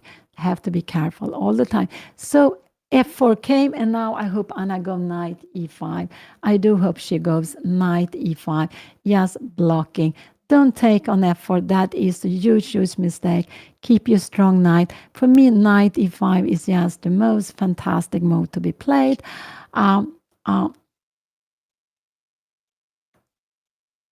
Because it gets a little bit scary for her opponent now. So I would go knight e5. He played f4. He wants to have some activity here now. If I fall asleep during a game, I'm not sure. It could be that I have done that. I'm actually not sure. But I have played against some players, maybe some very few players falling asleep, actually. And I remember that was very dangerous.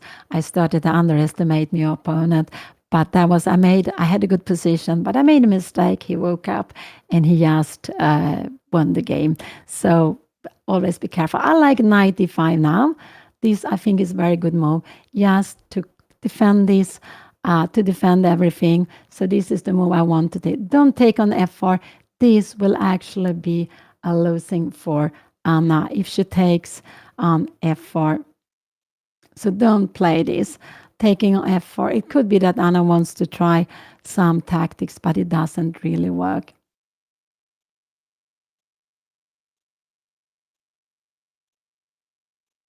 Anna's opponent is from south of Sweden. It's from south of Sweden, so probably he plays a lot also in Denmark, which is not far away. And Denmark has also lots of tournaments. I played some tournaments there. I played the Copenhagen Open when I was maybe 18, 19, something like that. And and then I played the tournament when it was held in Helsingborg. I like to bring this out knight here when it's possible to play it, just to keep it here. I don't know, there's not a threat to take on here. You can do something like this, but now I want to start moving the a pawn. And like this, we have also a way of escaping with the king. So I want to go knight a5 and a4. This is how I would like to play this. I still play tournaments, but not as much as before.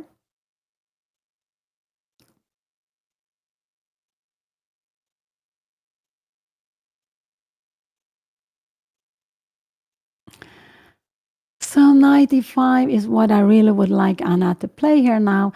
I think this is such a natural move to put the knight where you can have it in such a good place. So this is actually what I do. She played knight before. Oh, this is a mistake. Oh, wow, Anna, this is a mistake. She wanted to go for tactics. Oh. Oh, wow, knight b4. Instead of playing with knight e5, this is actually, I'm getting a little bit worried. So what is her idea? Her idea is to take, he will take on e3 absolutely now. He will absolutely take. Anna needs to take back here with a pawn, and maybe he makes, can he go queen f8? This would be not so good. Knight take d5. We have rook takes c3. We need to take queen takes c3 and queen d8. We were looking at this, but it's not the same now than before. It's still possible to play, but it is scary. So knight b4 was not a good move. She's allowing counterplay now on the e line. Knight e5 was a fantastic blocker, not allowing any counterplay at all, keeping all her p. Now this is a little bit loose here. This is a little bit loose. So there could be some counter coming on the f line, but she wants to take bishop, take d5. But I don't like this. I don't like this. Could it be she wants to take on c6 also? But it's a piece. No, I do hope she won't. But it looks like she wants to take there. Her opponent can even go rook f8. Yeah, we saw this here, knight take. Now there is only one move to play, and that is rook takes c3. So Anna needs to take it with the queen. There's a threat of mate here now. So this would be a blunder. You have to come here, and we have knight f6. Piece down, but absolutely possible to play. Maybe b6. Could Anna take here now? Rook h8, queen f6. So maybe this would not be good. This is very, very far, but b6 is a very good move to be played. Anna needs, I don't know if you can go b5, trying to go d5 here. But you have knight d7. No, this will not be good. Knight b4. Oh, I'm sorry. I'm not very happy about this knight b4 move. Her knight needs to come back to e5. So queen d6. If he goes queen d6, I would actually go, maybe queen a3 is a good move. There is a threat now, actually. I just want to show you. Knight a6 is the threat. Let's see. We take like this. And I can even go knight take d5 here, and we have this in-between move, and it would be, yes, very good for Anna. It would be bad for Anna. But knight b4, if it takes on e3, Anna needs to be, rook f8 is a good move to play, and now bishop g2. And if f3 comes here now, bishop f1 is important. Don't do like this, because maybe knight take d4, e take d4, bishop h3. Remember, is there a mate here now? No, we have queen e4 check. I'm not sure what is happening. And we have, he took an e3, Anna took back. Both of them took and took.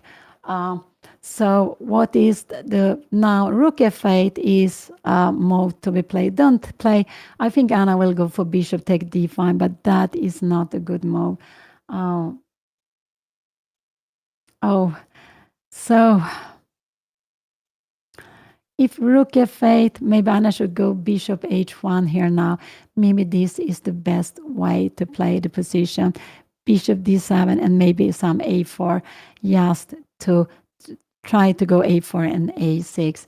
So, and to have this way of escaping, I want to have king a2. So,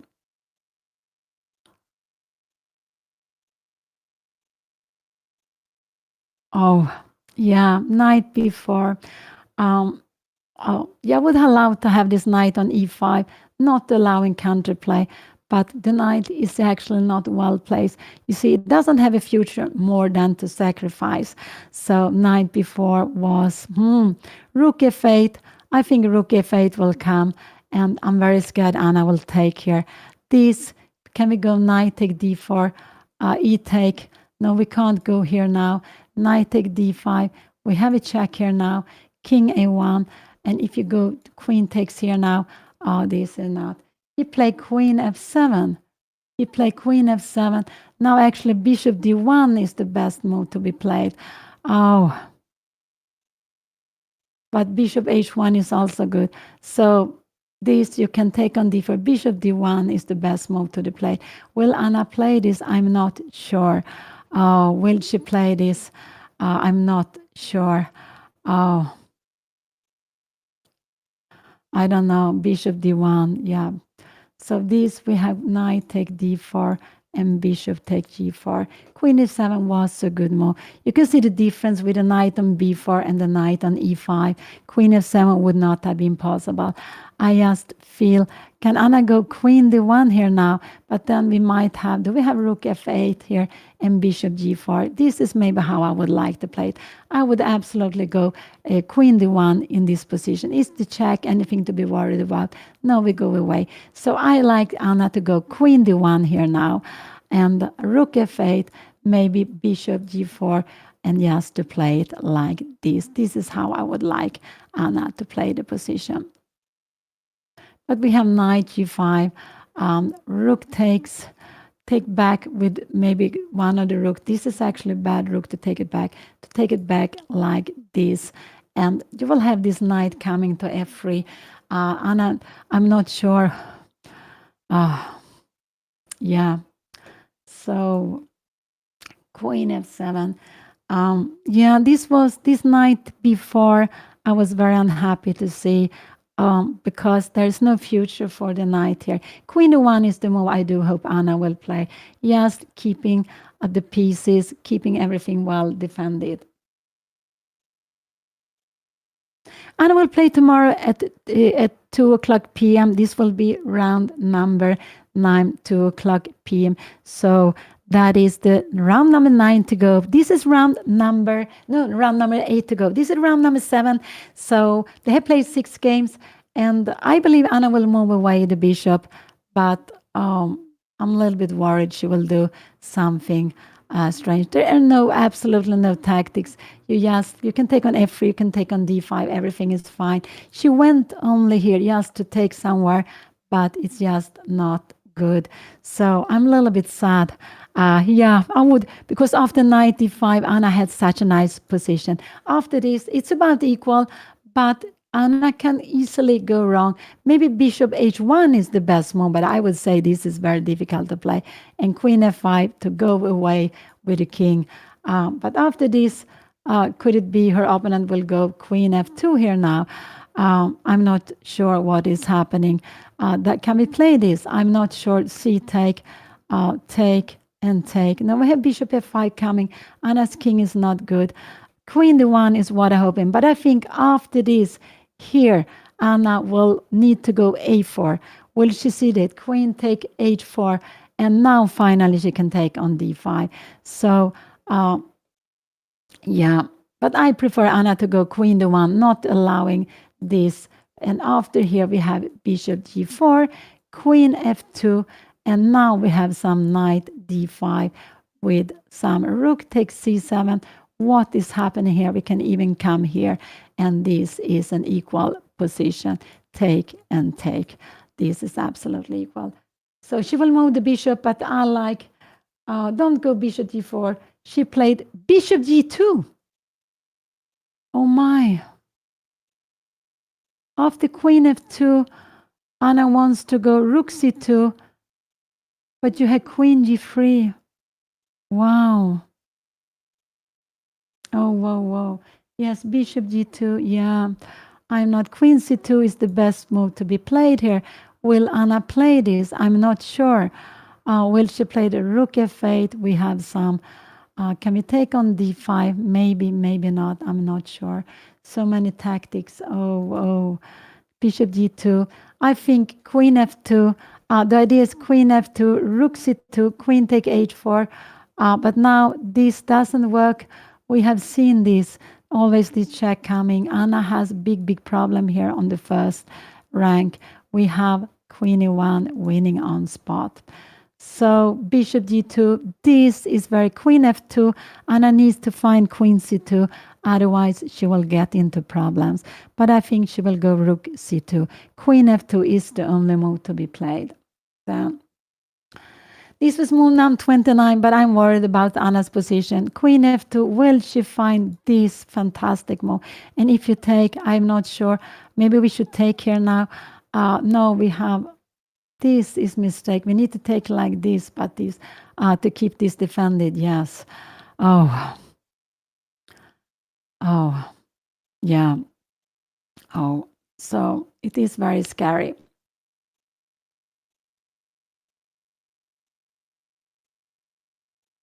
Wow. But okay, it's like this. So queen f5 check, then this is a good move to be played. Can he go knight take d4, take here, and go rook e2?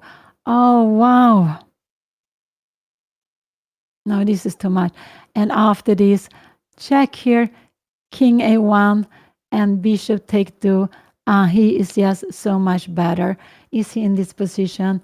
Rook f7 is the best one. But here Anna can fight. Absolutely. I guess knight f6 is the natural move, but actually, no, we have some mate ideas. She can be fighting here, but a little bit scary. So with this bishop coming out here now. So Anna played for tactics, but it could be the tactics will work. I'm very scared of queen f2 because Anna needs to go queen c2. If she plays something else, she could get into losing the game.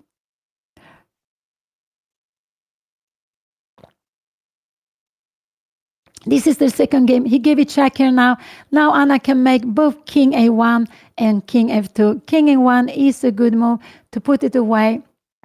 Thus he wants to go queen g4, but now we have bishop take d5. So this is a difference, and we take here now. No, we don't take this. We go knight take d5. What is happening here? Queen takes c3. Oh, but this is too difficult. What did Anna play? She played king a1, and he played rook e7. But now Anna has bishop take d5, take here. She has knight take d5. What is happening here now? She has bishop take d5 here. He played rook e7, but she can go this, take, and here. And after this move, she has queen take c3. Threatening rook and threatening mate. She has bishop take d5. She has bishop take d5. Will she see that? She will absolutely calculate this. But will she see bishop take d5? And with the fork, wow, take here and take and here. There is a fork. If you move away, we will absolutely check here, come here. And now we cannot take on c7, but rook c5. This is a good position for Anna. So this is probably what will happen. If Anna goes here, knight d5, her opponent will move this rook. Take on c7. You cannot really take like this because we will probably just go queen c4, king b8, And oh no, king b8. And yes, queen. Yeah, we will win on spot. No, you need. So will she find bishop take d5? But it's still to be calculated. Bishop take d5. There is some a5 coming. Bishop e6. Bishop e6. And can she go d5? No. This will be losing. Queen a4. And this is a pin. This is a pin. Queen b8, and Anna can move back. She can even go rook c5 and pick up the pawn. Wow, pick up the a pawn. Oh, wow, wow, wow. So scary. But this is bishop. She will calculate this. She's having 10 more moves to make to the control. She will absolutely calculate this. Her opponent here needs to move away the rook somewhere. And in a position like this, rook c5 is a good move. You need to come back here, down here, and we go queen c3. This is a very good move. So where maybe I went here, probably queen f8 could maybe be the best move to be played. If here you have knight c7. Remember, there's a mate here on the last, but now we have queen b4. Oh, this is, can we go? We don't threatening anything. What is threatening here? a6, and we just putting in the pieces, just threatening to take here now. What is happening? We move away queen b5, and we have check here. Oh, whoa. So knight take bishop take d5 is a very good move. Will Anna play this firework? She's absolutely looking at it. Does she has enough time to see that? Wow. Does she has enough time to see that? It's just, but she has to be careful. She still made it on the last rank. But what she will do is she will get here. You don't have time for this because it's a mate. Here we have the mate on the first rank. So bishop take d5. If you go a5, Anna needs to see take here, and she needs to find queen a3 or queen a4. I'm not sure which is better to play. I would absolutely go queen a4, king b8, and rook c5. I don't know. If you go king a3, king b8, we will need to move the knight away here, knight e3. This is also very good, and Anna has won a pawn. So bishop take d5, but there are lots of things to calculate on. After this, one is to calculate the consequences of taking back. One is a5. Both of these you have to calculate. Will Anna go for bishop take d5?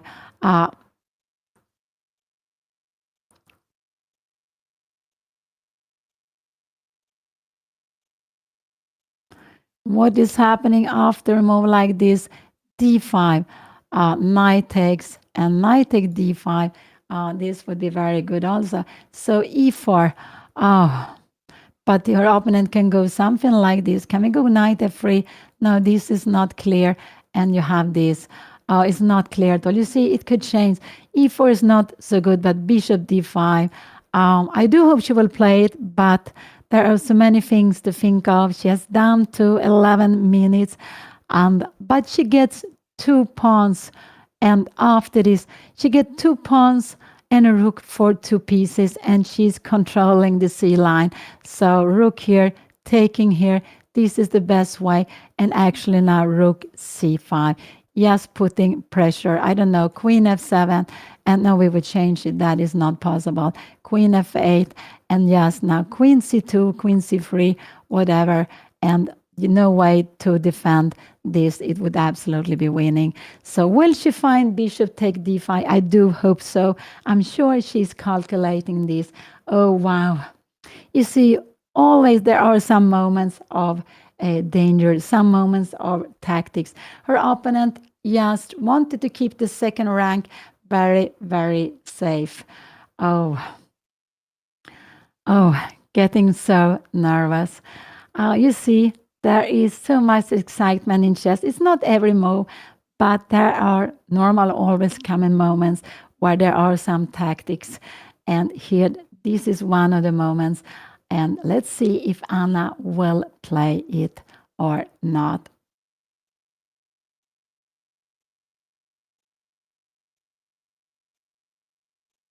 Knight d5.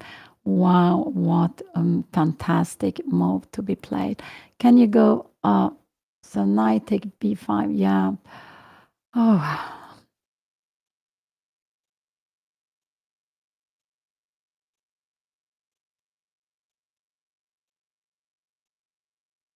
This is Swedish Chess Championship. Anna is playing in the group of the master. She needs, this is the seventh round. She has 3 out of 6 exactly as opponent. Yes, now Anna has a very beautiful tactical way of getting overwhelming position, but she needs to also navigate right the coming moves. Will she go for that? She is on her way to move. She played a3. That was not the best way to play. She saw that was not the best way to play. Her opponent will absolutely, now there is a huge threat. Her opponent will absolutely now go rook d7, 1 rook to d7. I'm quite sure he will go 1 rook to d7. She went a3. I would even have preferred maybe a4 to be played here now. I think he will go rook to d7 in this position. And I saw there was a back rank here, but didn't see that it was this domination of pieces. So she saw this tactical, but decided to be more practical, playing a3 here now. Now there is a threat. Her opponent can absolutely go move away. Can it go something like this? No, we have rook f1. No, this is not, would not be a good move to be played. So rook d7 could be played. Could Anna go rook f1 here now? No, queen g4 is coming. So a4 would have been better to be played. After this, I don't know. Now, in this position, I would like Anna to go back with queen d5, yes, to keep on playing this position. So let's see what he will do. Will he go queen f2? No. Then Anna will absolutely take here, and she will go knight d5. This is what she is planning. Will he go a little more like a6? Then we have queen a4. This is a little bit scary. Yes, starting to threaten things. So this is actually a little bit scary to play. I don't think he will go for playing a move like a6, weakening and allowing Anna to get her queen closed here. And now Anna is planning to go here. He can go rook d7. And after this, I would actually like to go queen d1. Now queen g4 is the plan. Is e4 possible? No, this would actually be a mistake. C take d5. And this is nothing. It would be just 2 pawns less. No. Anna can go bishop h3. Oh, but you have this. Wow. And queen take here. And rook d8. And now the rook and the bishop, these pawns are so much stronger. This is actually very good for black. But not so easy to understand, but it's rook and bishop, but you have these 2 pass pawns. So this is very, very good for black. It could be rook d7. Could it be that Anna will go e4 and bishop h3? Rook d7, e4, take, bishop h3. These are some fireworks here now. Oh, I don't know. Queen a4. No, this is not. She will win, but she will give 2 pawns. Her opponent will be better. I'm scared of this, if this could be happening. So, but it could be that Anna, after rook here, will go e4, but this is not the right way. Actually, this is a good way. And after this, now bishop take d5 is possible to play knight take d5 again. Rook takes and queen takes d5. Wow, wow, wow. Always these tactics. Always these tactics. So I'm scared of he's down to 7 this move. I think the time pressure will decide this game. I think so. A little bit scared Anna will go e4. But after a move like this, I like queen d1. And we were keeping everything safe and maybe later on plan here. So this is what I would like Anna to play. Let's see here, this position a3 was played. It was played. Oh. He can also go, maybe, I don't know which rook. Can he go with this rook? No, we have knight take d5. No, this is not possible. He cannot go with that rook. He cannot move away the knight, but he can go. And if he goes here, Anna will take on d5. So he needs to go. This is the only move. And now, actually, a4 is the best to be played. But I am a little bit scared of d5 and bishop h3 coming. d5 here, bishop h3. There is only one move to be played, and this is the move to be played. Oh. Queen a2 is maybe the best. And queen f7. we have here. He went queen f8. But Anna can take on d5 now. Take and knight take d5. Rook takes c3 here and rook e8. Knight f6 here and d5. And knight g6, knight take h7. Wow. Queen h8 and e4. Well, Anna, yeah, this is so. Now, queen f8 was not the best move to be played here now, but he wanted to stop. Anna can take on d5, giving a piece, but I don't think she will do that. And because after this here, he has this very important move to be played. Queen takes, threatening rook, threatening here, but he can save this. And now knight f6, again, one move, d5, only one move, knight e7, here queen f8, and actually e4 is a good move start. This is very good for Anna, but maybe bishop d7 is coming. Oh, yeah, this is, and I don't know, rook c8. This would actually be, yes, and this is actually very good for Anna, but very difficult to calculate everything. So bishop take d5 is possible. Otherwise, a4 is a good move to play, a4, a5. But then Anna should have played it one move earlier. What more can she do? She can go rook f1. No, that's not the point. That's not the point. Yeah, she had it in another game against Josef Ask, but with lots of pieces on the board. I don't think Anna will go bishop d5 here because then she should have done it a move earlier. She should have done it a move earlier, I would say. But bishop take d5, knight take d5. I would say that lots of players would play this.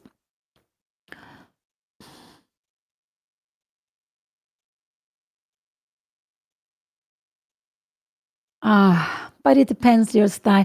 Anna, now the g5, she will have a fantastic knight on f6. Two pause. This will be very good for her, but I don't think she will do that when she didn't do it before. What could she do now? She could go knight d3, bring in the knight to e5, queen d8, and knight e5, and just keep on playing this position. I think this is a very nice position also to keep on playing. So if I couldn't find anything, I would go knight e3, knight e5 here. a4 is actually, but this is a good move to be played. a4 is a good move also to be played. Can we go rook f7, a4, and a6, and now knight d3, and keep everything very, very solid. I don't know if here we can go rook f2, but now we have bishop take d5. So go back. So I would like Anna to go a4 or to transfer the knight here. I would like her to do that. The idea with knight d3, knight d5 is with the knight on e5, it's an outpost. The knight cannot be moved away. You can take it with the rook, given any change. So I liked it to have it here. And you're also looking at c6. So this is what I would have liked. And also because there's still 9 more moves to do. You need to play a little bit practical here now. And but she is calculating. So the knight here, if it doesn't have any future, here it's standing in the center, attacking c6, attacking g6, also keeping control of f3. So that's why I would like Anna to go knight e3, knight e5. So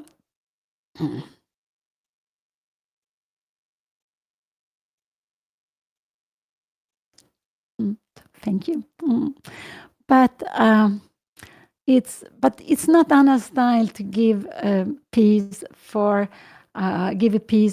initiative. So I don't think she will take on d5. But it is a good move to take on d5.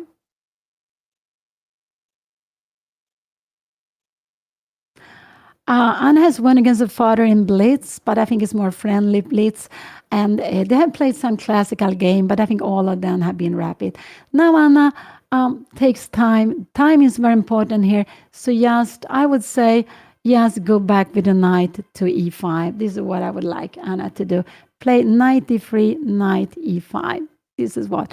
And knight d3. Let's see, you do something. Queen f7. Is this a mistake? Queen f2. We have bishop h1. Can we take here now? Now we have knight takes c6. What is happening? Rook takes c6 and bishop take d5. Wow. All of a sudden there are some fireworks. So this is what I like. Knight d3, knight d5. Yes, to have a plan. Yes, because there are so many. She's calculating taking on d5, but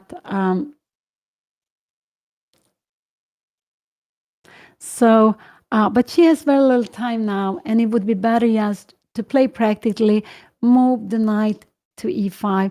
Yes, keep control here of the position. The only thing is important is to keep control of the position here now. Oh, so exciting here now. So little time. Knight d3 is what I'm hoping Anna to play. She's calculating bishop take d5.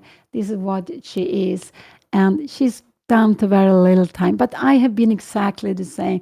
I've had so many time troubles. I've lost so many games because of the time. And so she's just very similar to her mother in that sense. Her father, Juan Beran, is a very practical player. What will he do? Will she go for bishop take d5? It could be that she will do that.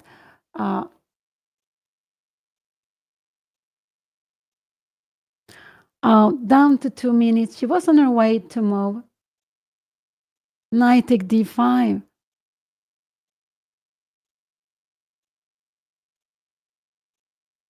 Oh, I don't know why Anna played this. I don't know why she played. Her opponent can take it either way. I cannot see. I cannot see why to play like this. Bishop b5. So this is the point. Knight c7 is a very good move to be played here now. And now Anna would. So this is what. But yeah, I'm not so happy about this. He can take it. He will absolutely take it. With what will he take it? Will he find knight c7? I think so. This is the problem. Anna doesn't have enough. After this, take here, take and take. I think Anna didn't see knight c7. She needs to go e4, taking here now. Maybe queen c4. And can you go somewhere in queen c4? Can we go queen c3? Then we have king b8. And can we go queen c4? Why can't we go king b8? Because we have d5 coming. Oh, but this is so scary. This is so scary. He will absolutely take on c6. Absolutely. He has 5 minutes. And so sad Anna took that. But okay, she wants to go for fireworks. And it's very close. It works. He took with the rook. And he has seen the way to play this. He has seen the way to play it. Can Anna go bishop take d5, take? No, she took here. She gave a piece for the 2 pawns, but it's not enough. It's not enough. He will absolutely now go knight c7, and they're getting close. Anna took on c6, and she will go. And there is only one move for him to play here now. After, I think Anna will take on c6, and then no, this was not. We have, this is not the game. She took on c6. Here we have it on the board. There went something wrong. Here, and I play rook c6. This is on the board. And now there's only one move to make. He will make it knight c7. He will make knight c7. It's just so, I'm so sad. Yeah, but it's like this. It's a chess game. I don't see if Anna can make some firework out of this. Here we have it, this knight coming backward, and this is the move Anna forgot about. This is a move she forgot about, and I don't see how Anna is going to say this. The problem is taking here, yes, and yeah, I cannot see now how Anna, she's just playing with a piece less now. It's her move to move. Knight c7 was played. What did Anna do here now? No, the position is like this. This was played. Here we have it on the board. Knight c7. And she didn't see that move. And now she needs to go for e4. I think e4 is the best she can do. Queen b4, queen b8. Can she go some rook f6 maybe? Maybe, I don't know. Can she go some rook f6 here now? And then queen d8. and yes, something queen before maybe rook b7, but she's playing with only pawn. No, she has 2 pawns for the piece. But okay, she will try. But knight c7 keeps everything well defended. Oh, so she wanted to sacrifice, but she chose the wrong way. And now this is just very good for her opponent now. He has a piece more, and he keeps this. The problem is Anna cannot take here because it's somehow this board has. This is the position. Queen takes here. Anna would absolutely lose on spot here after this, and bishop b7. This would just be the end of the game. Rook f6, and you have this check here, and queen b7.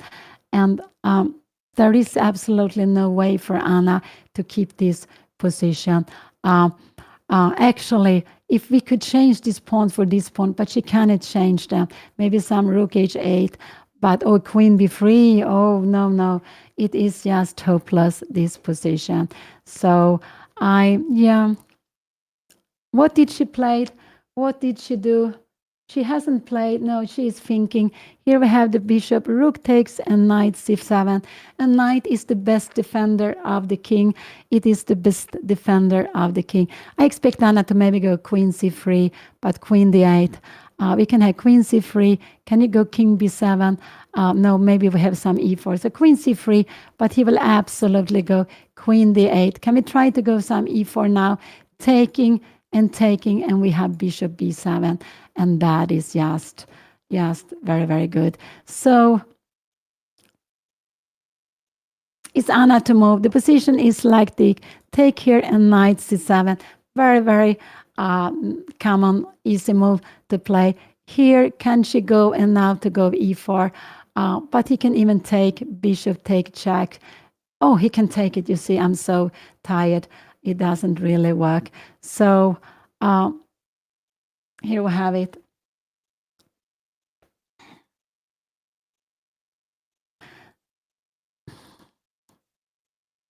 Anna has played something. No, she hasn't played.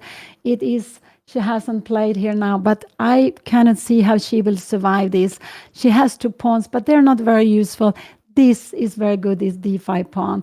It is just very good, this d5 pawn. She will go queen c3, I think. Queen c3, we will see it on the board. Here we have it. Queen c3 is coming. And now he actually only have one good move to do, but that is rook d8. That is a very good move to be played now, rook d8.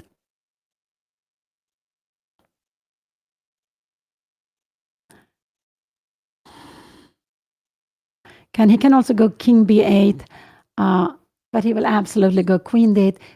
He's a defensive player. He will play this very well because he's a passive player, very defensive, and he will just keep on slowly improving the position using his extra piece. Queen d8 will absolutely be on the board. And after queen d8, could Anna play bishop take here now? No, he queen takes, and here she cannot survive this endgame. Bishop e6. There will be mate coming here now. b3 take. She has only some little checks here, but the king will just run away. This could actually be what will happen, but the king will run away, and finally Anna will lose. So this could actually be that queen takes, knight c7, queen c3, queen d8. No, he goes queen d8. We have it on the board. And if Anna now takes on c7, he takes on d5, she will be lost here now. So queen c5 is a better way of playing this position. Bishop b7 and rook f6. Just try to get some activity. Queen c5. Here she played queen b4. So we have this. Rook c7, queen c3, queen d8. Anna went queen b4, but rook take e3. Rook take e3 is absolutely fine to be played. Why is this fine to be played? Here, bishop takes. Here, queen f8, and we have king b8. Wow. So he can just play rook take e3. No, Anna completely lost. She completely lost the Absolutely. She lost the track of this game. I would say night before I wasn't so happy with, but she had some tactics but went wrong. Will he go for it? No, I don't think so. I think will he go? Will he take here? Anna will go rook f6, and then he can go queen c7, and it just there's nothing Anna can do. She is just playing with a piece down here now. She's playing with a piece, and actually, yeah, she has also very very little time. He will absolutely. Here is the position. Queen b4 was played. What is the idea with queen b4? The idea is to take. No, I don't know what is the idea with queen b4 actually. Queen c5. I would have preferred the queen to c5. But queen b4. Do we have some knight a6 coming? No, we have rook c8 here. Check and taking here. So there are. But he will absolutely. He's a defensive player. He will absolutely keep control of this. Absolutely. Rook b7, and I can go queen d6, rook d7, and rook f6. And yeah, but he will, I think he will grab the pawn. Will he do that? Will he grab the pawn? He played bishop b7.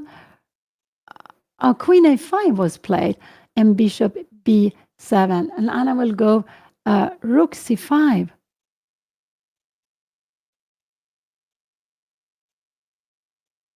I would have gone rook f6 here.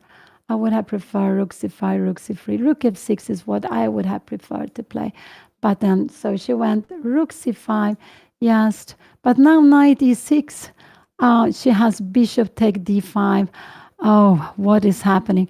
Bishop takes, queen takes, and she can maybe fight this position. The rook and knight are less strong. So she went here now, and the idea is now if this coming, but queen d6 is a good move to be played, and now after knight e6 will be coming, she needs to go some rook c7, just starting going back. When she go queen c3 maybe, but what happens after knight a6? Her rook is just getting very, or knight e6, her rook is just getting, oh no, this is a mate actually. So this is a mate. I will show you the mate. And finally the bishop. But he's a very defensive player. I cannot see that he will make any mistake of this. This is a perfect position for him to play when he is having material bow. He needs to play small passive move. He's not going to make, and he's not going to leave any pawn free in any way. He played king b8, but now Anna has this move. And after bishop d5, she has rook take d5. What is happening here now? And queen b4. Will Anna find this? She has a chance here now. Will she go for bishop take b5? Bishop take d5. Will she find this? Wow, wow. And if rook takes, will she go bishop d5? Will she find this? It's not easy to see, but it is. Wow. Will she find this? Queen b4 check. Oh, bishop take d5. No, I don't think. Take this, Anna. Take it. No, rook b5. Anna, oh, I'm sorry.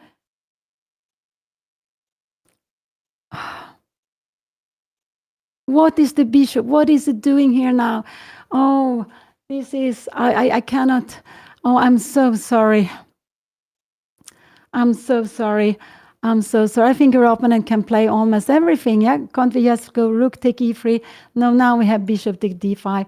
Oh, but she had a little time. It wasn't easy to see this. But rook b5, no. What is the rook doing here? Probably she wants to go. Now queen 8 is a very good move to be played. Anna needs to come back rook c5. So, or maybe queen d7. Queen d7 is a good move to be played. Here we have it on the board. Anna needs to go rook b3 and keep on playing this position. Oh, yes, to defend. So, oh, queen d7. No, he played rook d7. And now, yeah, rook b3.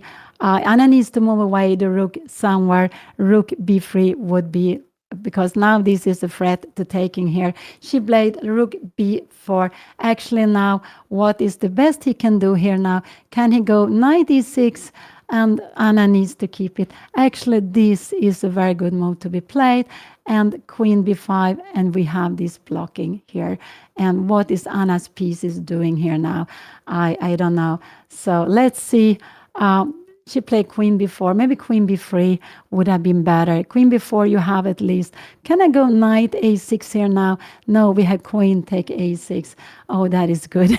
That is good. But will he find this knight a8 move? These backwards moves are very difficult. The idea is actually to block the b line, and actually that is good. And Anna, there is absolutely no danger because you can take it with the king. So will he find it? So Anna has had, also he made a mistake, but Anna didn't see that. It was not easy to see. I would say it was very difficult to spot.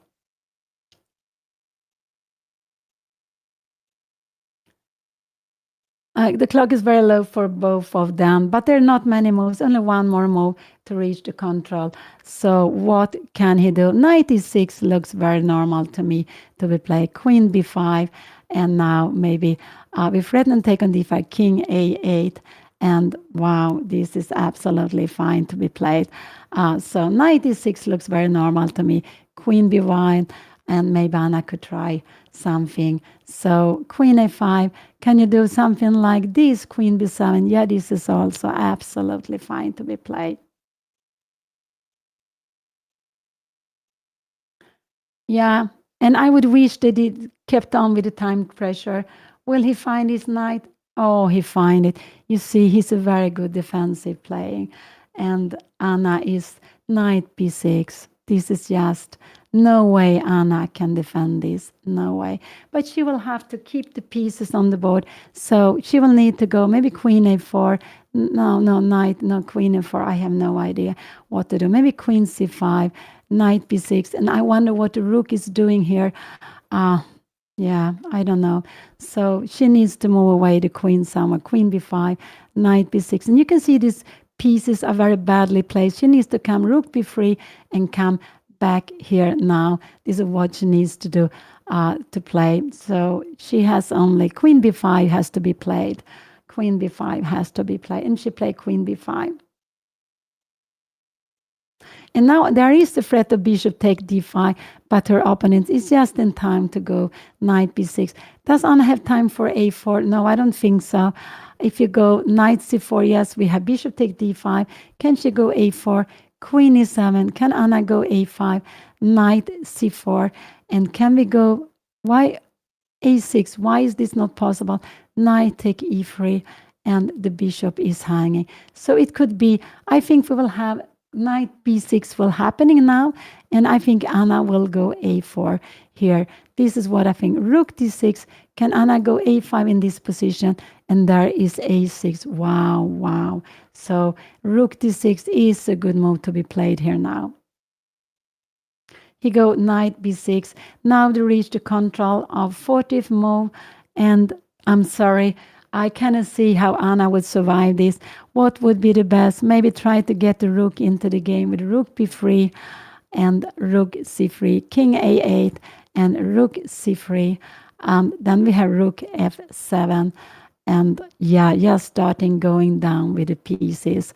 But I cannot see any way for Anna to save it. But she didn't see knight c7, so this is why she played it. He finds it. I think we will see a4 on the board.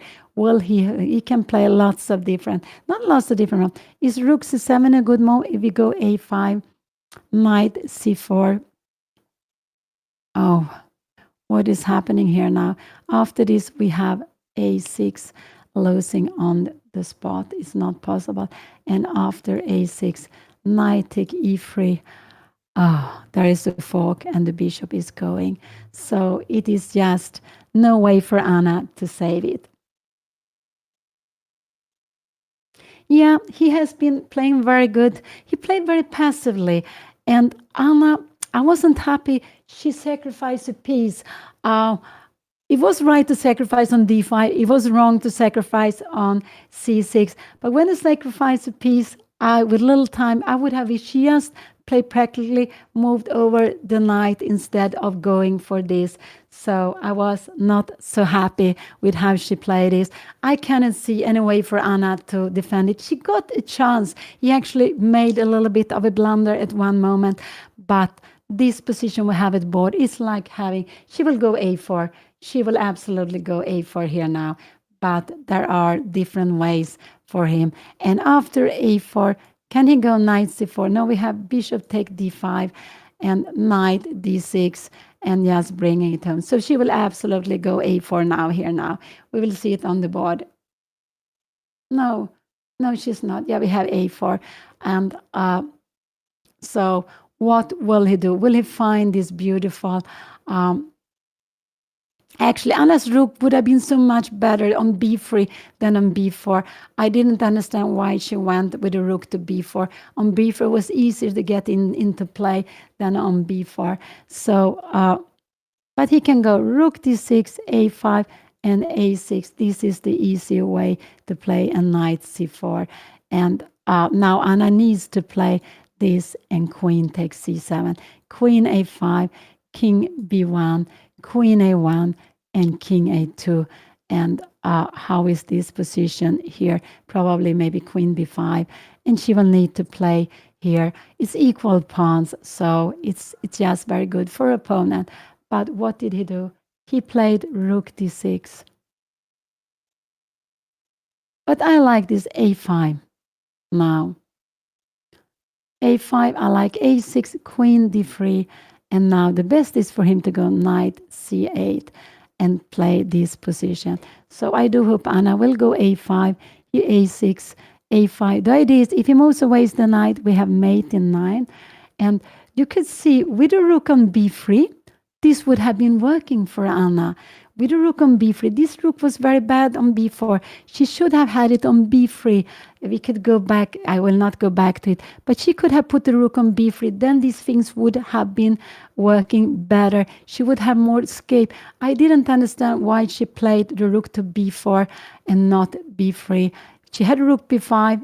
Rook b3 would have been so much better. Also logical to keep b3. And then these things would absolutely have been working for Anna. All the players, you can actually play in the Swedish Championships if you play in some of the classes 1 to 3, even if you play for another country. But if you play for a title, you cannot play. But it is. So a5, a6 will be played, queen d3, and now just moving away the knight. Even knight a7 could be possible to be played. But knight c4, Anna will need to go for this, and queen takes c4. He has this check and king here now.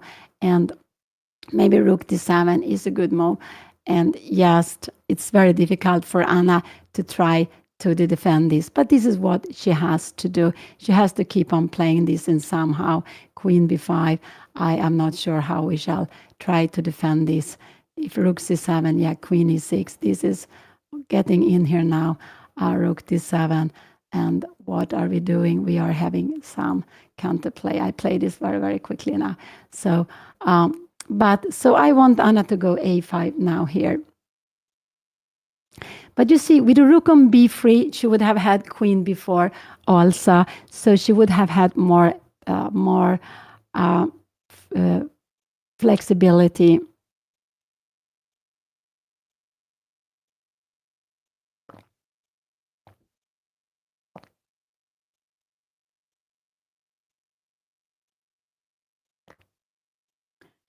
Yeah, Anna this is a very good position for black. Rook d6 was a very good move that he played.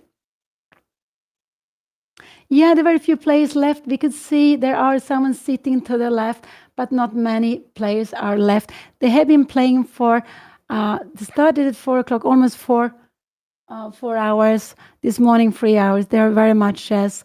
I would say there are very, very much chess here.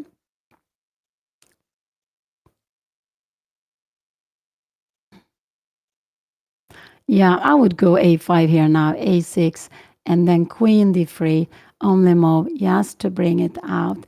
And then probably goes knight c8, and then queen a3. and just keep on trying to play this position. Maybe, I don't know what to do here now. There is no way to try anything here. The pawn will just become very weak. So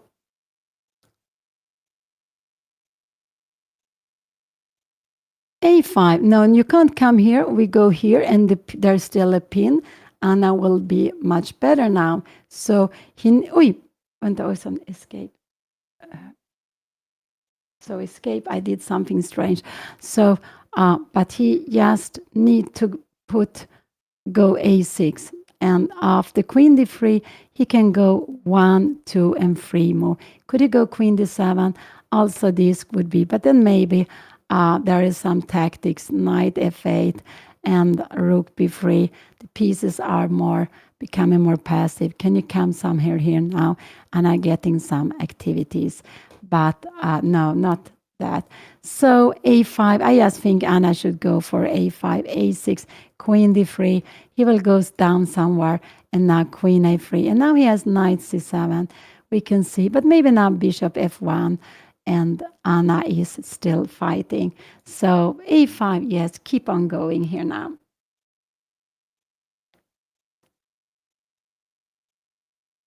Anna sacrificed a piece on C6, and that was not good. I actually wasn't happy with her knight before a long time ago, but she had 2 very good moments to sacrifice on D5, but she didn't take the chance, and she didn't do that. And when she sacrificed, she missed one move, and then Black could just hold everything. We see Black is having a piece more here in the position. They have made the 40th move. They got half an hour extra, and we can see he played his beautiful Rook D6 very quickly. But I don't know, what else can we do? Maybe here could also be fine. He will go A6 and Queen B4.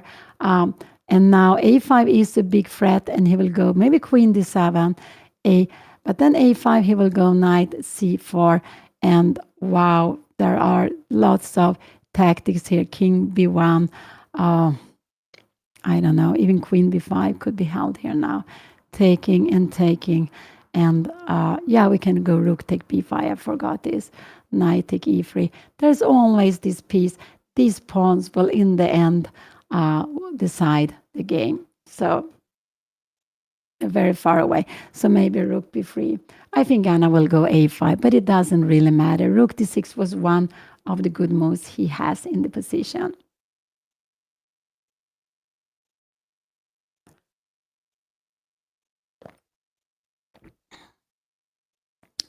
And this is something. So after A5, A6 will come. The problem she cannot take because Rook takes, and this is completely hopeless to play. The Queen is so much better than a Rook. This would be fantastic for Anna to play. It would be winning.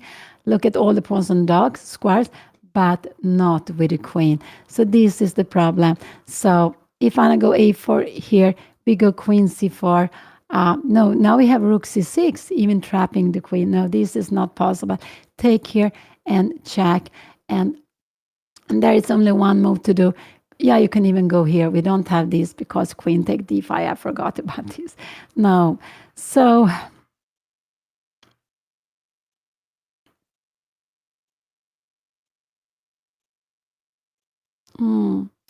Rook D6 was a very good move to play. He's planning to kick back, but with the Rook on B3, Anna could have gone A5. You see, I couldn't understand. She didn't put the Rook on B3 earlier on, but it could be I missed something. But it would have been a more flexible move than she played. It would have been much more flexible move than she played.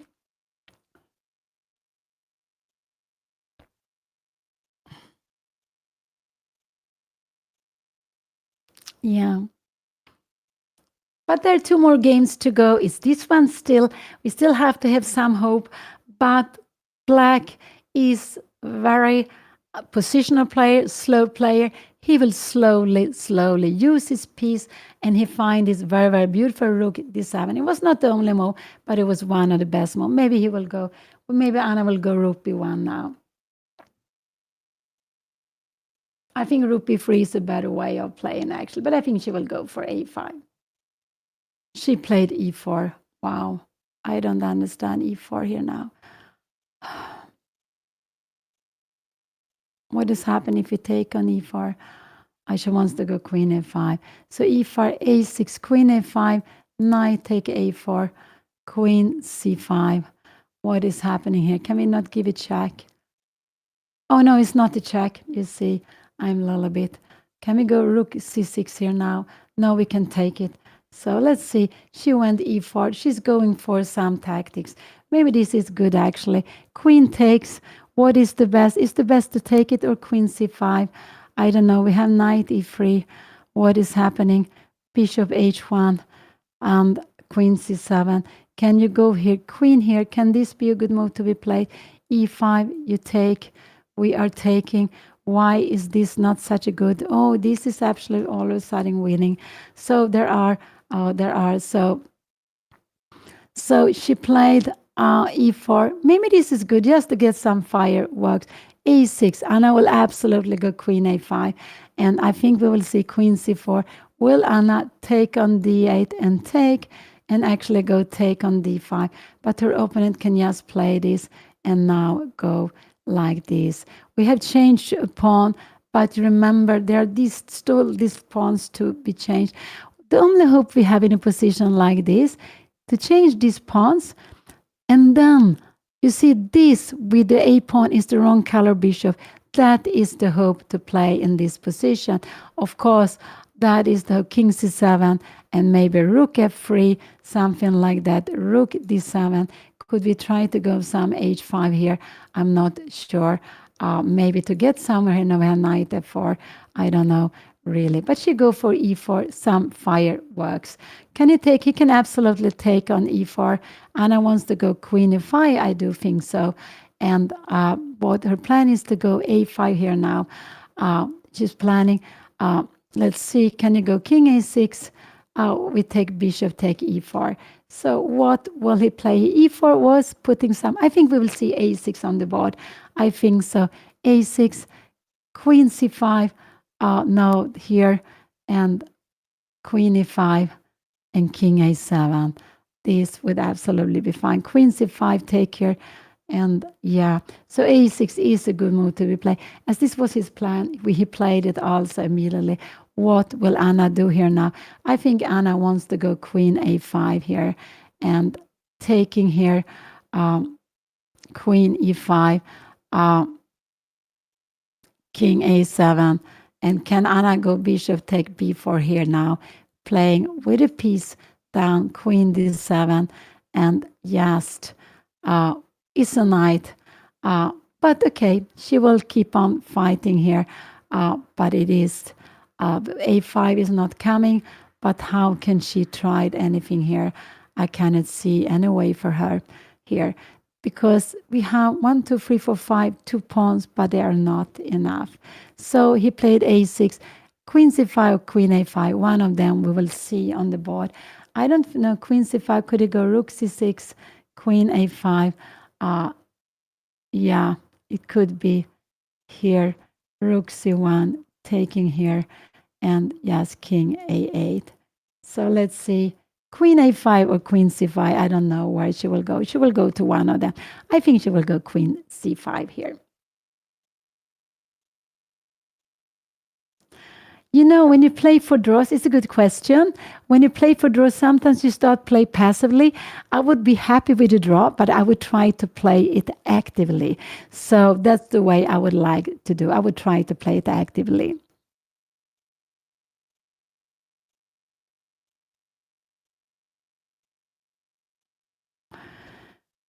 Oh, that was a good move to play a6.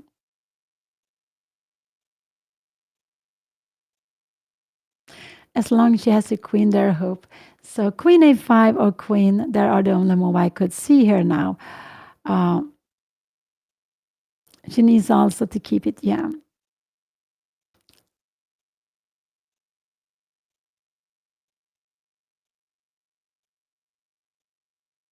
Yeah, he's tired, but he has the energy of having a good position.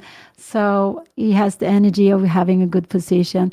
And this is what he's very good at playing. So Queen C7, take here. And now he can play lots of it. 95 looks absolutely fine. Rook B3. And yes, maybe Queen D7. Wow, wow, wow. What could Anna try? Maybe Queen A1 could be a good move. But yes, and Queen E6. And Anna needs to go. Maybe something like this. Oh, we have a check here now. Wow, wow, wow. Here and just winning on spot.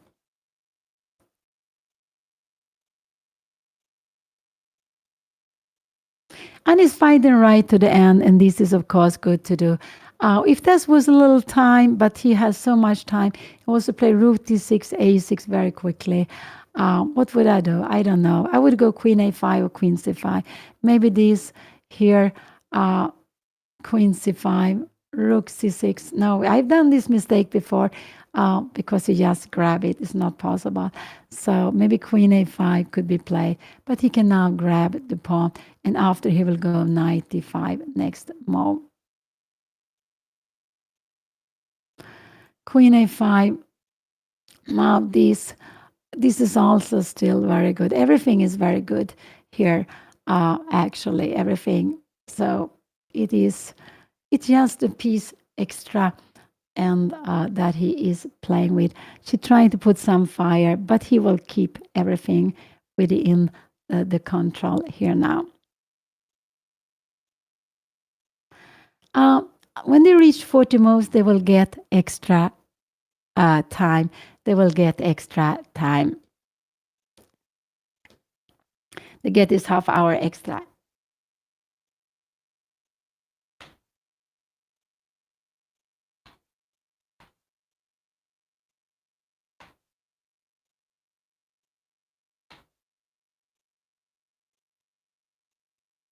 Queen f1 came. I didn't. She wants to go here, but I don't understand. Queen f4, knight d5, and it's just the end of the game. Queen take e4 and queen d7. And how can Anna do anything in this position? Queen b3, take here, and we have take here. It's not a check. Oh, I'm a little bit tired also. I think I'm more tired than her opponent are. So her opponent can absolutely go a5, but then I guess Anna will go here. What will happen? Take here. Queen takes, queen f6 maybe, trying to do something. But even this knight d7 is just very much winning. It's just a piece extra here. With the king, you will go and grab the pawn.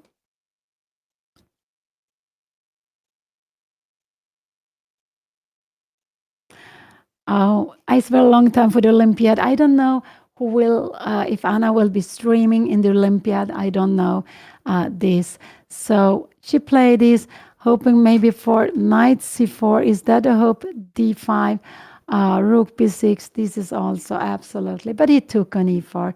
This was because after taking on e4, he gets a very good piece here.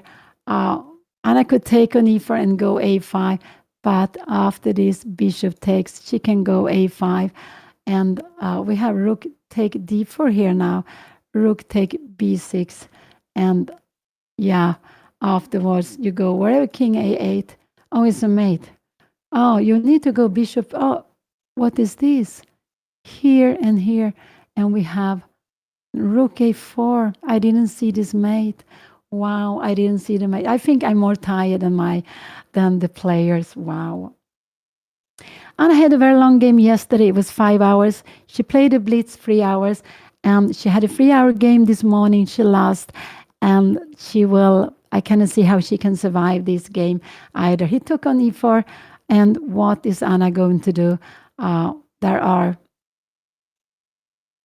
it could be she will go and take. She can also go, but after a5, we have knight d5. Everything is hanging. So what will she do? I think we will see queen f4 here and this. But after queen a5, rook c4. Anna can maybe keep on playing. Maybe she can keep on playing here a little bit longer. But he has got a very good knight on d5. So maybe this is the best. Queen f4, knight d5 here. And now, of course, if you take her, there is a mate. Not possible. That is the plan. So maybe queen f4. You have a pin here. Queen take d5. And if you go something like this, rook c4. So, but it is, yes, very good. Queen a7, maybe queen e5. And you are keeping rook b6, keeping control of everything. I don't know, we can try some h5. Queen d2 is going to be a mate here, actually. Queen d2 is a big threat in this position. Yeah, it's just a piece more. So that is what happened. It's just a piece more, and it's not enough. So when Anna took on c6, she wanted to go for the win, but she could have played solidly. She was better there, but she needed just play solidly, bringing back the knight. She wanted to go for the win. She sacrificed, but it was a wrong sacrifice. Her opponent found the only way to keep the piece extra without giving Anna anything for the 2 pawns. And she gave her one chance, but it was very difficult to track it. She gave her one chance to grab a third pawn, but Anna didn't see that. And now she will keep on playing, but I don't know really. She will absolutely keep on playing, but really don't know how she can be fighting here now.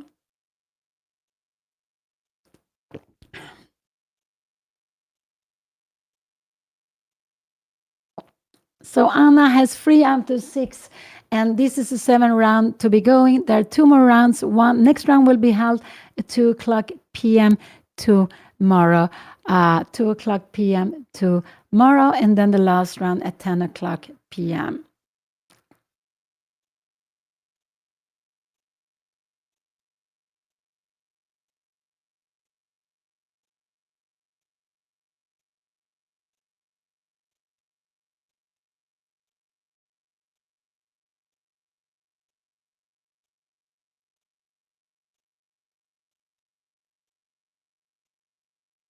I'm just wondering if we could go like, I just trying to analyze something. A5, yes, take. Wow.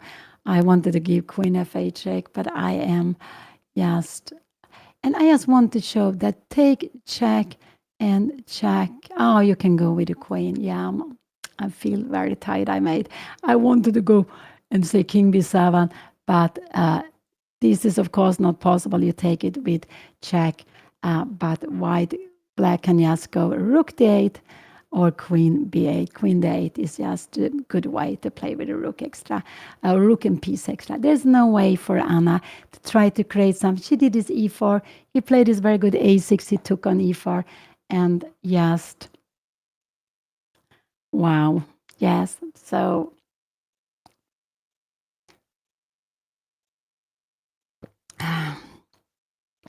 So it's the Swedish Championship. Anna plays in the group of the Masters. She's playing in the group of the Master. It has been a very tough double round today. I think it's been tough for lots of them. Anna also played 5-hour game yesterday. Then she played 3 hours blitz, and this morning 3 hours. And now they have been playing for 4 hours. So it had been 5, 3, and 8, 3, 7. They have been playing for 15 hours since yesterday when they played 2 o'clock. That is lots of hours, 15 hours in about 2 plus 6 in 30 hours. So half of these 30 hours they have been playing chess. I would be so exhausted. I'm quite exhausted just sitting and commentating here. So I would say they are all amazing. It's not normal to have double round, but because it's a competition, I think it's some sport competition. And then there were lots of people coming to Jönköping. I believe already on Sunday, and that's why they have a double round. This is not common to have in the group Anna is playing. I think it's actually one of few times where they have a double round, and a little bit sad it had to be like that, but they had no other way to solve it. And that meant that they had this very, very tough schedule. Also with the Blitz yesterday, I wonder why they didn't reschedule it, but maybe they wanted to have it the day they had said from the very, very beginning. But lots of play couldn't resist the temptation to play for lots of hours. Anna was one of those. Her opponent yesterday was one of those. Also, her opponent this morning. I don't know if her opponent today also played the Blitz. I have no idea if he also played the Blitz.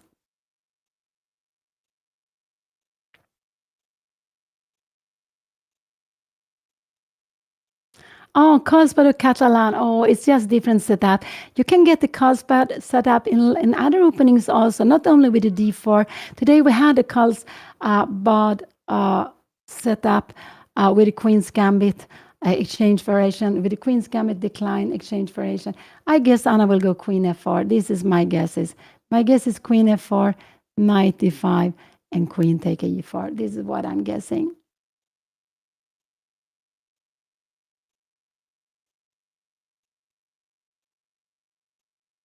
So Carlsbad, you can also play the Carlsbad pawn structure with black. If white takes on d5 in the kata, so she go a5. Oh, I didn't understand this a5. I didn't understand this a5. Knight e5 will absolutely come. And what does Anna wants to do? Queen b3, take here, and queen b3, queen b5. She wants to have a check here, but king is running up. No, there's a rook, but there is king 7. So she's playing, so Anna, knight d5. She wants to go rook b3. And now queen a5, she wants to come here. But her opponent can just go back here, bishop take e4, and Anna is playing with now only one pawn for it. But I think she wants to go make some tactics. So she played a5. Yeah, I a5.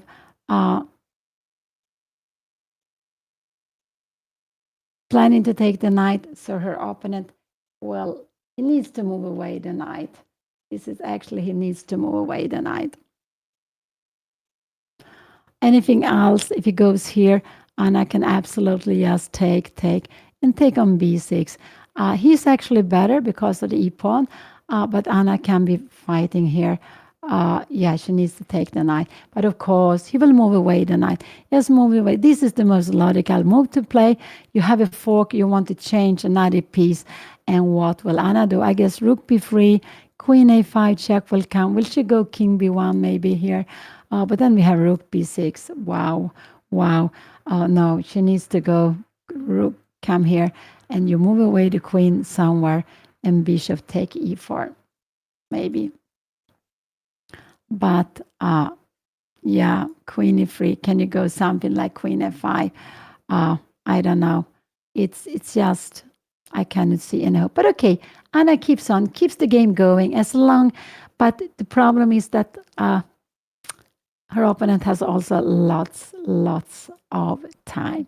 Lots of time, and this very valid put an extra piece. Knight e5 will absolutely be on the board. He can go somewhere else, but we will absolutely see. He can go wherever he wants to. Even this, he could go queen f4. He threatened to pick up the rook, and yeah, he can go everywhere he wants. Maybe rook c4 has to be played.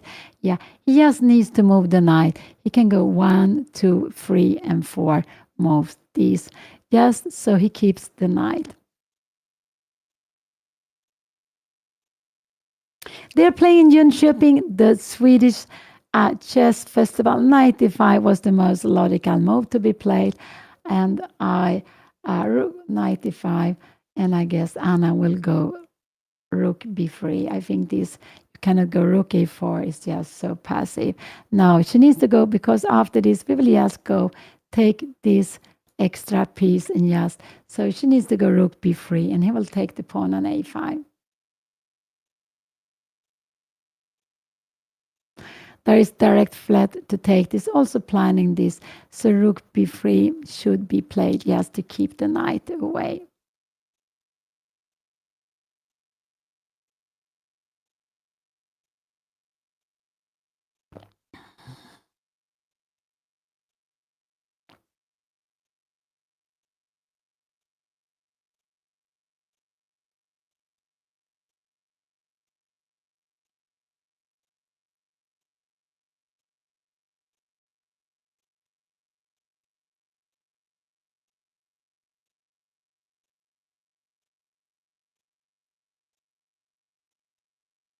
Yeah, I can see.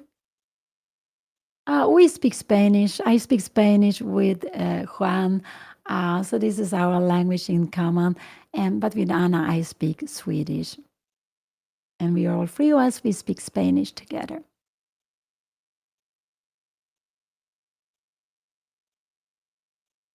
I believe Anna is just very, very tired. Maybe also her opponent, but he gets this extra energy of having such a fantastic position, having a piece more.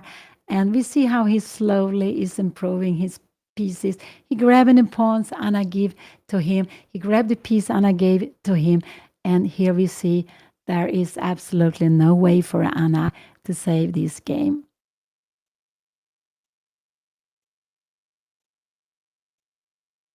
Rook b3 was played. It was necessary to play this rook b3. I would actually have preferred even to go. Yeah, I don't know. I would have preferred to go even rook b3. Because she wanted to then defend d4. Yeah. Is there anything he can go wrong? I was wondering e3. Not even that. Queen f7. We have rook f7, and it just. Yeah, everything. There's no way of going wrong here now, I would say. He will take on a5 and play I don't know what, but he will absolutely take on a5 now.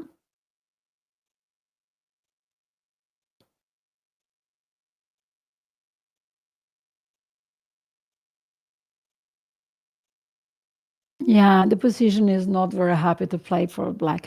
Not at all. It's just now it will be piece down with equal pawns when you take on a5. So it will just be a whole piece for nothing.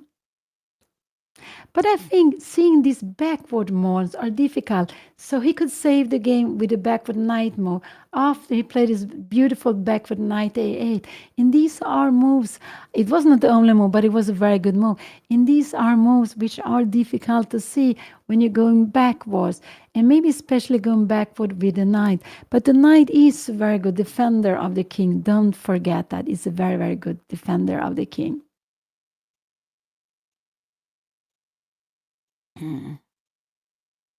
He has lots of time before playing the next move.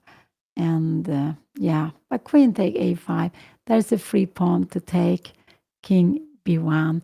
And now he can even go rook b6 because after this, Anna can't take. She can give a check, but the king is hiding away. She cannot even take here because of knight c3 picking up the bishop. So it is just, but he can take a little bit of time. He has so much time left. And this is the idea with this half hour extra that the position on the board will decide the game.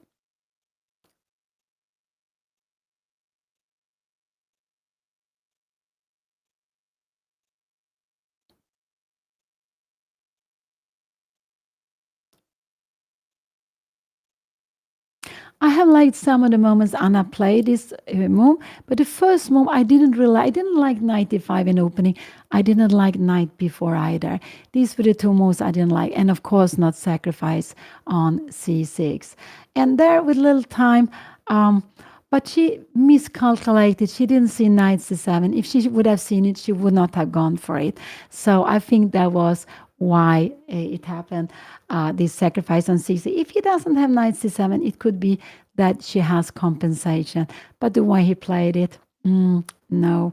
She got one more chance, but it was free moves to see some firework, and she didn't do that. She didn't see that. Her rook was on c4. That's why she played rook before.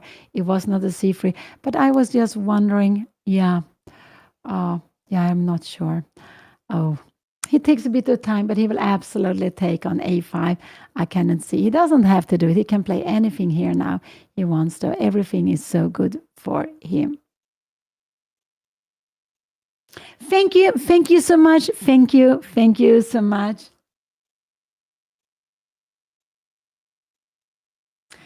Anna, the next title for Anna is to become Woman International Master. So she needs to make 3 norms. I don't think Anna has any norms, actually. I don't think so, but I'm not sure. I don't think she has any norms. And then also she needs to bring up her rating. So that is the next thing.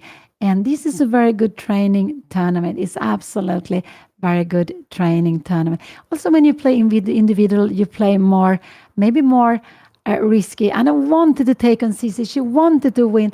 And this is what happened when you lose. You're not happy with the draw. Most players are not. Some players are, but lots of players want to grab the whole point. And when you try to go for a win and you go too fast, like Anna did, she went too fast with knight takes c6. What happened? You are open up. You gave a piece. She gave a piece and wasn't enough. And then you are losing. So it could happen that after losing, there is a danger of losing a game if you are trying to win too quickly, trying to win with too playing to not making. You need to make all these preparatory moves and then sacrifice in the right moment. And there was 2 times Anna could sacrifice, but not on c6, on d5. That was the right place to sacrifice. She sacrificed on the wrong place.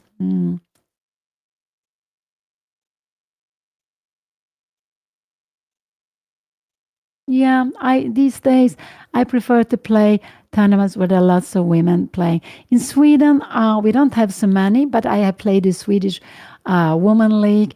I sometimes play the Swedish Women's Championship in Rapid and Blitz, and these are the only women tournaments we have. We don't.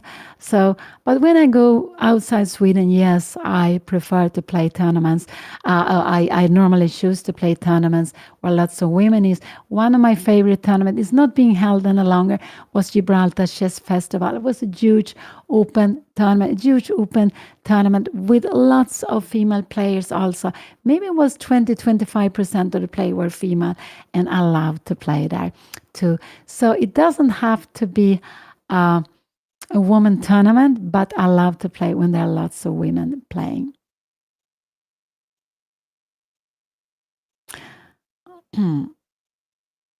Now he's on his way to Mo. He has lots of time here now.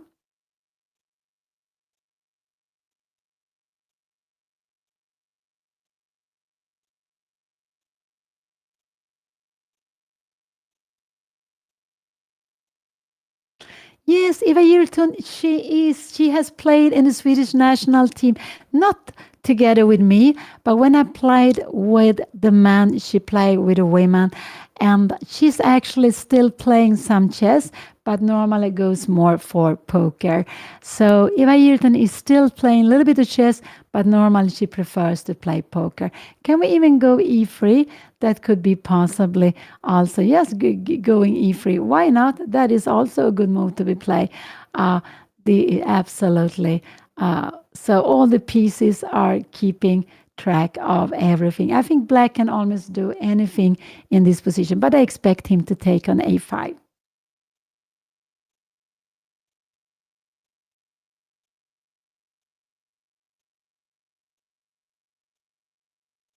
Oh, very happy. Here we have queen a5, rook a3 was on the board.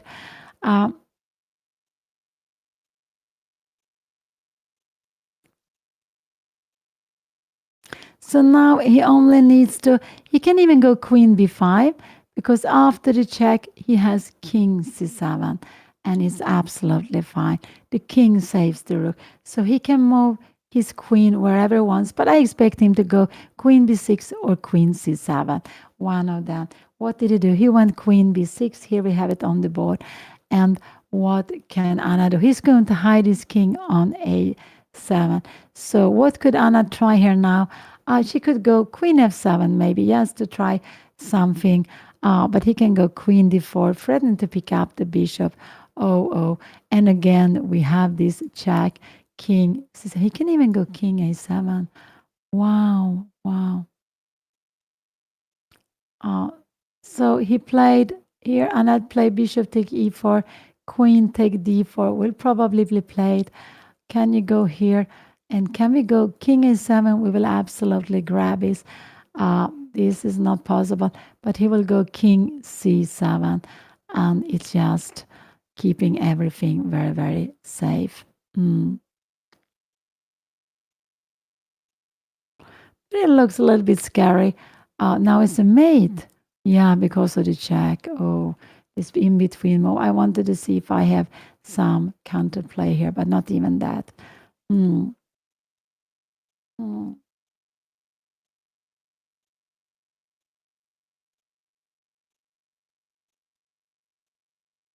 Mm. Yeah, she played in not now recently. Eva Ayrton played earlier in the Swedish team, in the Swedish national team. Anna's dream could be to exchange these 2 pawns against these 2 pawns. This is what she's dreaming about. But she has such a weak king, so even that would not be enough, I would say. But yeah, this is absolutely fine way to play it. Is what can she do here now? I cannot see anything. Queen f3, and now we have even knight before. Oh, there are lots of. Here we have it. What did he do? He went king a7. Yeah, this is also absolutely fine move to play king a7. So maybe Anna should go h5 here now. Taking, can she take on g6? No, we just grab it. Is the pawn doing something now? You have rook g6. Nothing, to, not possible. So king a7, he played this in a very solid way. So what could Anna do now? Maybe queen c4. No, it's not possible. I don't know. What can she try here now? Maybe bishop b1, queen take d4, and now h5. Maybe this is the way to play this. Yes. b6, threatened mate, and now queen c1. Yes, trying, and we can take this. Can she go away and take the bishop here now? And rook c6, yeah. So maybe this is maybe h5 now, and then bishop b1 to keep it going.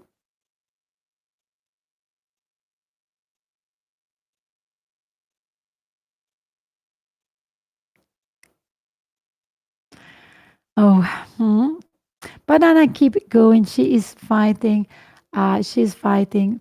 So I think h5, maybe this. I don't know what else she can do. Queen f2, we have rook c6, perhaps. Queen f2, rook c6 would be good. So queen d1, we can also go knight c3 if we want to. Everything is fine because black wants to change pieces. Remember, with the piece more, we want to change pieces. But everything you want. Also queen d1, knight b4, and you grab the pawn. There is absolutely nothing to do. Anna keeps on fighting. Just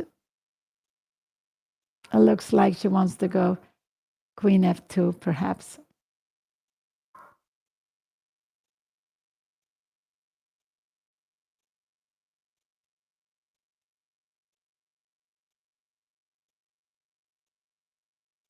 Anna is down to 6 minutes. We're up in 16 minutes, but she has a pawn for the piece. She gave here queen f8. I don't know. Maybe knight b4 could be coming also. Rook take here. Don't we have a check here now? King a2. You don't have time for this because it's a mate, but you will just first defend. And so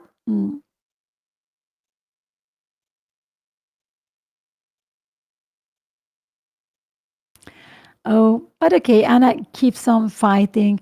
Yes, keeps on fighting, but I believe her opponent can do almost anything in this position.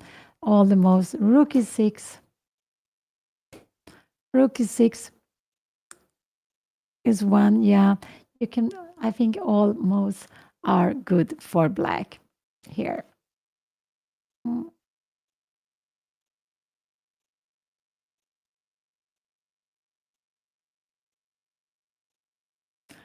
So what is Anna planning to go rook b3? No, you have knight b4 also. That is also not even possible to be playing. Oh,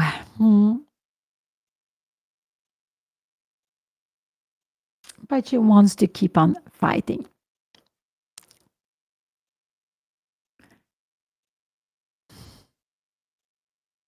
So this is the 7th round out of 9 in the Swedish Chess Championship. There are lots of different groups. One, Anna, is playing in the group of the master called Mästarklassen, and she has 3 out of 6. It's a big danger that she will have 3 out of 7. And there are still 2 more games to go and this one. So tomorrow there will be round number 8. And then Anna will be surely black, and she will, I expect her to play against a player with lower rating. Absolutely, I expect that. Her opponent can do, yeah, that's what I expect. And then the last round will be held on Saturday at, the last round will be held on Saturday at 10 o'clock in the morning. So these are 2 more games to go. Absolutely, 2 more games to go. Whatever happened in chess, the tournaments, even if you lose them more than 1 game, you keep on playing. It's very unusual to have a cup system in chess. That is absolutely very unusual to have. So even if you lose a game, you will keep on playing. So the only thing Anna could hope is queen take d6, queen take e4. But even this is good. Here, come here. And yeah, even this is good for opponent. But she can try to play this. But he will absolutely not go for this. But even this is actually good for him, because there's no good way to maybe, yeah. But even this would be good for him. But why should he play this? No, he will keep his pieces. He's a very good. Oh, thank you. Oh, thank you so much. So much firework. And I went for this firework today, but she made it in the wrong way. She had a such much better way of playing this, but she waited in the wrong way. Oh, thank you. Thank you so much for the prime. Thank you. Thank you so much. And we shouldn't forget there are 2 more games to go. And this is a very good learning, training tournament for Anna, whatever happens. It's absolutely very good for Anna, whatever happens.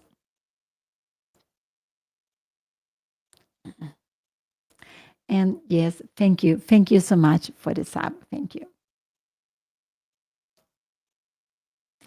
Why I'm not playing? I haven't played the Swedish Championship the last 4 years. The last time was 2022. I don't qualify any longer to play in the absolute group. My rating has gone down.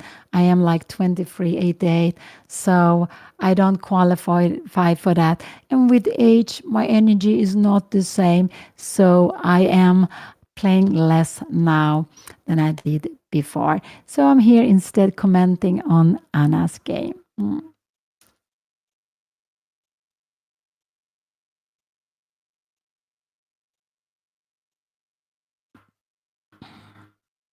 But it's a very beautiful tournament. It has been, I would say, my favorite tournament for quite some time when I was a kid. Yes, absolutely. Later on, I have lots of other favorite tournaments. I love the Olympias. I love Gibraltar. Rook e6, absolutely fine. He is going rook e6.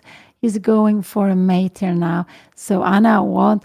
She needs to go bishop b1, and he will go rook e1. And there is absolutely nothing Anna can do. He went rook e6, and if Anna takes here now, he can absolutely give here, and we will have a mate in next move. This will be a mate. Not a next move, but in very short moment here. Take rook here, and if the kings go up, we have this mate. I don't know if because a epaulette mate, it could be. I'm not sure. Maybe it needs to be a piece also on the side. So, yeah, rook e6, one of many good moves he can play.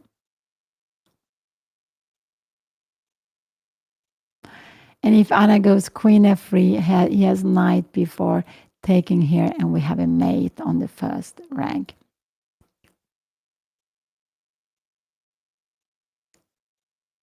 So I believe there will not be, Anna cannot keep on fighting so long, but she has been trying. She really has been trying. And but there is no way for her to fight this. If she comes here, this rook will come here. And even if you change this, this is just knight before bishop e4 is coming next move. And we can actually go here, taking here. Can we make something? We need to get b3. But this is absolutely an endgame where Anna doesn't have a chance. Without these pawns on the queen side, king side, yes, she would have a chance. And without these pawns, this bishop with only this pawn would be a draw. But this with the rook on the board, these pawns on the board, it will not be any chance. The rook and bishop is also a very good team together.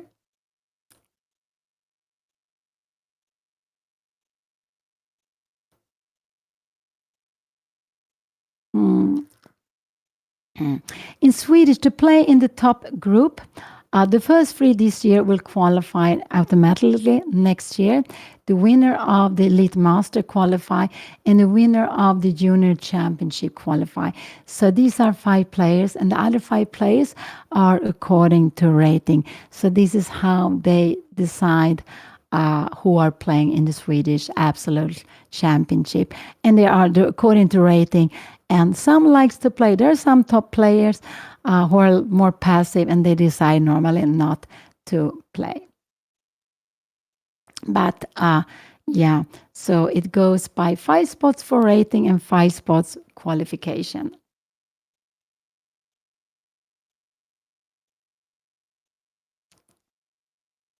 Oh, so you can see Anna has been playing today like 4.5 hours. That's very, very long.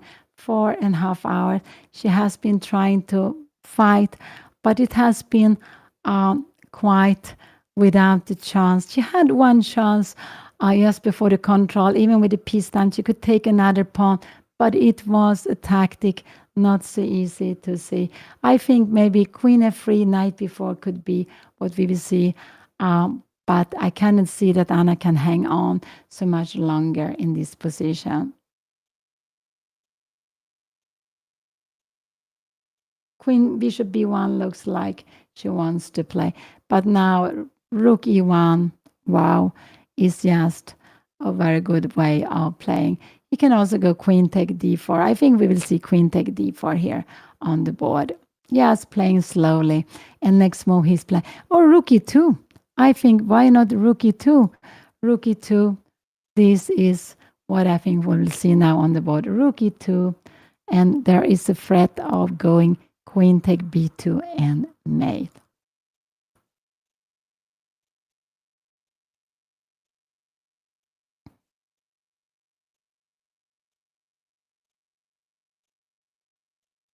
I will play in Lidköping Open. That's actually one of my favorite tournaments. I'm not playing so many tournaments beside team tournaments in Sweden. I play some Blitz and Rapid, but I love to play Lidköping Open. It's always held in the end of August, sometimes beginning of September, and I will be there this year too. It's a tournament with rapid, but very slow rapid games. And it's a tournament I do love to play. And this year there will be even more women because the organizer Peter Fransson, he's supporting the women this year. So yeah, it's one of my absolute favorite tournament to play. Rook e2, I'm sure we will see this on the board. Rook e2 or rook e1, but I think why not go for a mate next move. Now he gave rook e1, was also a good move. Yeah, and we will see yeah. Now, next move will be knight b4. So he's planning knight b4. I think Anna will go queen f2, and we will have queen b4. And there is absolutely no way can Anna go, that she can do anything here now. You see, this bishop is very, very good, just keeping the king safe. The king is very good on a7. It was just escaping there to a7. And with the bishop on b7, there are no irritating checks or anything. This extra piece is so important for black. This is the last game today. I'm very happy. It's just 8:30 p.m. Central European time, so it's very good. It's the last game. I guess we will see queen f2 on the board. I think we will see queen f2 on the board here now.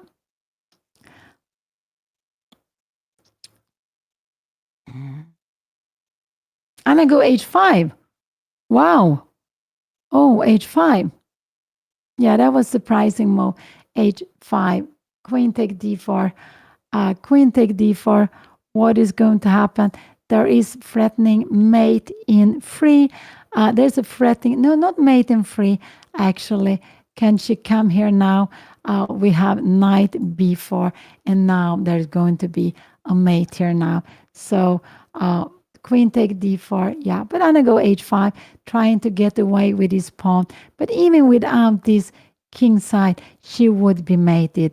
So this is not the position, but I expect her to go queen d4 here now. He played g take h5. Yeah, that was also absolutely fine to be played. He can play whatever he wants to. He has grabbed it, queen c5, but yeah, no way for the king to escape. So you see, this one is passive. This one is not doing so much, but it keeps the king safe. But black now has this h pawn, and if you want, can just walk down here. There is absolutely nothing Anna can do. Because she has this she's actually only playing with 1 and 2. Her opponent can play with 1, 2, and 3. This one can also be brought into the game if necessary. So actually, it's like Anna played with these 2, 1, 2, and 3, and this can also be brought in. So it is, and now also maybe the h pawn can go down, but it will be made. Knight b4, knight c2 is coming. It's absolutely coming now next.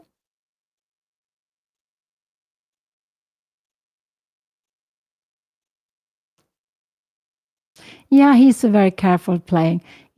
And we can see that when he likes to take material. He could have gone for a mate, but he likes just to take material.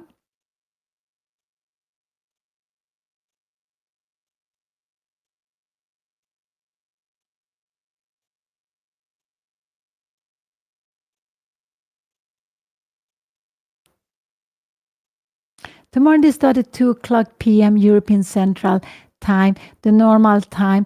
It's the highest group, the Swedish Championship. They're starting at 3:00, but the other starts normally at 2:00.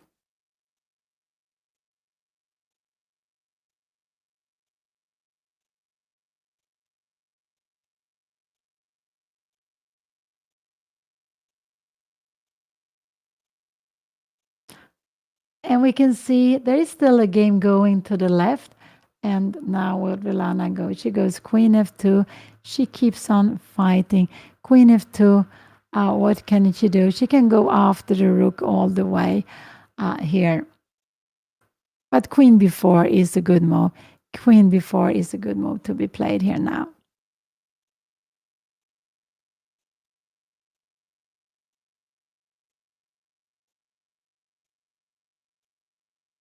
So Anna played queen f2. I expect this to be happen. Without this, Anna could give it check, but and now there is actually nothing Anna can do here. There's absolutely nothing. Her opponent can also play this slowly, knight b6, bishop d5. There are no moves for Anna in the position. Absolutely. This rook needs to be here to defend. Okay, but here we have the position. So Anna attacks the rook. But if we can come here, he can come here now. After this, we just go away with the queen. And yeah, nothing you can really do. So he has 10 minutes. He will go. I think we will see rook g2. Or here we have it, a rook h1. And because Anna, yeah, there is absolutely nothing he can do. And because if Anna goes after it, he will just move away the knight, and Anna will needs to go, I don't know, somewhere. And now we have bishop e4 coming with very, very much power. And yeah, she could go queen f2, and after bishop e4, yeah, we have the check, but we have king b7, and it will be just mate very, very soon. So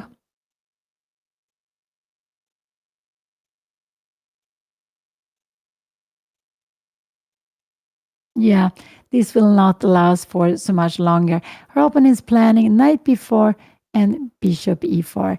So this and bishop e4 is coming, and then bishop e4, and it will be a mate. But in one way, when Anna plays out the game, everyone can see why this is so good for black.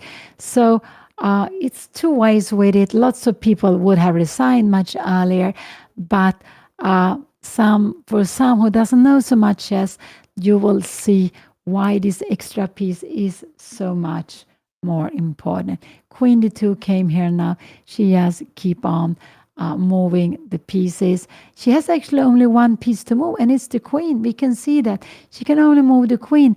If the rooks come, there will be check, and she needs to come back. So she only has one piece to play with the queen. Black has 1, 2, and 3. This one cannot really go because there are problems on the a5, and this one cannot move anywhere. So Anna has only one piece against 3 to be active with, and it will not work. So knight b4 followed by bishop e4 will absolutely be coming. We will have this here now, and maybe queen c6, and it will be just be mate very, very soon. There is actually threatening on mate taking on b1 and queen h1 here now.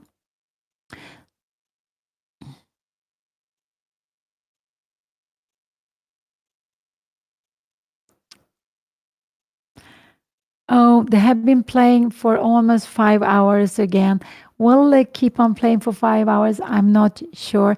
I think maybe not 5 hours, but very close to 5 hours. Yesterday, Anna played 5 hours. She played an 82 move long end game. Here, the moves are only queen before he played. Yeah, this is absolutely, of course, very good also to be played here now.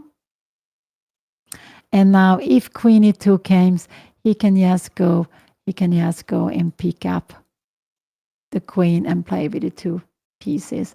So what is Anna going to do? She needs to go queen f2. Queen f2 is the only way I think she can do. I should went queen c2.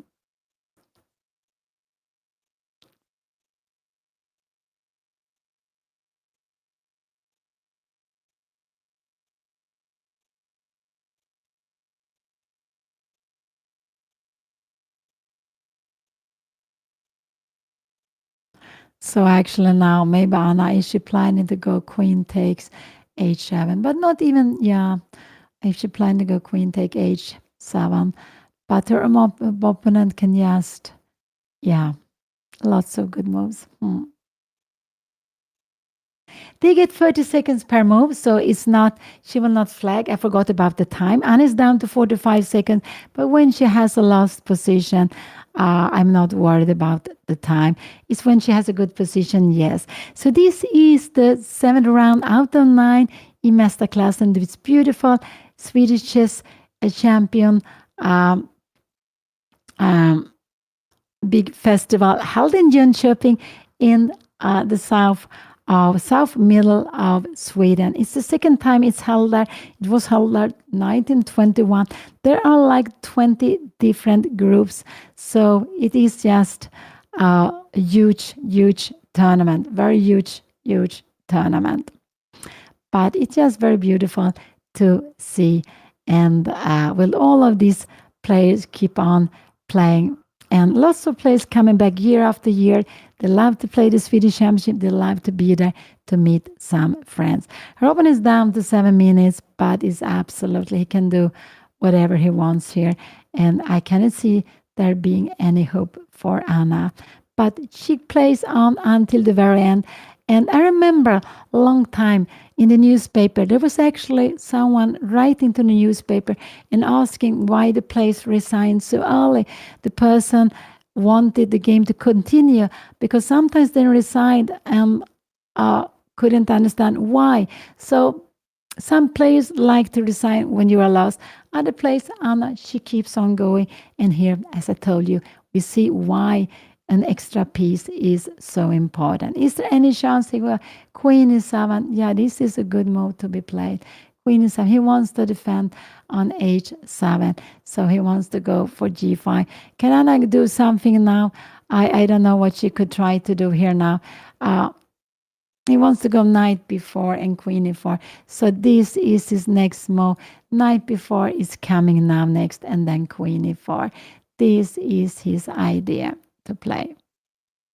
So Anna needs maybe, yeah, I am there. So he's planning knight b4 and then after to go with a piece to e4. This is how he is planning to play. Anna play rook b3. So after knight b4, knight b4 will come anyway. Bishop f5, and we have queen e4, or we have bishop e4, and it will be finishing very quickly now. Knight b4 will absolutely be coming, creating a mate net.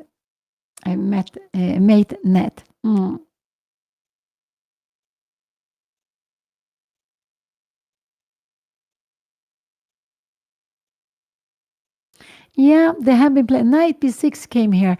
That was actually, he wants to go bishop e4, but that is also a very good move. There is no way for Anna to stop. He put this very close to the king. He's going to go bishop e4 and grab. So that was a very safe way of going. He doesn't want to allow any shade. King e2, and now bishop d1. So bishop e4, Anna could grab it, but he will absolutely go bishop d5, and that will be playing with the rook extra.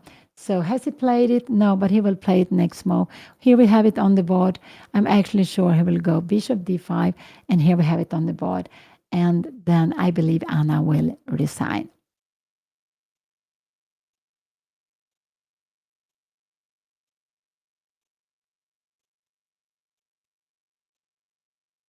So Anna has been playing for so long time, but now she will lose an exchange, and then she is playing with the piece down.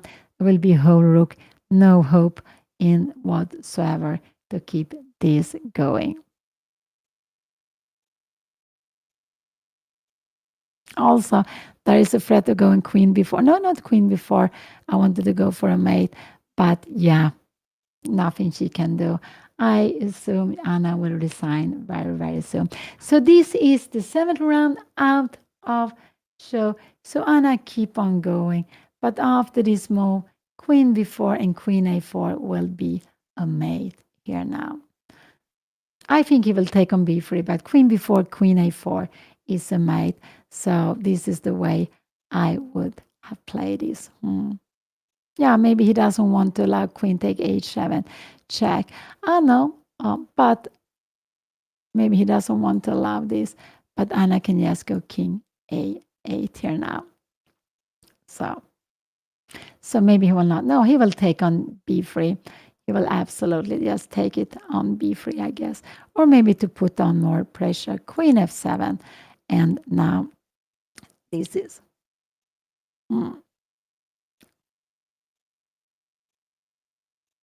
Did he play queen f7? I'm not sure. Here we have it on the board. He played queen f7, and now bishop c2. And after bishop c, he's actually planning, yeah, bishop c2.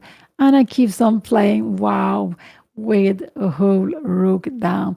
That is quite amazing. Quite amazing, I would say.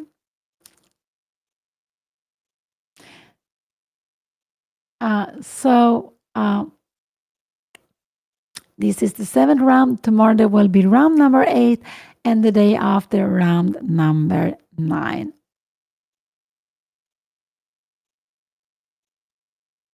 They have made like 57 moves. They're playing classical chess. You can see her opponent has 6 minutes, but he also gets half a minute per move. He also gets half a minute per move. And Anna just keep on going, but is absolutely no way to save this. He took on b3. Anna keeps on playing. She has a whole rook down, but she keeps on playing. We have it on the board, and queen f1. He is, but I guess Anna will go queen e4 here now. I think she will go. She took on h7, check, and but he will just escape. Unfortunately, she can give a check. He's coming there. She can give a check. King d8, and finally he will get. She cannot. He will check here, coming somewhere. But at least she has a check here now.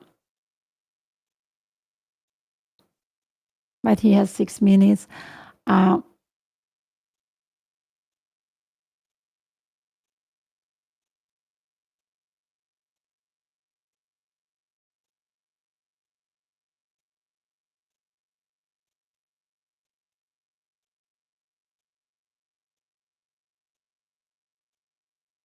I can see a mate for Anna if her opponent helps Anna, but of course he will not do it. So she got a check. He needs now to go king b8, but here the king will run. Here we have it, and will run on the dark square. King b8, Anna give queen h6 check, and now he actually needs to go king c7. This would actually be a draw. This would actually be winning here now. Actually, this would be winning. No, he will not go there. So queen h8, Anna keeps on playing, and so queen h8 was a good move to be played. They got some. He will run up with the king. Actually, king d8 is the way. Playing king c7 is a good move. Anna needs to give a check here now, and she needs to give a check here now. King d7, queen g7, and king c6. This is how he is escaping. Queen c6, he's escaping like this with the king to c6. He's threatened mate in one, queen a1. This is what he's threatened. So here we have it. Anna played king b7. Now this is a better move to play. If king c6, she has queen e4. Can he go queen c5? And now he has, there's no more check here now. Bishop e6. And yeah. Yeah. So that would be, so now Anna has too much. She needs to keep on checking 1 or 2. I'm not sure. Does it matter why she's going here now? King c6. Yes, queen h7 is a better move. Will Anna do that? Queen h7 is a better move. She played it also, queen h7. There are lots of checks. Let's see what her opponent. He needs to run up. He can also go king c8. Yeah, he can go wherever he wants to. If he repeats, Anna will repeat. And if the same position repeats 3 times, Anna can make a claim. But at least she's having some checks. But he can run out here now. King c6. And now I think queen e4 is good now.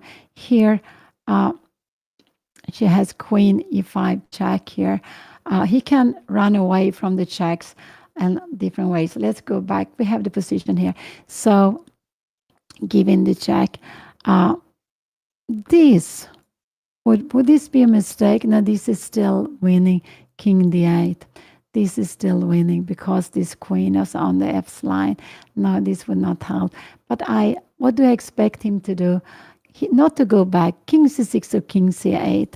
I expect him to play one of them. And Anna needs to go checking. Of course, there is a threat of queen a1 to just win on spot here now. But he has still 4 minutes. I just would wish that he would get into half minute.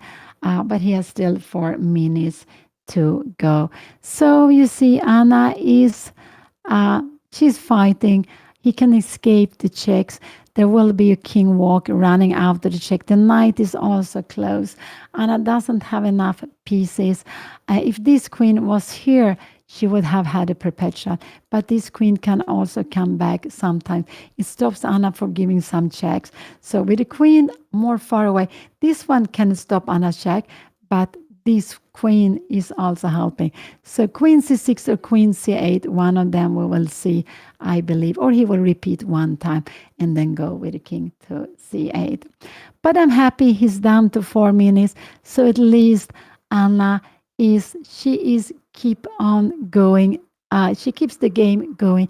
It is lost. He has a way of escaping the checks, but he has a little time now. King c6 here now. And what now I like Anna to go queen e4 check. This is what I like Anna to go queen e4 check here now. And now king b5 would actually be a perpetual here now. After this move, she has d5 check. So queen e4, I hoping Anna will play here now. She can she go queen d6 also? Yeah, queen d6 is also possible to play. No, I don't like it. I want queen e4. But queen e6, he will quickly get this and the check will be stopped. So yeah, no, don't go. So I want Anna to go queen e4 check. I think this is the best check she can play.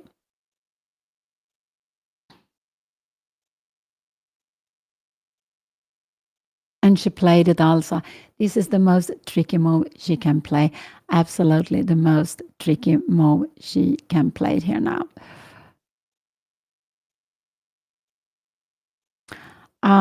So still, where will he go? I guess king d7. Can he even go here? Now Anna had queen b8. He needs to go king e8, and she can go queen c6. And this is actually a draw because of bishop e6. Wow, wow, wow. Oh, but this, why is this a draw? I don't see this check here. King a4, and you take here, and we have the rook. Wow, we have the rook. Wow. Queen c6. There is only one move to make a draw. This is winning.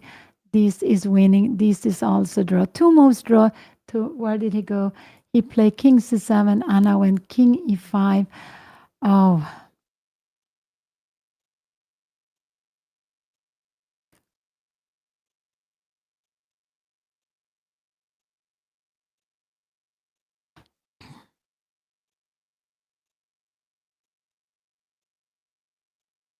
if king d8, Anna should come back here, I believe. This is what she should do. She should come here. So here we have it. Now I like more queen b8. Queen h8 is the one I would like to do for Anna. Queen h8. So because if you come here, the knight will stop, no more check. If you come here, the knight will stop, no more check. No, I only want Anna to go queen h4. So just keep on checking. This is what I hope Anna will do. Queen h4. Queen h8 check.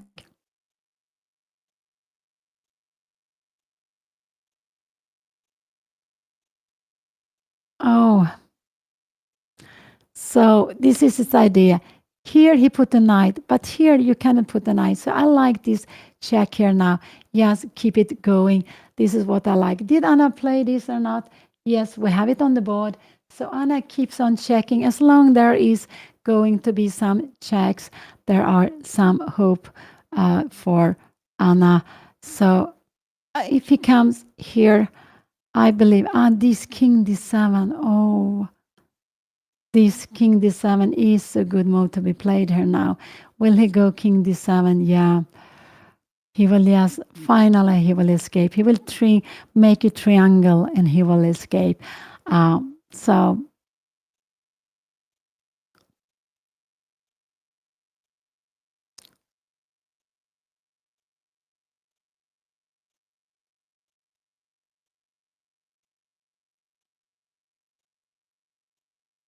oh, oh. but he has still 3 minutes.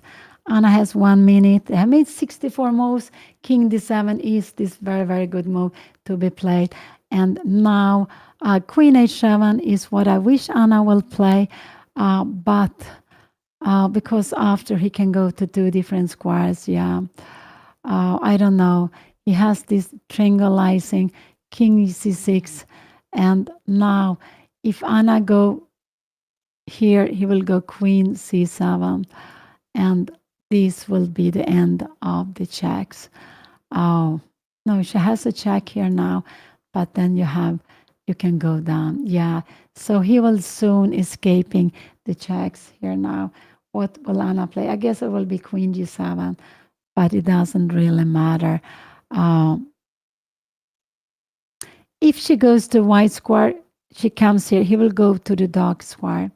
So this is what he did. He goes to the dark square. So he will absolutely go to the dark square. He is making a triangle here now. And now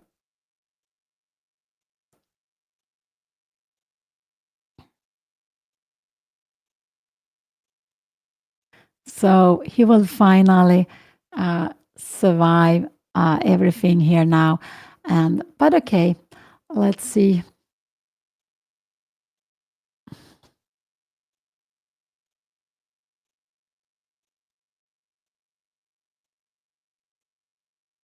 Queen h6. He will go king c7. He will absolutely go knight queen c7, and then finally after this move he will go knight e7. And can Anna go knight e1? No, coming here now is not possible. Here we have it king c7. So he's made his triangulation, and that was the problem with the queen f1. Anna couldn't give checks closer. She wanted to give check on f7, but it didn't work because of the queen of f1. Knight d7, and Anna will go queen c2 here now, check.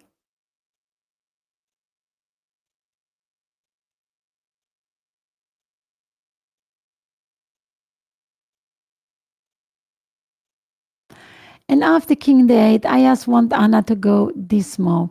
This would allow her to do. Is this any help? No, I don't think so. Here you have check here, king b4, and queen a1 check. And it will be knight b6 mate. Wow. So there is no more hope. King d8, whatever he makes, he can go whatever he wants to with the king. 1, 2, he can go whatever he wants. Not there. King b6, he played. Now maybe Anna can go.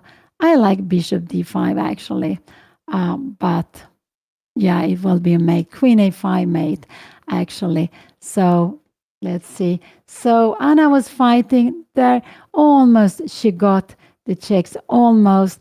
But after this triangulation with the queen on f1, he escaped Anna's check.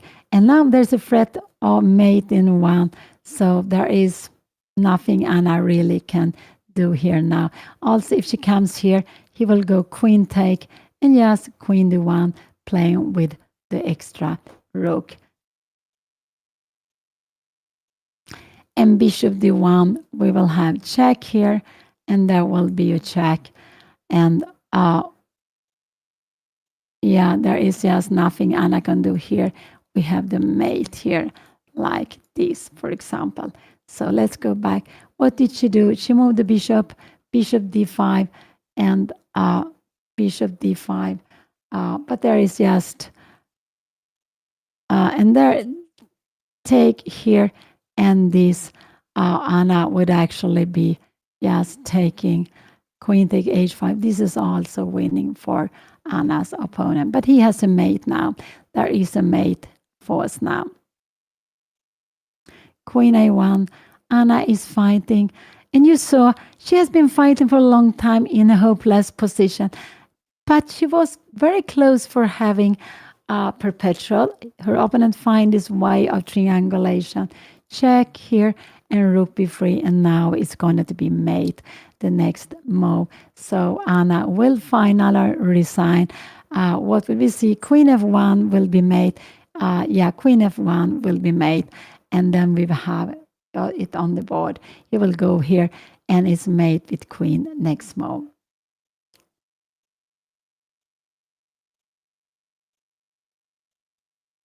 Oh, but she has been fighting. She let him play the mate. He could have made a5 mate. No, that was not the mate. And here we have the mate on the board. And Anna resigned. So she has been, oh wow, she has been fighting so long. But she was almost close to make Perpetua. He made one move quickly. He was still winning, but he needs to make this triangulation. Wow, wow. So don't forget to come back tomorrow. So this was the round number 7. Anna is having 3 out of 7. She's -1.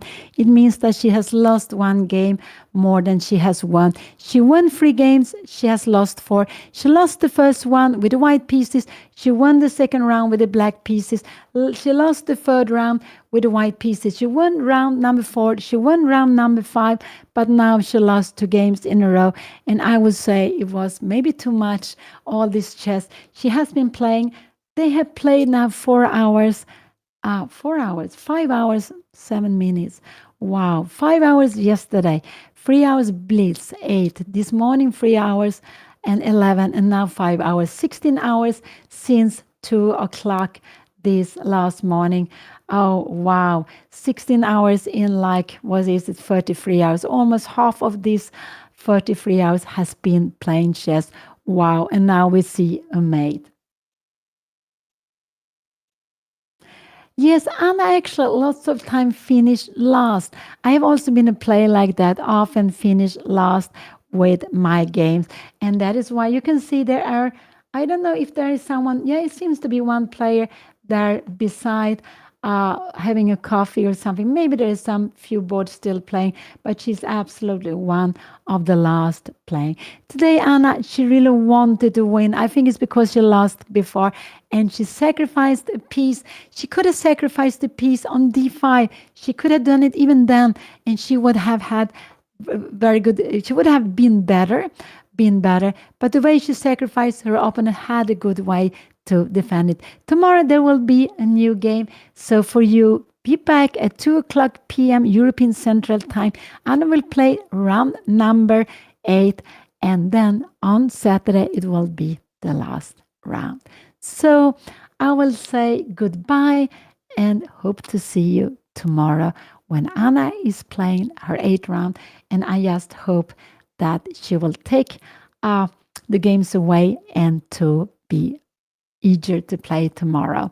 I hope so. But it's tough. It's always tough to lose. It's tough to lose 2 games in a row, but it happens to everyone. And tomorrow is a new day. So have a good evening and hope to see you tomorrow. Bye bye. Bye bye. Bye bye.